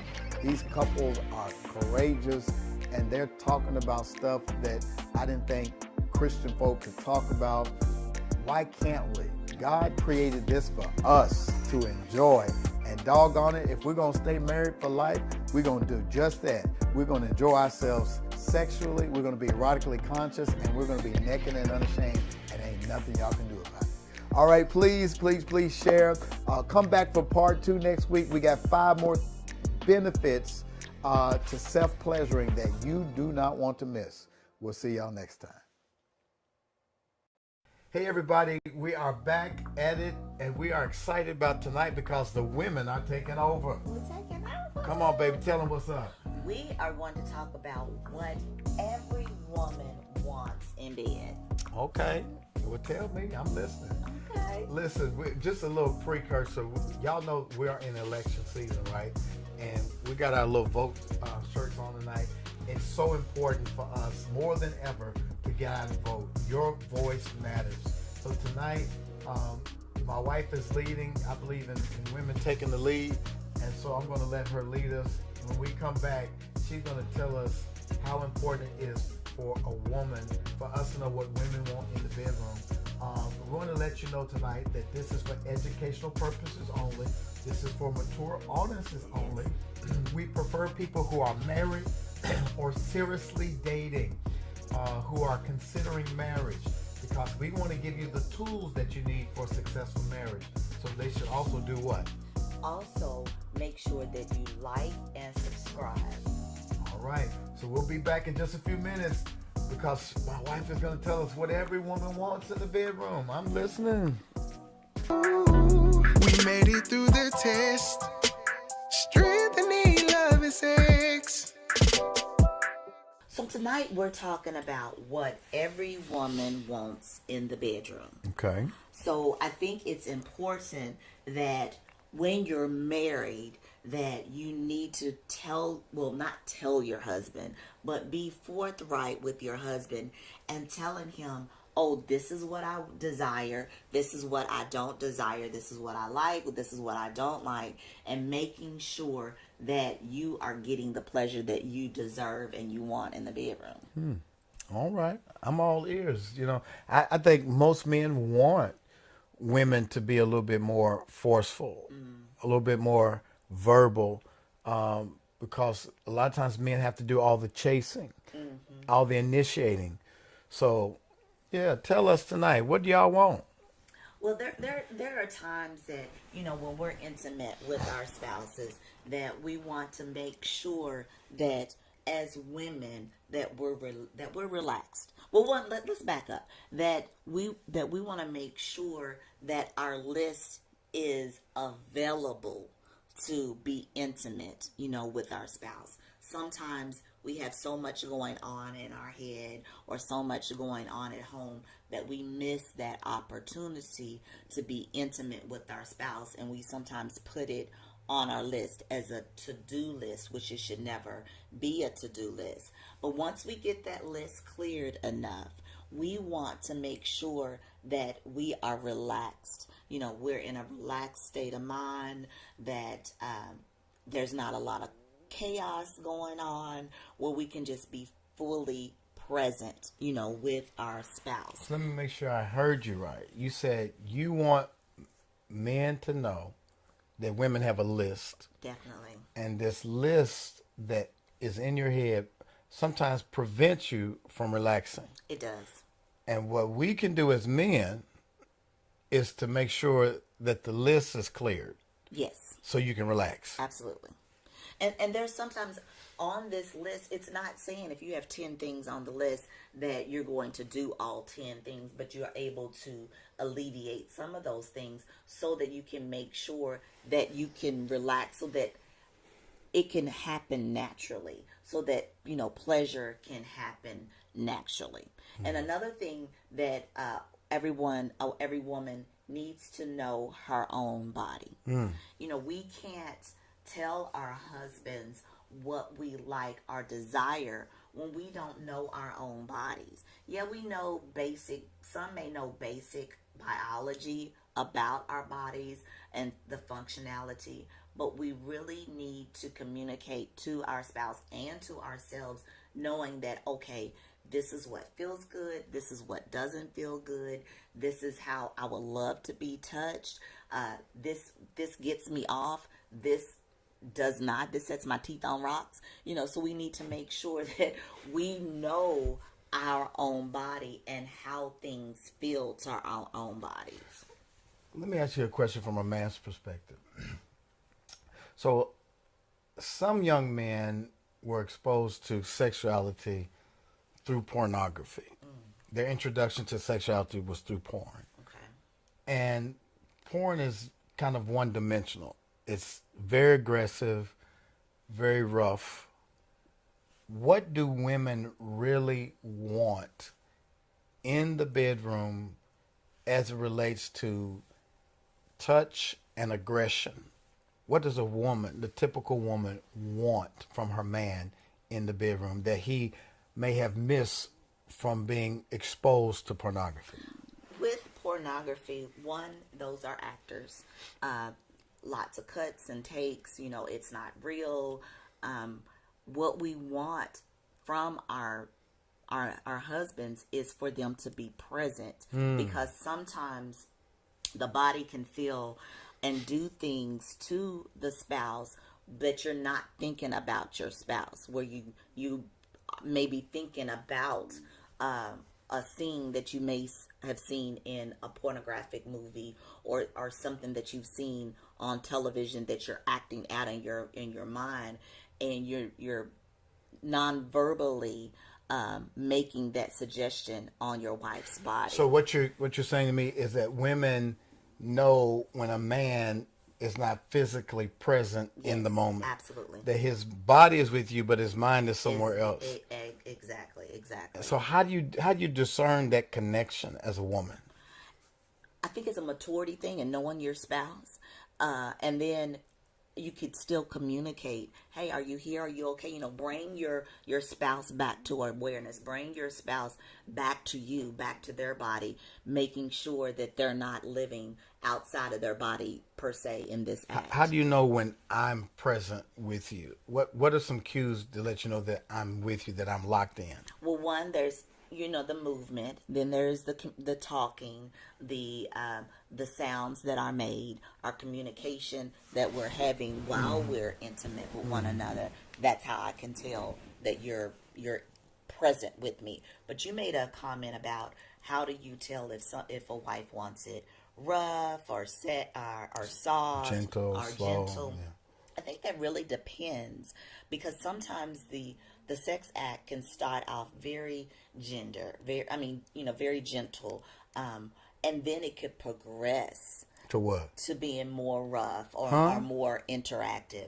So again, I keep saying communication is key. So there's gears. So women have gears. We have so many gears. So it's not just cute and pleasant. Oh, just softly. Sometimes you want to be like what? Nigga, get you. What? Come here, tear it up. But I've told women, and when we teach, that we are like a crock pot. Mm-hmm. So when you put a crock pot on low, you don't cook a roast in the crock pot on high, because it's going to burn. And it's not going to be tasty. It's not going to be moist. I mean, it'll get cooked, but it's not going to be tasty and moist. tasty So and how do you moist. get that thing tasty and moist? You gotta put that thing on slow, let it marinate, Yeah. and where you just continue to be in the act, be present, and let nature do what it needs to do. And then the meat falls off the bone. Yep, it really does. It I really know a does. tenderoni. She's a sweet little girl. Goodness. What else? What else do women want in the bedroom? We need that positive communication. Don't tell us what we're doing wrong. Give us the, yes, this was good. I really like when you did that. But don't run it into the ground. What's that mean? Meaning that if the night before was all fireworks, don't expect it to be all fireworks every time. Let me ask you a question. I've noticed with us, like we had a great night and I really enjoyed myself. The next day, I want to go look at the highlight clips in my mind. I'm like, baby, you remember when you did this? Woo, boy, that was great. And you're like, hush, boy, quit talking about it. What does that bother you when I talk about something that I really enjoy? Or does it bother you? It bothers me a little bit. Why? It's just me. No, you gotta break that down, because we're trying, right, fellas? We're trying to understand what women want in the bedroom. So if you please me and I'm super excited about it, why does that bother you? Does it have anything to do with what you said on the last podcast? You said that lightning doesn't always strike twice. Right. It doesn't. And I think for me, it puts a little undue pressure on, like, okay, he really enjoyed, this. And because I know my spouse, I know you're going to want that same fireworks to happen the next time that we're intimate. And it may or may not. It may get a little bit there. It may exceed, but I don't want to put a false expectation out there. But I like what you said. Fellas, you know what I heard? I heard it may. Huh? There's a chance that it may. It's possibility. Right? It's a possibility. But, okay. So communicate positively is what you said. Yes. So that means as men, we're supposed to give you positive feedback and not come in like, you do it too hard. What we can say as men is like, hey, babe, I like when you're gentle and, you don't use your teeth. Or on the other aspect, it's been 2 days, dog. What's going on? So how should I say it? It ain't been no 2 days. I know, but you just lifted it up as an example. But what you could say is, hey, babe, it's is everything is everything okay? How you feeling? How you feeling? It's been a while, but again, that's on timing. You need to make sure that the kids are not falling down the stairs. You're not in the midst of trying to prepare a meal for everybody, making sure that it's a good timing to have. See if this is a good way for me to ask you. Let's say we haven't had sex in two or 3 days, and it's weighing on my mind and on my body, and I need to say something to you. Okay. So if I come up to you and say, hey, babe, how you doing today? Mm-hmm. I'm good. How are you? I'm doing good. Is everything going okay? You feeling good? How's your head? You got any migraines or anything? Mm-mm. Listen, I absolutely love being with you, and I know it's been a couple of days. I just want to check in with you, make sure you're okay, and to let you know that I really look forward to being intimate with you. You think we can get together tonight? Yeah, we could try. And that leads to the next. You may have to make a plan, for intimacy. Mm-hmm. We're all busy. We schedule doctor's appointments. We schedule lunch dates. Sometimes it may be in a season where you may have to plan for intimacy, which may not always be the case, but depending on the season that you're in, you may have to plan for intimacy. And so with that being said, you're like, well, yeah, baby, let's plan to, I'm going to try to get dinner on earlier tonight. Do you mind helping me with it so that we can, have some time together? Yeah, I can help you with dinner as long as we get some dessert. See, that's what I'm saying. I got you, baby. Whatever help you need, I got you.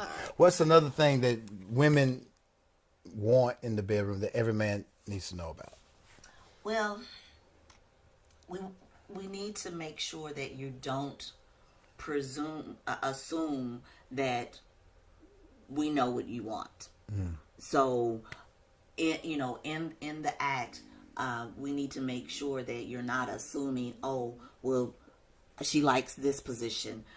I keep going back to communicate. You have to really over-communicate, even during the act. Give me an example. Like, starting off in a position, like, okay, we'll turn on your stomach, turn on your back, get on your knees. Okay, well, can we ease into it? Unless it's one of those things where you want a quickie, you need a quickie, and then you're like, all right, come on, you got 10 minutes type of thing. So don't assume that she wants to be put in a certain position without asking. So what should the husband ask? Just like when you approach intimacy, you start out facing one another, and then you do the dance. You know, you have the dance on, okay, well, we're naked. Let's assume a position that we both agree upon. Whether that's going to be missionary, whether it's going to be one of the 99,000 positions. But yeah, I'm trying to get to how does a man know what a woman wants? By asking. Babe, what position we're going to do it tonight? Well, no, you're not going to just come out that and say it that way. You know, you're going to have the conversation, and hopefully, prayerfully, that you're going to know which position to go into. Oh, you making this so hard. You making this so mysterious. It's not mysterious. It's not so mysterious. If I say to you, hey, baby, how you want it tonight? Is that a safe way to ask? That's a more gentle way. Yeah. Like what we've kissed, we've danced, we've romanced, yeah. and we're getting ready to make love. And I ask you, how you want it? You want it on your stomach, on your back? Yeah, I mean that's a more gentle way to do it, as opposed to, you know, instead of sitting there praying, let me see, Lord, what is my or are coming up like, all right, you know, do this and put you in this position. So another thing we need to make sure is you don't wait until you're at a crisis point where you haven't been intimate in a while, and there's no communication that's going forward, knowing why, you know, you haven't been intimate in a while, and you just try to have sex to appease the person. You know, this reminds me of a couple that one time we reached out to them and we said, hey, we're having a marriage retreat. Y'all should come and be a part of it.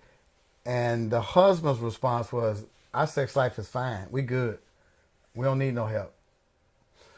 You don't wait until you get in a crisis to improve upon your game. Mm-hmm. What if Michael Jordan said, my game is good, I don't need to practice? Michael Jordan had a strength coach. Tiger Woods has a golfing coach. I hear what you're saying, baby. Don't wait until your relationship gets in crisis before you reach out for help. Exactly. Because it's all about having the tools that you need when you need them. I want to become in everything that I do, I want to become a better person. I want to become a better leader. I want to become a better father, better husband, and I want to be a better lover. Mm-hmm. And so every class, every book that I can get my hands on to please you and to make our love life, sex life better, I want to improve upon that. And what I hear you saying is women don't want to wait until the love life gets in a rut before we go out and get some help and tools on how to make it better. Absolutely. And I can't say enough that there are going to be times when things are not where they 100%. Mm-hmm. You know, our bodies change. We're both going, you know, you're both going through the change. You know, there's there's aging parents that we may be taking care of. There's grief you may be dealing with. There's so many things that affect a woman's body indirectly that will affect her love life with her husband. And so just be forthright with your spouse. And when you're having the pillow talk in the mornings or in the afternoons when you're checking in with one another, or even at night, be transparent with your spouse and let your spouse know what's really going on. Yeah.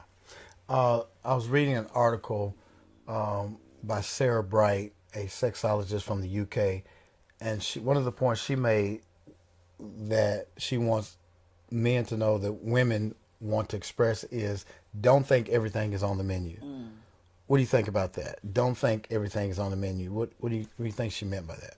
Well, that could go a lot of ways. You know, it could be different sexual positions, different sexual acts. Just because you've been married for X amount of years, don't think that this is okay without having that conversation, making sure that you're both comfortable. And even with this whole menu, everything, what does the Bible say? Everything that is permissible. Everything is permissible, but not everything is beneficial. Right. 1 Corinthians 13. So knowing that, I would think that everything is not going to be on the menu, because depending on what your spouse's has his past, her past, some trauma that that has taken place, that may some triggers. So depending, again, you got to find out what's going to work for that individual couple. And you know, sometimes when you go in restaurants, some of the things on the menu are seasonal. Come on, somebody. All right. You may not be able to get asparagus or clam chowder in the spring, but you can get clam chowder in the fall. You may not be able to get a quickie here, or you may not be able to do this position because in this season my arthritis is acting up. In this season I'm experiencing some dryness. But now that I'm past the dryness and I'm wet again, we could try that again. And I think there has to be some flexibility on the part of men, especially as we age and get older, that we have to know that even though we want everything on the menu, this ain't the season for that. Right. And to be okay with that, because there's so much more on the menu that you can enjoy, that you don't have to pout because that one thing is not accessible right now. And even if it's a seasonal vegetable, I'm going back to the analogy you use, there's sometimes you can substitute something in that season because your body may not be responding or acting accordingly like it did when you were 20 and you're 55. I think too, we mentioned on the last podcast, we said don't presume. And for me, what that means as a man is we cannot presume that what worked in the past, what brought lightning and flashing thunder, or flashing lightning and sounding thunder before, may not work again. Right. And the beauty about being married for a long time, being in a relationship in a long time, is that you have a chance to try different things and not get stuck on the same old thing. Because nobody wants to eat chicken every night. Well, you do. I like it. That we want variety. We got to mix it up. So you can't presume that what has always worked will continue to work. Is that something women want men to know? Absolutely. Because when we were 20, when we first got married, our bodies could do different things. You know, every time you get another zero behind your age, something doesn't work the way it used to. And in our minds, we would like to think that it's continuing to work, but our body is saying differently. Sarah Bright also mentioned that women want men to know, to appreciate quality. What do you mean by that? She was referencing how it's not how long we do it or how frequent we do it, but the quality that we put into the love act itself. So the kissing and the touching. I think a lot of women, from what I know from you, is that women want to be touched like it's the first time. Like the touches need to be intentional and soft. You know, just take your time with my body. The quality of your kisses. You know, don't rush through the kisses. I love to taste your lips, your tongue. The quality is more important for a woman than I think it is a man. Men, sometimes we are so quick to go to orgasm and go to sleep, eat our turkey sandwich and go to sleep, that the woman is left there wanting, like, really? He touched a fraction of my body. I'm still yearning for more, and he's asleep. So am I right or wrong that quality is important for women? You're right. The quality is important, but I think it's not I mean to say, but always it's the whole package. So it's not just when we're getting ready to, go to bed, or we're getting ready to be intimate. I think it's that total package of all day where we want that quality to be loving. We don't want it to be where it's been intense all day, and now you're thinking, oh, it's 8:30. It's time for, intimacy time, sexy time. And you think that switch is just going to automatically switch over. It's almost like what, I can't think of it, but Battlefield of the Mind. Joyce Myers. Joyce Myers. You know, everything for a woman starts in the mind. So if our mind is right, our bodies will follow. It's almost like what my Pilates teacher says, that where your eyes go, your body goes. So we need to make sure that our mind is in a good frame, and then our body is going to follow. What about this idea or notion that because we're so busy, especially as we get along in life, some with small children, some with careers, that a woman thinks that sometimes you need to plan for sex? Does that take the romance and the fire out of it if you got a plan for it? Depending on that season. Like I said in the last podcast, you have to plan for so many things. You have to plan for doctor's visits. You have to plan for lunch dates, for coffee. Depending on the season you may be in, you may have to put it on the calendar a couple times a week and be intentional, like, okay, well, I did make this appointment. Although we're planning for it, you used to say a thing, you have to act your way into a feeling.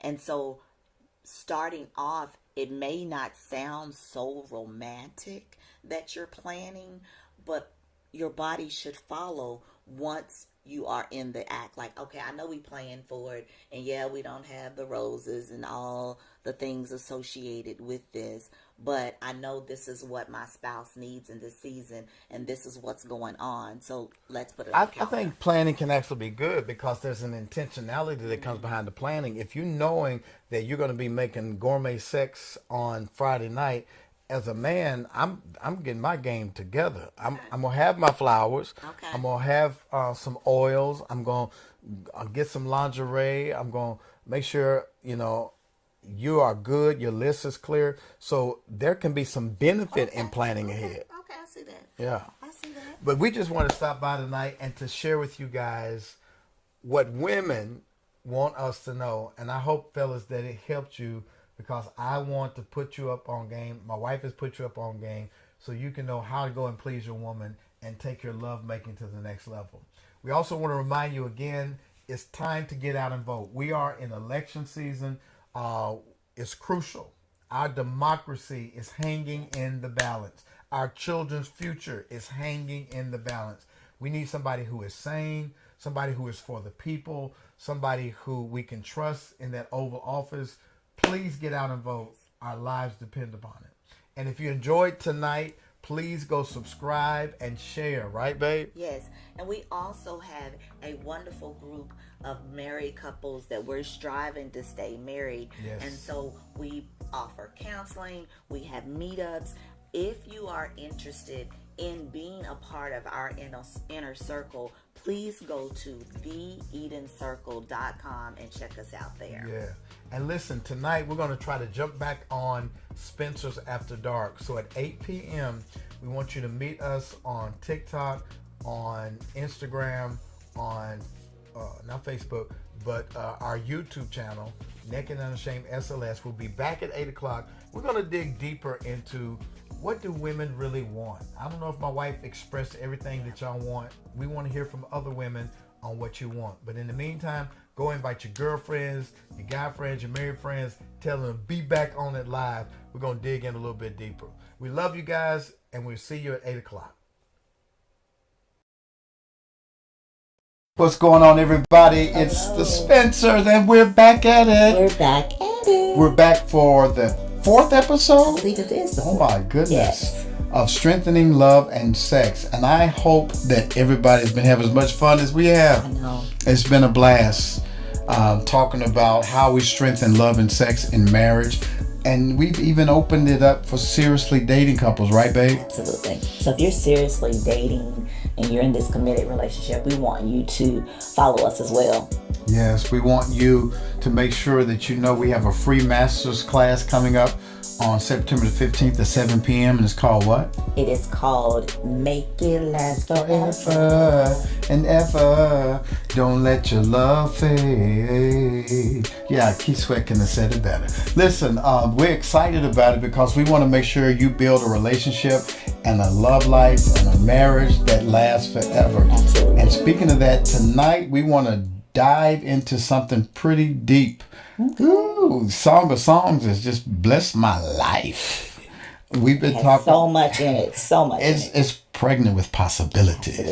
Absolutely. If you really read this with an open mind, I think the Holy Spirit and God will open up your mind to possibilities that you never even thought about in marriage and in your relationship. It's a really wonderful erotic literature right there in the Old Testament. And so we want to jump into it, but I want to ask this question. Have y'all ever had some rooms in your house that you don't use? Ron, I think you know what I'm talking about. I do. Especially in every African American family, there's one room in the house, especially in grandmama's house, that you didn't go in. Tell them about that room. Oh, that room in Granny's house was the living room.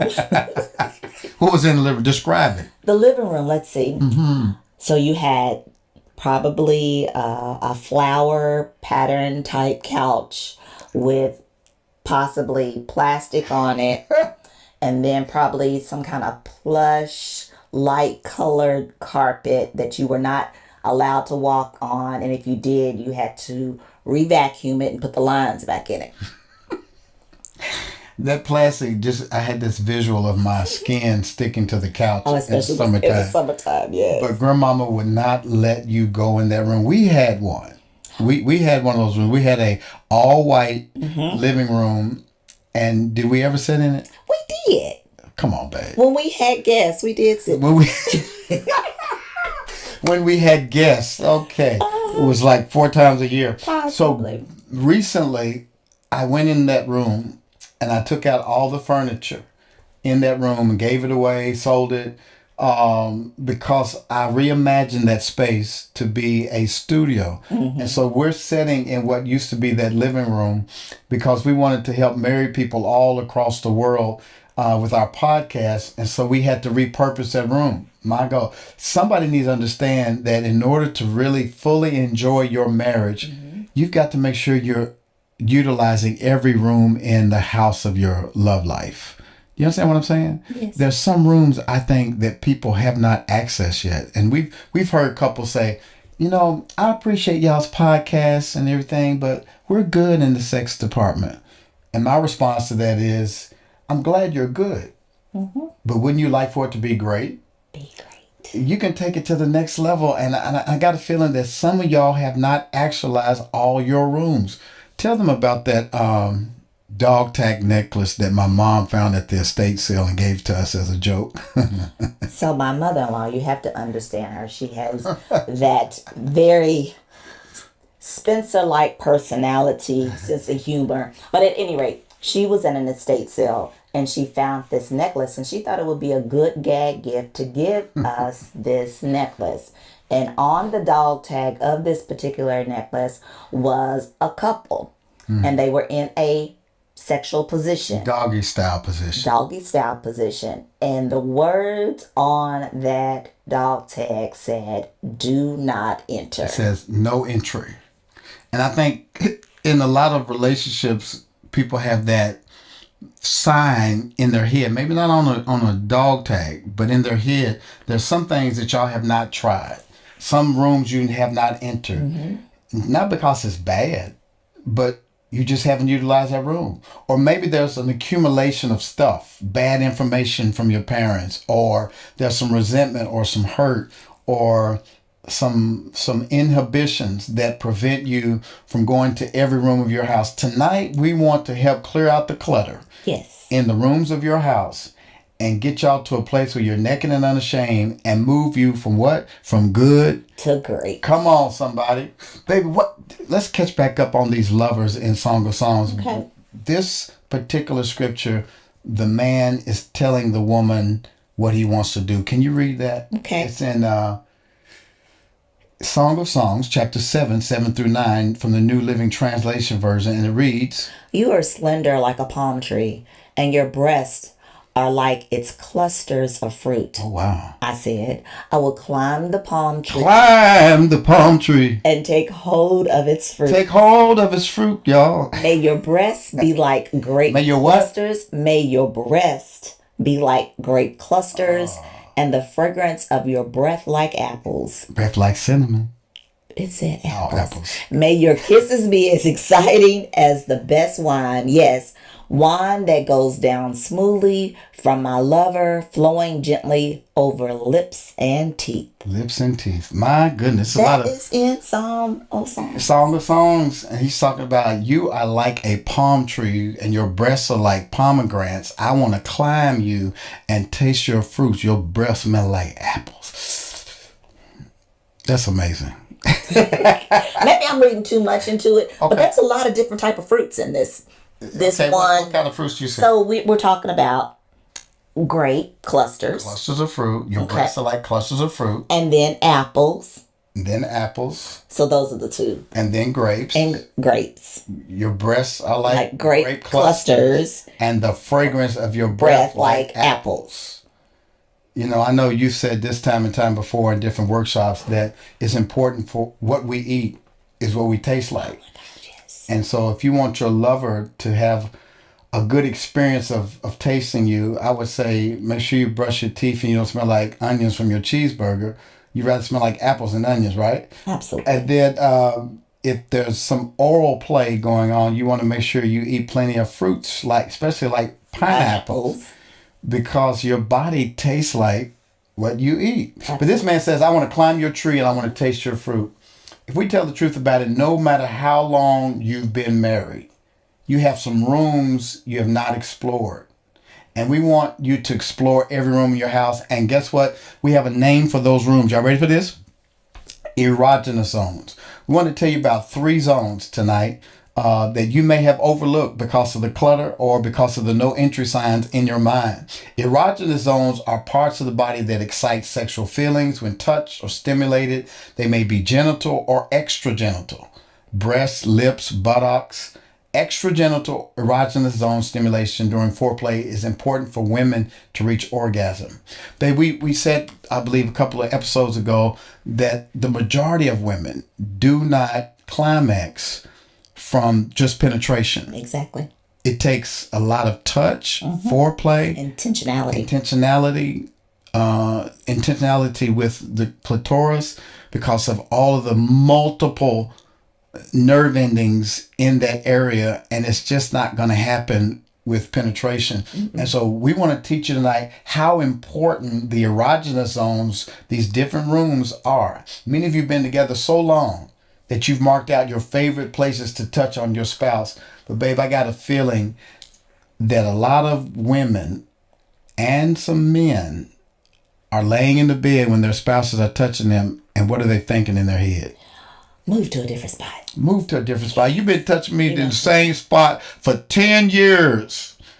I got more spots than just my breasts. I got more spots than just my genital areas. I got this whole body. I got this whole house. And we stay in one room the whole time we've been married. That's pretty boring, right? It's very boring. I have a feeling, help me if I'm wrong, Okay. that a lot of people who entertain the thought of an affair or stepping out on their marriage do so because what they're missing is not so much being with another person, but experiencing something new. Yes. You understand what I'm saying? We get bored. We want to know, do I still have it, or can somebody touch me a different way? And you can have the best of both worlds. I'm going to get in trouble because somebody's going to try to soundbite this and make it sound like I'm saying something I ain't saying. You can have the best of both worlds by staying married and experiencing something new. How so? Tell. You can have somebody new in the person you already with. Tell them. When we learn how to touch each other in new ways, and maybe get a new wig or something. I mean, no, you can experience newness by being touched in different ways. You tell me a lot, like babe, I need extra sensories. I need you to touch me in different spots. And you said it confuses your brain. What does that mean? To me, what it means is that if you are just honed in on one spot, then my brain is there in that one spot. And so it's like, okay, I need to not pay attention. I want to be able to fully, because I'm not fully engaged, but I'm concentrating on that one spot. But if I have multiple touches, if you're moving your hands around and I'm confused by where you're going next, that's exciting to me. Especially when we talked about earlier in some earlier episodes of going north before you go south. Go north before you go south. What's that mean? Meaning, let's start at the top and work our way down. From the top to the bottom, bottom to the top. I'm going to rock them while I still got... Okay. You have a song for I know I do. I'm sorry. It's a bad habit I have. Speaking of song, oh goodness, there's a song by Mary J. Blige that speaks to this. She says, "I never been touched like this. I never been kissed like this. Okay. I've never been. I never knew it felt like this. I never knew a love like this. Believe me when I say there is no one, I mean no one, that can do the things you do, the things you did, and get done." Don't you want your spouse to say that about you? I never knew a love like this. I never knew a touch like this. I never knew a feeling like this. And that's what we want to leave with our spouses. Baby, I want your spouse at work thinking about you while they're in a boardroom meeting. They sitting there getting wet or getting aroused, just think about the way you touched them last night. That's what marriage should be about. And I think it doesn't matter how long you've been married, right? When you learn how to touch each other in new ways, try new things, go in new rooms, I'm telling you, it can be fantastic. Many of you, again, have told us, we good on that, Pat, we good. You're comfortable with your sex life as it is. That's good, but wouldn't you like to move from good to great? You're good companions, having fun, playing with each other. You've had kids together. You've been married. You traveled the world together. That's good. But have you experienced the newness in every room of your house? Overall, both of you like your bodies and trust that the other will enjoy what is seen and touched. You may not need sex therapy, but what you could use is some education about sexual reflexes and erogenous zones. So, baby, let's talk a little bit about making love and stimulating erogenous zones and how simple it is and how it can help in the arousal. So can you talk to them about the foundation of enjoying erogenous zones? Why do we experience a sexual touch and begin to get an erection or vaginal lubrication? What is that all about? So, God has designed our bodies. If you think about it, our bodies are miraculous. We can do so many things with our bodies because God has created it. So we have our hormones, our nerve endings, and in our mind with that, we can create sexual arousal when we incorporate all that. So our anatomic nervous system has two branches, and one is called the sympathetic nervous system, or SNS, and the other is called the parasympathetic nervous system, which is the PNS. So the PNS and the SNS, they operate in opposite manners. So the parasympathetic is operative when we are relaxed. So if you are in a relaxed state, you are more in tune with what's going on around it. Your senses are all awake. And it's when you have this creative building effect on the body. Let's talk about that for a minute. You said you're in a relaxed state. And you tell me a lot of times when you got a lot on your list and you're cleaning up or we got guests coming and I want to make love. And you look at me like I got 3 heads. And you're like, boy, I got so much to do tonight. I ain't got time for that. And what you're saying to me is that I'm not going to be in a relaxed state. But I've seen you when you don't have a list and you relax. Woo, what a time we had last night. Why is it important for a woman to be relaxed for the sexual experience to be optimal? It's important because we have so many things going on. And if our attention is placed on multiple things, then we can't be fully present with our spouse. So that's what we want to do, is to be fully present so that we can engage with our spouse. You said the parasympathetic is operative when we're relaxed and has a creative building effect on the body. And the sympathetic springs into action when we are intensely aroused to trigger orgasm. Or it can also be triggered when we're threatened. And the sympathetic can shut down the parasympathetic and ruin the whole moment. So anxiety, anger, boredom, and resentment trigger the SNS, and the SNS can shut down the PNS. Did y'all hear what I just said? I said anxiety, anger, boredom. Let's talk about boredom. So for all those people say, we good, we don't need no help. Now, if you thinking you killing it and your spouse is sitting there bored because you keep touching them in the same spot that you have since 1988, it's going to shut down the parasympathetic nervous system and you're going to have a lousy time. And so it's important that we do everything we can to shut down, to keep that SNS from shutting down the PNS. And I would also say this, make sure you lock your bedroom. Because when them kids come busting in. Oh yeah, that's a good shutdown method. It'll shut down real quick. Automatic. The erogenous zone, the erogenous areas can be divided into 3 levels. Okay. Y'all, I hope you're listening. Write these down. This is going to bless you later on. The erogenous zones can be divided into 3 levels according to their sensitivity in producing sexual arousal. Level 3 areas are less sexual in nature, but capable of producing sensual arousal and sexual excitement. Did you hear what I just said? I said the level 3 is less sensual, but is able to sensual arouse and create sexual excitement. And I remember a funny episode on Seinfeld. Okay. George was going to get a massage, and he got a male therapist. And the massage got so good to George that his body had a natural response, which was he started getting an erection. Poor George had cognitive dissonance. He was anxious that his sexuality was in question. Because how is it he's a man and getting excited about another man?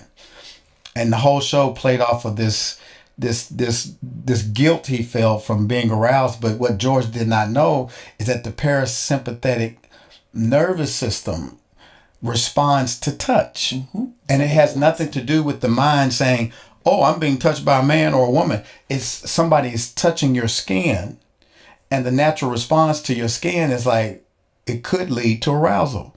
So we're going to let George off the hook and say, George, no, your sexuality is good, man. It's just a natural function of your body that you're arousing that way. So that's the level 3. And then the level 2 areas contain a greater concentration of the nerve endings and can be more sexual.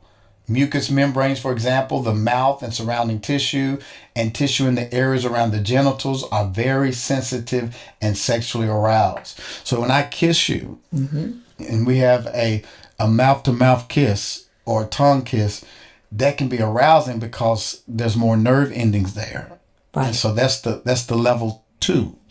And then the level 1 areas are what, babe? They're the nipples and the genitalia.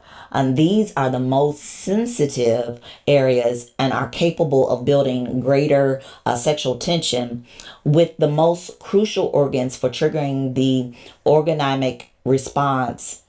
The orgasmic response, yeah. Orgasmic response being the penis and the clitoris. And then level 3, we're going to break them down some more. Again, let's get a recap. So level 3, this level includes the entire body. Everybody say entire body. Entire body. Type that in the comments. The entire body is level 3. With its skin and nerve endings, you may be asking, why is the whole skin area considered erogenous? If you want to become a sensual lover, learn to revel in and appreciate your whole body being caressed. I'm trying to help somebody real quick. I'm trying to help you graduate to the next level. If you can learn how to touch the whole body of your spouse, you can master being a great lover. My wife loves for me to scratch her scalp. Yes. And, I scratch till my hands get... She loves me to rub her back. She loves me to rub her feet. These are not considered so much sexual organs. but they are sexual in the sense that she loves to be touched. And what it's doing is that the parasympathetic is relaxing me so that it will take me to the next level. Take you to the next level. So that's why I rub, I touch, I scratch. I love it. So level 3 is about what? The whole body. The whole body, the skin, all of it. Was it who's that said? Touch me all over my body. I got sweat all over my body. So you gotta touch your spouse all over their body. Tell me about level 2, baby. Okay, so level 2, this level includes parts of the body that are normally stimulated during foreplay. Okay. So if you desire to be a great lover, become familiar with these areas of your partner's body. Have your mate take his fingertips or mouth and or tongue and explore the level 2 erogenous zones. Another thing that we would always have couples to do is, if you're not really sure, then if you as a woman or a man, if you don't know what feels good to you, then you can't tell your spouse what feels good to you. So a good exercise is, if you have some chocolate syrup or even an ice cube or something you could use to show, hey, this feels good. You know, thank God for the left nipple. Thank God for the right nipple. Or just circling different places or putting X's on your body of what feels good. Like, I'm like now enjoying the top of my ear to be massaged while I have She's not letting me mess with her ears. Well, that was when you wanted to put your tongue in my ear. That's like me being wet in my clothes, and I don't like that. So that's a conversation for another day. But you have to know what feels good so that you can tell your spouse, your significant other, what feels good. Yeah, we got to take some time to prospect the body, inspect the body. Stimulate the sensory nerve endings as you experience the pleasurable feelings of, watch this, the back of the knees. Wow, the back of the knees. Yep. When's the last time you kissed your spouse on the back of their knees or rubbed your finger on the back of the knees just slightly? It's like, oh, wait a minute, what's that? And then the inner thighs. There's a lot of nerve endings in those thighs. Like when you're sitting at the dinner table, you know, out in public, and nobody can see you, slide your hand underneath the table and rub them on the end of their thighs, and they're gonna be like, wait a minute, what you doing? And then the armpits and the breast area, those are erogenous zones. My wife knows I love me some of her armpits. I got issues. But yeah, her armpits and breast area, the abdomen area, and the navel, the stomach, you know, rubbing the stomach, kissing the stomach. The small of the back and the buttocks. What else we are? The neck, from the back to the front. My neck and my back and my neck. Yes. Your neck. What else? The edges of the nose, over the sinus cavities. That is the palms of your hands, the bottom of your feet. Talk about that, because you love me rubbing your feet. Okay, so if you know anything about massage, that every organ can be massaged from your feet. So if you are having your foot massaged, then that is relaxing your entire, if they're doing it right, then it's relaxing your entire body. There's some pressure points in the bottom of the feet. If you go and get a pressure point massage, you can impact the kidneys, the stomach, all that. And so you may not be a master of hitting those points, those acupuncture points, but there's so much sensation that people receive from getting, especially a woman that's been in shoes longer than 2 hours, they 2-hour shoes. It's nothing better than propping up on the couch, putting your feet in your lover's lap, and letting them massage the bottom of those feet. The face is also in the erogenous zone. So when we touch each other's face, when I'm kissing you, it's just something so relaxing about that. When you touch somebody's face, eyelids. Oh, that's so sensual. If you kiss, you know, the eyelids, that's really sensual. Yeah, I like when you do that. The edges of the nose, you said that already. The temples. My wife, she was a migraine sufferer and not as bad anymore, but when she does, I massage her temples and relieve some of that tension. The mouth and the tongue, again, are erogenous. So these areas are rich in sensory nerve endings. Allow these gentle touches and nuzzling to be a sensual treat and to become arousing sexually too. Y'all, there's a whole house that God has blessed you with. Our house is our body, right? It's our temple. And the Lord has ordained somebody to come in and take care of your temple. And so there should be no shame associated with being touched. And you got to be okay knowing where your spots are so you can communicate to your spouse what you like. As you play with your mate and focus on sensual feelings, you relax. Like you said, babe, right? It ignites the PNS when you relax. Absolutely. And a sense of companionship emerges. You experience a connection and stimulate your sensory nerve endings for more fulfilling sexual arousal. So let's do a little exercise real quick. I know a lot of y'all are listening to this podcast. You may be listening together with your spouse. You may be listening by yourself. But if you are, pause this and go get your spouse and tell them, come here, baby. Come, I want you to hear this. So imagine that you're in your bedroom now, hopefully, or maybe in the car parked somewhere. I don't know. But y'all are together and we want you to do this exercise. So tell them about this exercise. As you are listening to this podcast, we want you to, well, we already said go get your spouse. So we want you to set aside at least 30 minutes for this, at least 30 minutes.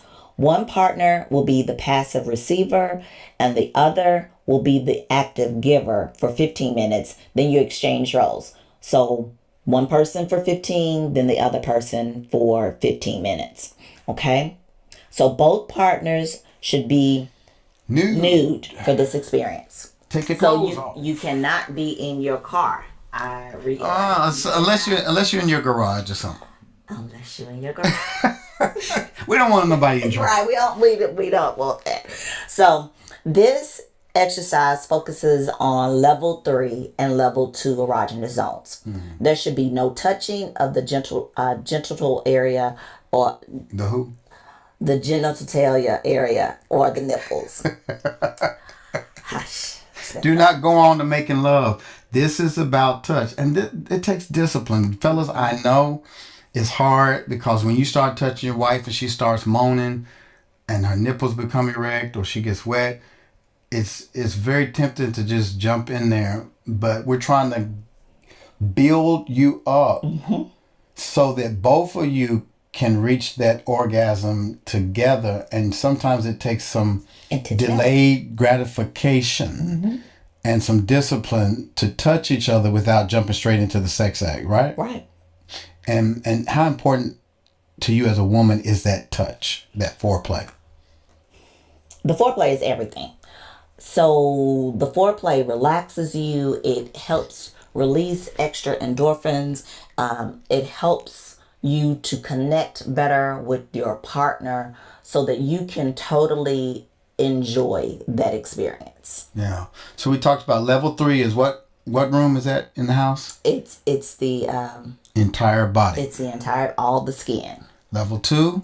It's some of those areas that are close to like the breast, the back, some that are not underarms, so much back of the knees, known eyelids, stuff that we don't consider. think about. And then, and here's level 1, right? What everybody goes to and what you fuss at me about all the time as a man, like, baby, don't go straight there. I don't say it like that. Okay, you don't say that. So level 1 is what then? What is level 1? Level 1 is that I'm sorry, my eyes are watering. But level 1 is the most sensitive and sexually stimulating erogenous zones, which again are the nipples and your genitals. That's when you will simulate most sexual arousal. The nipples are mainly sometimes the most favorite spot for both men and women for stimulating sexual excitement. But sometimes as a woman, the breast can be tender if you are not in a relaxed state. Or if you're on your cycle. This is true. Yeah. If you're breastfeeding. Or if yes, there are a number of ways that your breast could be sensitive, but in order to get relaxed, again, more foreplay, and don't go straight for the nipples or the vagina. And it's hard. I'm going to tell you the truth. I'm keeping 100. It's hard as a man. So why is it hard? Why is it hard? Go back to what the writer in Song of Songs says. He says, "You are like a palm tree. Your breasts are like clusters of grapes. I want to climb and taste your fruit." When I see you in some of your outfits and you looking good, you know what I'm talking about? And your breasts are... The Bible says in Proverbs chapter 5 that a husband ought to enjoy his wife's breasts, right?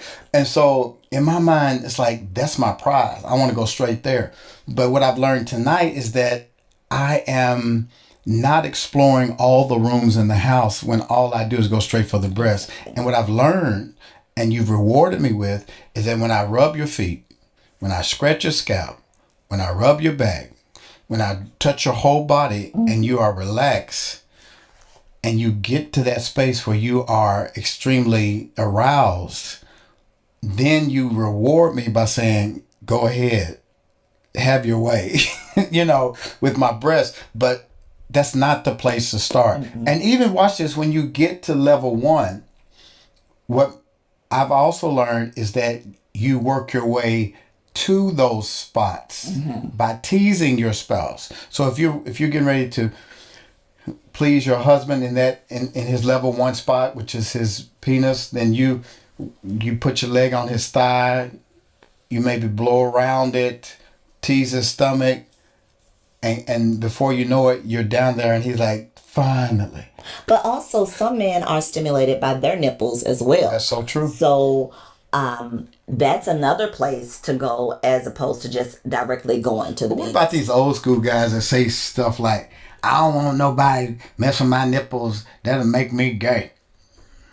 Well, as we've said in the beginning, the communication should be between each other on what you like and what you don't like. Everyone is not going to like the same thing. So you have to determine, that's what makes us all so unique, is that we are turned on by different things. We're stimulated by different things. But that communication is so important with your spouse so that they can find out exactly what you like, because they may be doing some things that actually are running the night for them, and you're being so gracious and not saying anything. Don't be gracious. Tell them the truth. Yeah. And we got to stop labeling stuff as Gay. freaky and gay. Yeah. Man, please. God gave you your body To be loved by your your spouse. And anyway y'all choose, the Bible says that the marriage bed is undefiled. That means that whatever you agree upon, it's okay. And so y'all got to openly communicate, because of all the bad information that's been stored up in your head, and you've labeled something as freaky or something a good girl wouldn't do, or does this question my sexuality because I like this? Y'all have to be open enough to talk about what you like, and there be a spirit of no judgment, so that you can explore these different rooms, right? What did the lover say he wanted to do in his fiance? He said, I will climb the palm tree and take hold of its fruit. May your breasts be like grape clusters, and the fragrance of your breath like apples. May your kisses, hallelujah, be as exciting as the best wine. Beyonce she had a song, Drunk in Love. And I believe that when we master the art of touch, master the art of all 3 of those erogenous zones, we can be drunk on each other's love. It's ecstasy. It's heaven when it is that we are able to reach orgasm. It's heaven when we're able to make that connection. It's heaven. The Bible says that for this reason, a man shall leave his mother and father and cleave to his wife, and the two shall become one.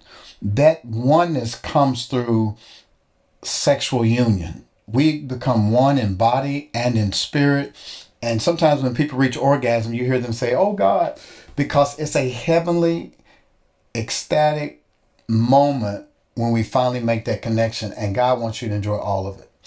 Can you tell me again about level 1? So remember, we're going to recap. Level 1 erogenous zones should not be the immediate focus of your love play. So we remember level 1, the breasts, the genitals, tease these. I know I can't say that word today. Let's say it 3 times. Genitals. Genitals. Genitals. Genitalia. Genitalia. Genitalia. I can say genitalia. Okay, say that one. Genitalia. I don't know what's going on with that, but genitalia. Okay, that's what we got now.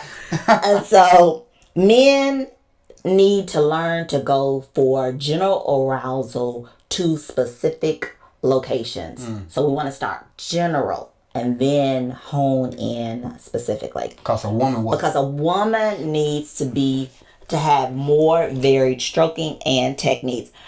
Women, have you ever been on, you're in this upward climb and you're almost at arousal and the strokes have been just perfect, and you may even say, "You are so dramatic." You may even say to your partner, "Stay there." Yeah. But then he doesn't. He moves, and it takes you all the way back to first base. I wonder who does that. I do it. Oh. So now I do it. You, and let me tell you why. Men, and y'all can probably identify with this. So when it's good, right, and your wife is moaning and groaning, and you're doing what you're supposed to do, you're hitting the spot.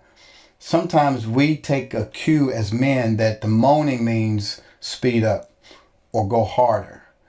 And that's when they get thrown out of their rhythm, because you had a good rhythm going.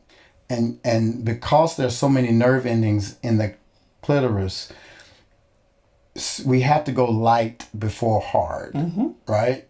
And I'm talking about extremely, like feathery touches, rhythmic touches, and stay with it. Your tendency is, let me go harder because she's moaning. No. You got to fight against that tendency and stay light, because she's in her rhythm and you don't want to take out of it, because the S in S overrides the P in S and you ain't gonna get no SEX. So a woman needs varied stroking and techniques, right? Yes. And men, let me say this to the brothers. Let me help y'all. Quit being obsessed with penis size. Thinking that, there's a rise, there's a decrease in BBLs. Okay. Brazilian butt lifts. Okay. And there's been an increase in men getting enhancements. What type of enhancement? Penis enhancements. Oh, Lord. Pumps. Oh, wow. Because they think they're not big enough. The average penis size, I think, is like 6 inches. Maybe, might be less than that, 6 inches. Not that big. 3 to 6. And the vaginal opening, I think, can only comfortably hold like 9. And so we stress over so much that doesn't even matter. I've heard people say it's not the size of the boat. It's the motion in the ocean. It's the motion in the ocean. If you can please your wife by touching her sensually in erogenous zone 3, if you can please your wife in erogenous zone 2, if you can get her where she needs to be in erogenous zone 1, then by the time you get to the act itself, she's already there. And you please her by what you've already done, and the orgasm is just icing on the cake. So you don't need to do that. You don't need, excuse that phone ring, and I think that's somebody calling me telling me I need to hurry up and get off here and deal with my spouse. You got to make sure, watch this, you got to make sure that you don't overstress about things that are irrelevant, right? Don't be distracted by phones ringing or by what size you are, because you are the size God intended you to be. And right here, baby, it's also important for what? It's also wise to understand that women, more than a man, will vary in what feels stimulating or irritating from one lovemaking session to the next. We got to talk about this before we get off here tonight. Okay. We've been married how many years? 29 years. 29 years on 9/11. And what I've discovered, man, about my wife, maybe yours is different, but what worked last year, or maybe even what worked last week, it's not going to work this week.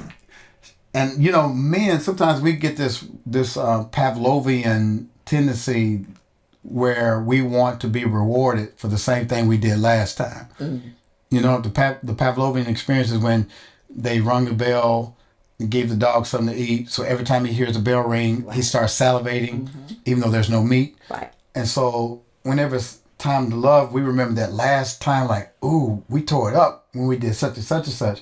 And you're like, baby, can we do it? And you're like, I don't want to do that again. It may not be that you don't want to do it again, but you may not be able to replicate. That's like going to the same restaurant 2 days in a row. You don't order the same thing because it's not going to be as good as it was that you had the day before. Try something. So you got to try something new. Try something new. So I hope tonight we have helped you to realize that there's more to explore. You got more rooms in your house than the ones you've been doing. You got more ways to touch your spouse than what you've been doing. And if your sex life is good, I'm glad. But don't you want to make sure that your sex life is great? Yes, you do. And so I hope that you take these tips tonight. And we want to remind you, we have a free master class coming up on September 15th at 7 p.m. Right. How can they go register? You can go register 2 ways. You can go to drstacyelspencer.com and register there, or you can go to www.strengtheningloveandsex.com. Again, that's strengtheningloveandsex.com. It's going to be amazing. We have so much more we want to share. Y'all thought the podcast was juicy. Wait till you come to our master's class, and we've already got 50 couples registered, and we're anticipating about 100 couples. We want you and your spouse to be one of those couples so we can take it to the next level. And the things that we're going to offer you are going to be life-changing. So tune in on September the 15th. Go register now. It's right now, baby, right? Right now. Right now. Go register. It's free. And do me a favor, share with some of your friends, your couple friends who need what we've been sharing. I hope this has been good for you. If it's good for you like it's good for us, do us a favor. Leave a comment on the podcast in the comment section. Like it. Give us 5 stars. And then if you're on YouTube and you're watching this, would you please share it with some friends? Cut and paste the link. Put it in your phone and text about 10 people. Say, y'all got to check this couple out. They are coming with it. They are keeping it 100. And that's what we're trying to do, because we're not ashamed of how God created us. We are naked and unashamed. Back to the book of Genesis, when he created Adam and Eve, it says he created them male and female, and made them in his image, and they were naked and without shame. And that's what we're trying to get you back to. We want to rescue and rediscover our sexuality under the lens of God. And let you know that God's got many more rooms for you to enjoy. So please go share this. We appreciate y'all being on tonight, and we'll see you on the next episode. See you then.